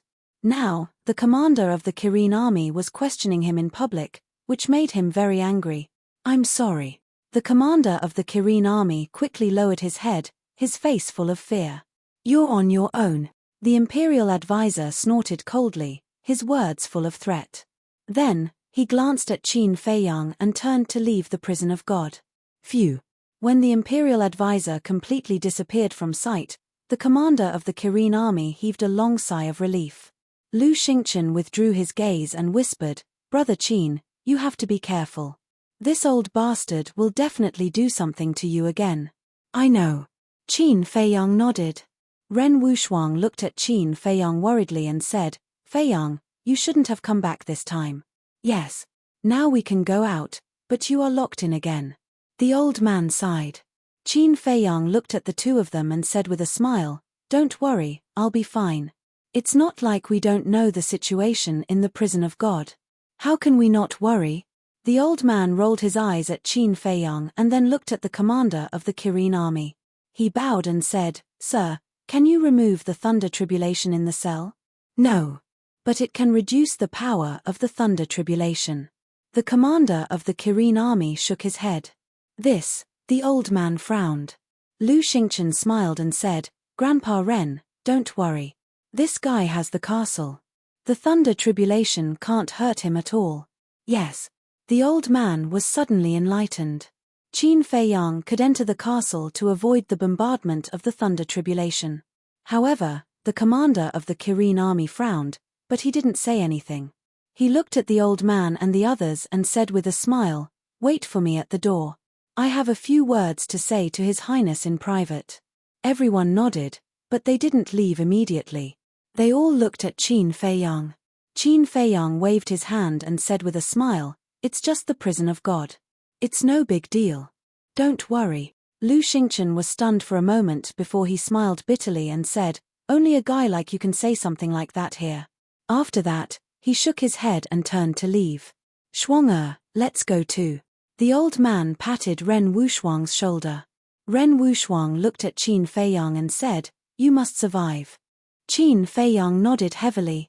Then, the old man pulled Ren Wushuang and turned to leave. Take care. Dong Zhengyang and the others also cupped their hands to Qin Feiyang. There was a trace of gratitude in their eyes. If Qin Feiyang hadn't appeared, they didn't know how long they would have been locked up. They might not even be able to leave the prison of God for the rest of their lives. Take care. Qin Feiyang also smiled at them. They left one after another. Chapter 9:13. Qin Feiyang said, What do you want to say? Just say it. No matter what, it was the commander of the Kirin army's fault that he ended up in this situation. He was not a saint, so he could not let it go. The commander of the Kirin army asked cautiously, Can this slave seal? You want me to lift the slave seal? Do you think it's possible? Qin Feiyang pursed his lips into a cold smile. Why not? Before this, there was no personal grudge between us. The commander of the Kirin army said unwillingly. Qin Feiyang said, Anyone who is loyal to the emperor is my enemy. The commander of the Kirin army said angrily, Don't you know that's too extreme? The Emperor did let you down, but he didn't really kill you. What do you know? Back then, when I was expelled from the Imperial Palace, if it weren't for my mother who begged for mercy for me, I would have been killed by him. Qin Feiyang shouted. The commander of the Kirin army heard this and could not help but feel helpless. Of course, he also knew about this. But there was a saying that it was better to squash enmity than to keep it alive. Moreover, the two of them were father and son, and blood was thicker than water. Was it necessary to fight like this? The commander of the Kirin army did not say anything more and asked, "Can the slave seal really control my soul? Do you think I'm bluffing? Okay, I'll let you have a taste of your soul being crushed." Qin Feiyang's eyes flashed with a cold light, and his mind moved slightly. The commander of the Kirin army suddenly held his head and screamed. At this very moment, he truly felt as if his soul was about to shatter. The intense pain caused his face to twist and distort. Stop, stop, stop. He hurriedly waved his hand. If Qin Feiyang did not stop, his soul would definitely be crushed. No. It was crush. Qin Feiyang looked at him coldly and stopped operating the slave seal. The commander of the Chilean army immediately sensed that the intense pain had disappeared. Don't even think about asking the imperial preceptor or the emperor to help you remove the slave seal, because they don't have the ability to do so. In this world, only I can remove it. Qin Feiyang said lightly. The commander of the Kirin army turned pale. Looks like I won't be able to escape from this kid's evil clutches in this lifetime. He sighed deeply and said, "I heard from Wen Qiu that you were the one who kidnapped the Phantom Serpent Emperor?" "Yes." Qin Feiyang nodded. "I should have known that the only person in the Great Qin Empire who has the guts to barge into my governor's manor is you." The commander of the Kirin army said bitterly. Qin Feiyang glanced at him and asked, "Did you kill Wen Qiu?" "No. I wanted to kill him, but my daughter, speaking of which."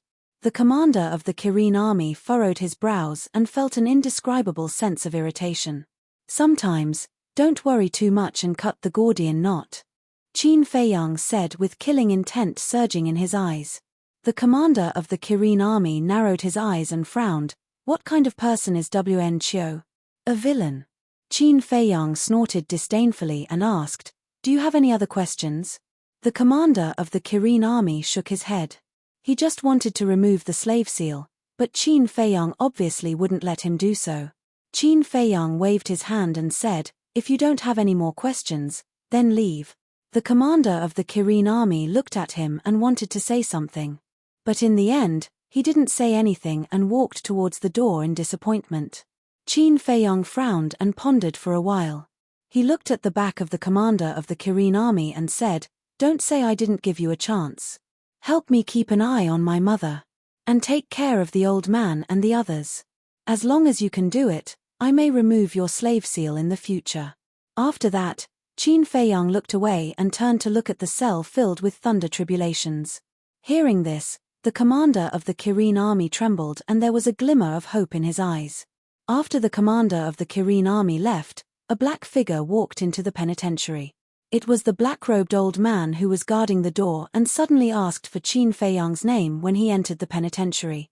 The commander of the Kirin army called him ancestor, so he must have a high status in the imperial palace. But Qin Feiyang had never seen this man before.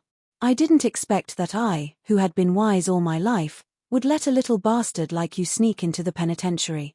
The black-robed old man walked towards Qin Feiyang and said coldly. Qin Feiyang raised his eyebrows and looked at the black-robed old man. He said, "Did you eat feces? Why is your mouth so smelly?" The black-robed old man's body stiffened and his old eyes were filled with anger. He said in a deep voice, "Little bastard, I dare you to say that again." Qin Feiyang sneered. "I think not only did you eat feces, but you also didn't have a mother to teach you. You're courting death." The black-robed old man stepped out and instantly landed in front of Qin Feiyang. He raised his old hand and directly hit Qin Feiyang's face. Qin Feiyang smiled disdainfully and disappeared without a trace in the blink of an eye. The black-robed old man suddenly blew his beard and glared. He shouted, "Little bastard, come out and fight me one-on-one if you have the guts. Don't hide in the castle like a coward. Is this old man stupid? Inside the castle, Fatso and the others looked at each other. A 9-star combat emperor asked a 9-star combat master to fight him one-on-one. Was his head kicked by a donkey? Wolf King asked, Little Qin Zi, are you really going to stay in this damned place forever? What else? Qin Feiyang asked. Wolf King raised his eyebrows and said worriedly, if we don't think of a way to leave this place, we will definitely die. Not to mention the emperor, even the imperial advisor would not let them go. Moreover, from the black-robed old man's attitude towards Qin Feiyang, it could be expected that he should also be one of the imperial advisor's men. In short, staying here would not end well. Qin Feiyang glanced at everyone and said with a smile, Don't worry, someone won't let us die. Who? Wolf King was surprised.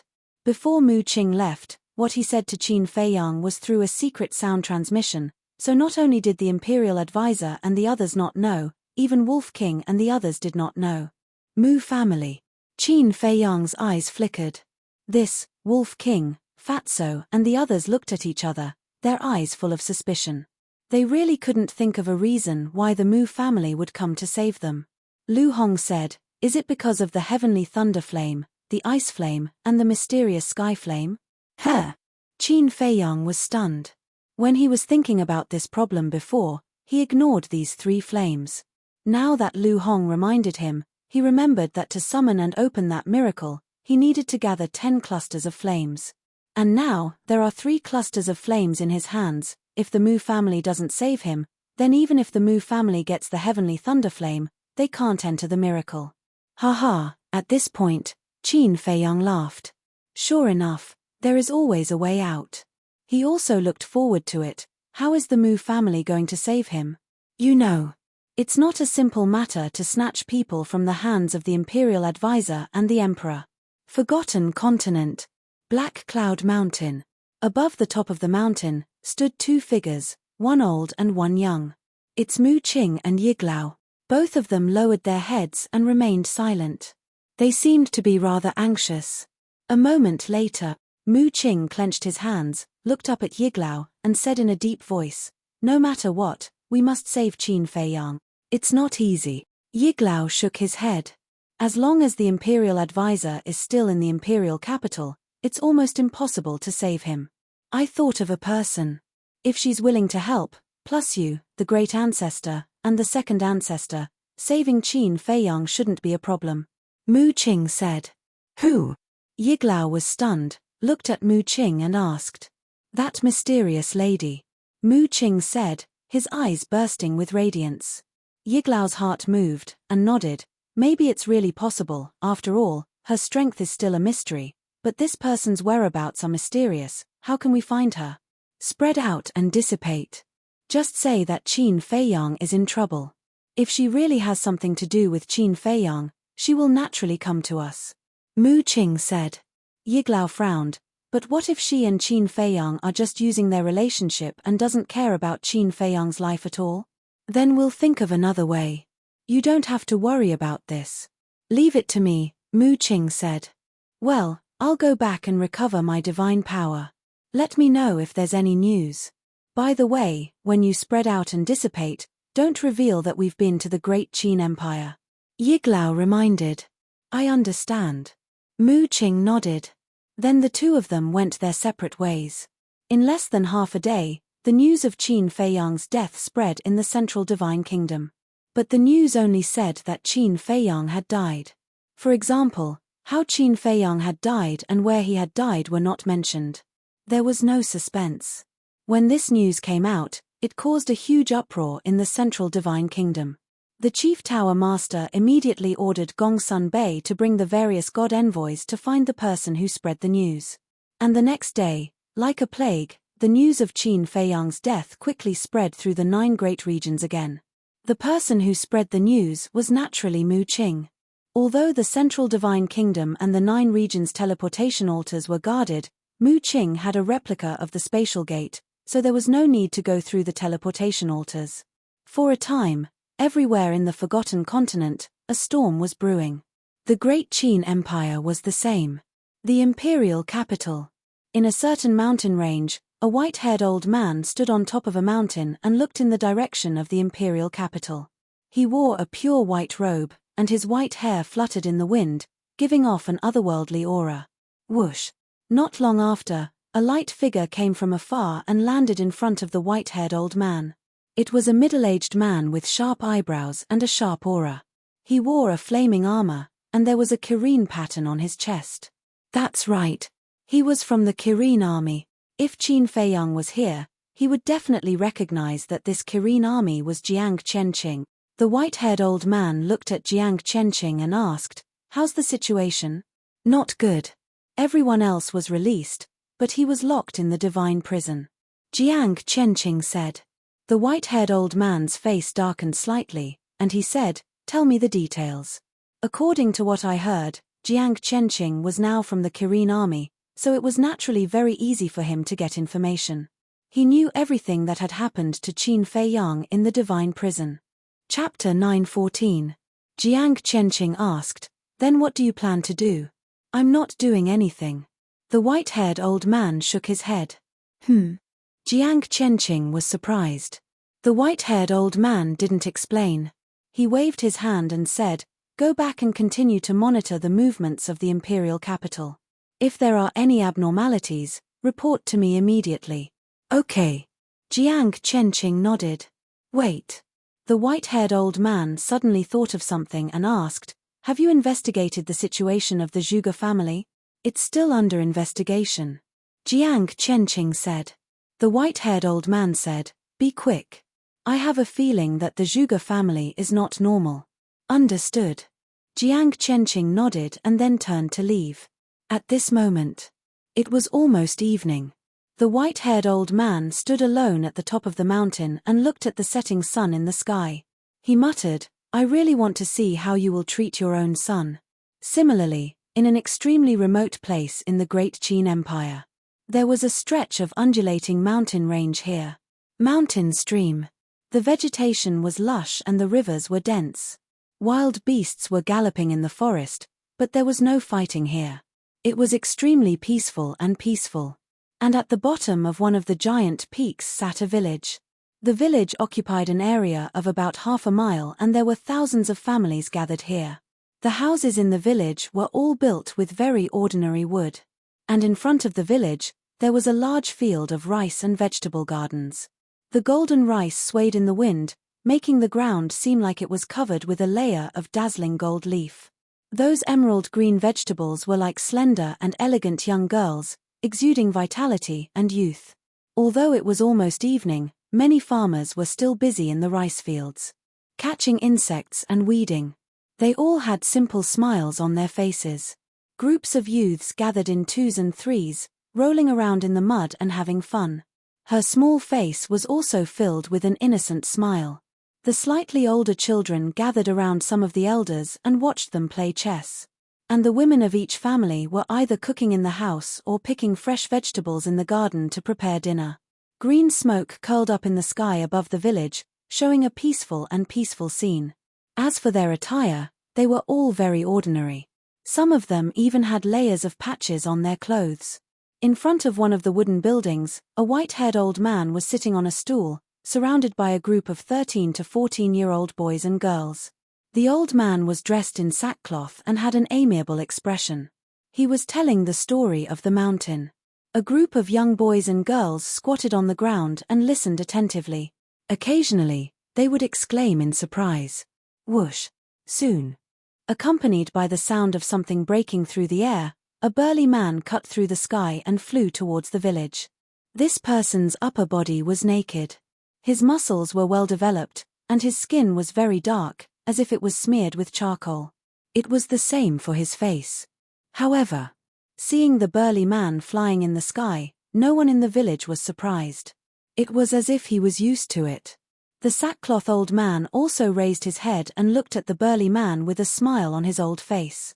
Next, he retracted his gaze and looked at the surrounding young boys and girls. He smiled and said, "Your Uncle Black is back. Let's end today's story here. Second Grandpa, we haven't heard enough yet. Please tell us more." A young boy with mud on his small face ran to the side of the sackcloth old man and pulled his arm. He acted like a spoiled child. "You little brat." The sackcloth old man lightly knocked on the young boy's forehead and said dotingly, "Telling a story is the same as being a person. You have to take it step by step. If you finish it in one go, then it won't be interesting. Do you understand?" The young boy nodded his head as if he understood. "Sure." The burly man landed behind the group of young boys and revealed a simple smile. He scolded, "You little brats, pestering your second grandpa every day. Don't you know that your second grandpa is already old and needs to rest?" A young girl put her hands on her waist and revealed a pair of small canine teeth. She said, "Uncle Black, we don't agree with your words." "Yes." The other young boys all stood up and stared at the burly man with dissatisfaction. "Oh. Then tell me, why don't you agree?" The burly man looked at them with interest. "Second grandpa isn't as old as you say." "Yes. Our second grandpa will definitely live to 100 years old." The group of young boys started to chatter. The burly man shook his head and laughed. He stretched out his hand and said, all right. Be good and go home. I still have some business to discuss with your second grandpa." One of the young boys asked curiously, "Then tell us first. Is the outside world fun?" "It is." The burly man nodded and smiled. "What fun things are there? Hurry up and tell us. If you don't tell us, we'll stay here and not leave." The group of young boys immediately surrounded the burly man with anticipation on their faces. "Yo! You little brats dare to threaten me? Just you wait. See if I don't smack your little buttocks." The burly man let out a strange cry and revealed a ferocious look. He stretched out his hand to grab a young boy. "Uncle Black is hitting someone. Run. Save me." The group of young boys immediately scattered. As they ran, they howled and made funny faces at the burly man. When the nearby villagers saw this scene, they couldn't help but find it funny. The sackcloth old man also looked at the young boys with a face full of affection. When the young boys ran far away, he retracted his gaze and looked at the burly man. He asked, "How was it?" The burly man's face suddenly darkened. He walked to the side of the sackcloth old man and whispered a few words in the old man's ear. Crack.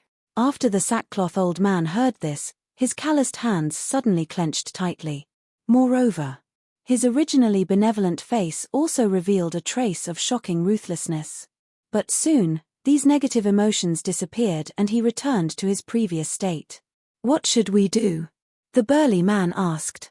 "The situation has developed to this point. We can no longer sit by and do nothing. Immediately call Lu Zhang here." The sackcloth old man pondered for a while. A determined light flashed in his old eyes as he said in a low voice, "Zhang quickly come and see your second grandpa." The burly man nodded and turned to the mountain outside the village and shouted. His voice was like a bell, resounding in all directions. "Uncle Black, I'll be right back." The next moment, in the distant mountain, a loud and clear echo resounded. In less than 100 breaths, a young man with dark skin covered in blood flew towards the village while carrying a ferocious beast. The young man's figure was tall and straight, about 1.8 meters. His upper body was exposed, and he only wore a pair of large pants made of animal skin. The ferocious beast on his shoulder was a bull. Its body was more than 10 meters long. There was a fatal wound where its heart was and it was still bleeding. Although this bull was dead, there was still a trace of aura left on its body. And this aura was a trace of holy aura. This was enough to prove that the bull was a holy beast. "Brother Zhang is back. Wow, it's a big beast. We'll have barbecue tonight." When the young boys in the village saw the young man, their faces were full of admiration. Bang! Lu Zheng landed at the entrance of the village and casually threw the bull on the ground. More than a dozen young boys playing at the entrance of the village immediately rushed towards him. "Brother Zheng, when you go hunting tomorrow, can you take me with you?" Me too. I want to play with those beasts too." A few of the young boys grabbed Lu Zheng's hand and chattered. The other youths surrounded the barbarian bull and exclaimed in surprise. There were even 2 7- or 8-year-old children who were not afraid of the holy aura. They climbed onto the bull and touched it here and there. Their big eyes were full of curiosity. Not now. You're still young. When you grow up, Brother Zheng will definitely take you hunting, okay? Lu Zheng looked at the youths in front of him. His sharp aura was restrained, and he looked like an ordinary youth. A simple smile appeared on his mature face. We'll have to wait a long time for us to grow up. Brother Zheng, just take me with you. I promise I'll listen to you. A young boy raised his hand and made a solemn vow. Little brat. Lu Zheng rubbed the young boy's head, then looked at the old man in sackcloth and the burly man. Although the old man in sackcloth and the burly man looked the same as usual, he sharply noticed that there was something wrong with their expressions. Did something happen in the imperial capital again? He muttered to himself and looked at the group of young boys in front of him. He smiled and said, "All right, go and play. Brother Zheng still has things to do." With that, Lu Zheng turned into a stream of light and quickly landed in front of the old man in sackcloth and the burly man. He chuckled and said, "Why are you in such a hurry to call me back?" The burly man looked at the bloodstains on Lu Zheng's body and said unhappily, "Didn't I tell you again and again to wash off the bloodstains on your body before coming back from hunting? If those children see you like this, it will affect their state of mind. Do you know that?" Lu Zheng felt wronged and said, "Didn't you tell me to come back immediately? You're still quibbling." The burly man's face stiffened. Lu Zheng waved his hand impatiently and said, all right, stop talking. I was wrong, okay? Tell me, what's the matter?" The burly man glared at him, then looked at the old man in sackcloth. The old man in sackcloth looked at Lu Zheng and asked, "Zheng, do you know Qin Fei Yang?" Lu Zheng pursed his lips and said, "Isn't he that good-for-nothing little cousin?" "Of course I know. Good for nothing?" The burly man's face darkened and he said angrily, "Tell me, how is he good for nothing?" "Tch, if he was a good for nothing, he wouldn't have been beaten so badly by the emperor." Lu Zheng said. "Nonsense. His alone. How can he beat the current emperor? If it were you, you'd be crying for your parents by now." The burly man rolled his eyes at him fiercely. "So what if he's the emperor?" Lu Zheng waved his hand disdainfully. "All right, stop quarreling. Zheng, go to the imperial capital immediately and help your little cousin if you have the chance. It hasn't been easy for him all these years, and our Lu family should think of a way to do something for him." The old man in sackcloth sighed. "What?" Lu Zheng raised his eyebrows and said, "Second grandpa, you have to think about it carefully. If we become enemies with the emperor now, it won't do us any good." "I know. So, you have to hide your identity well. Even if it's Fei Yang, you have to hide it from him for the time being. Don't be impulsive no matter what happens. It's best to send me a message first." The old man in sackcloth instructed. Lu Zheng frowned and nodded. "All right, I was just about to go out for a walk. Shall I go now? Be careful." The old man in sackcloth reminded him. "Don't worry. With me, there's nothing I can't handle."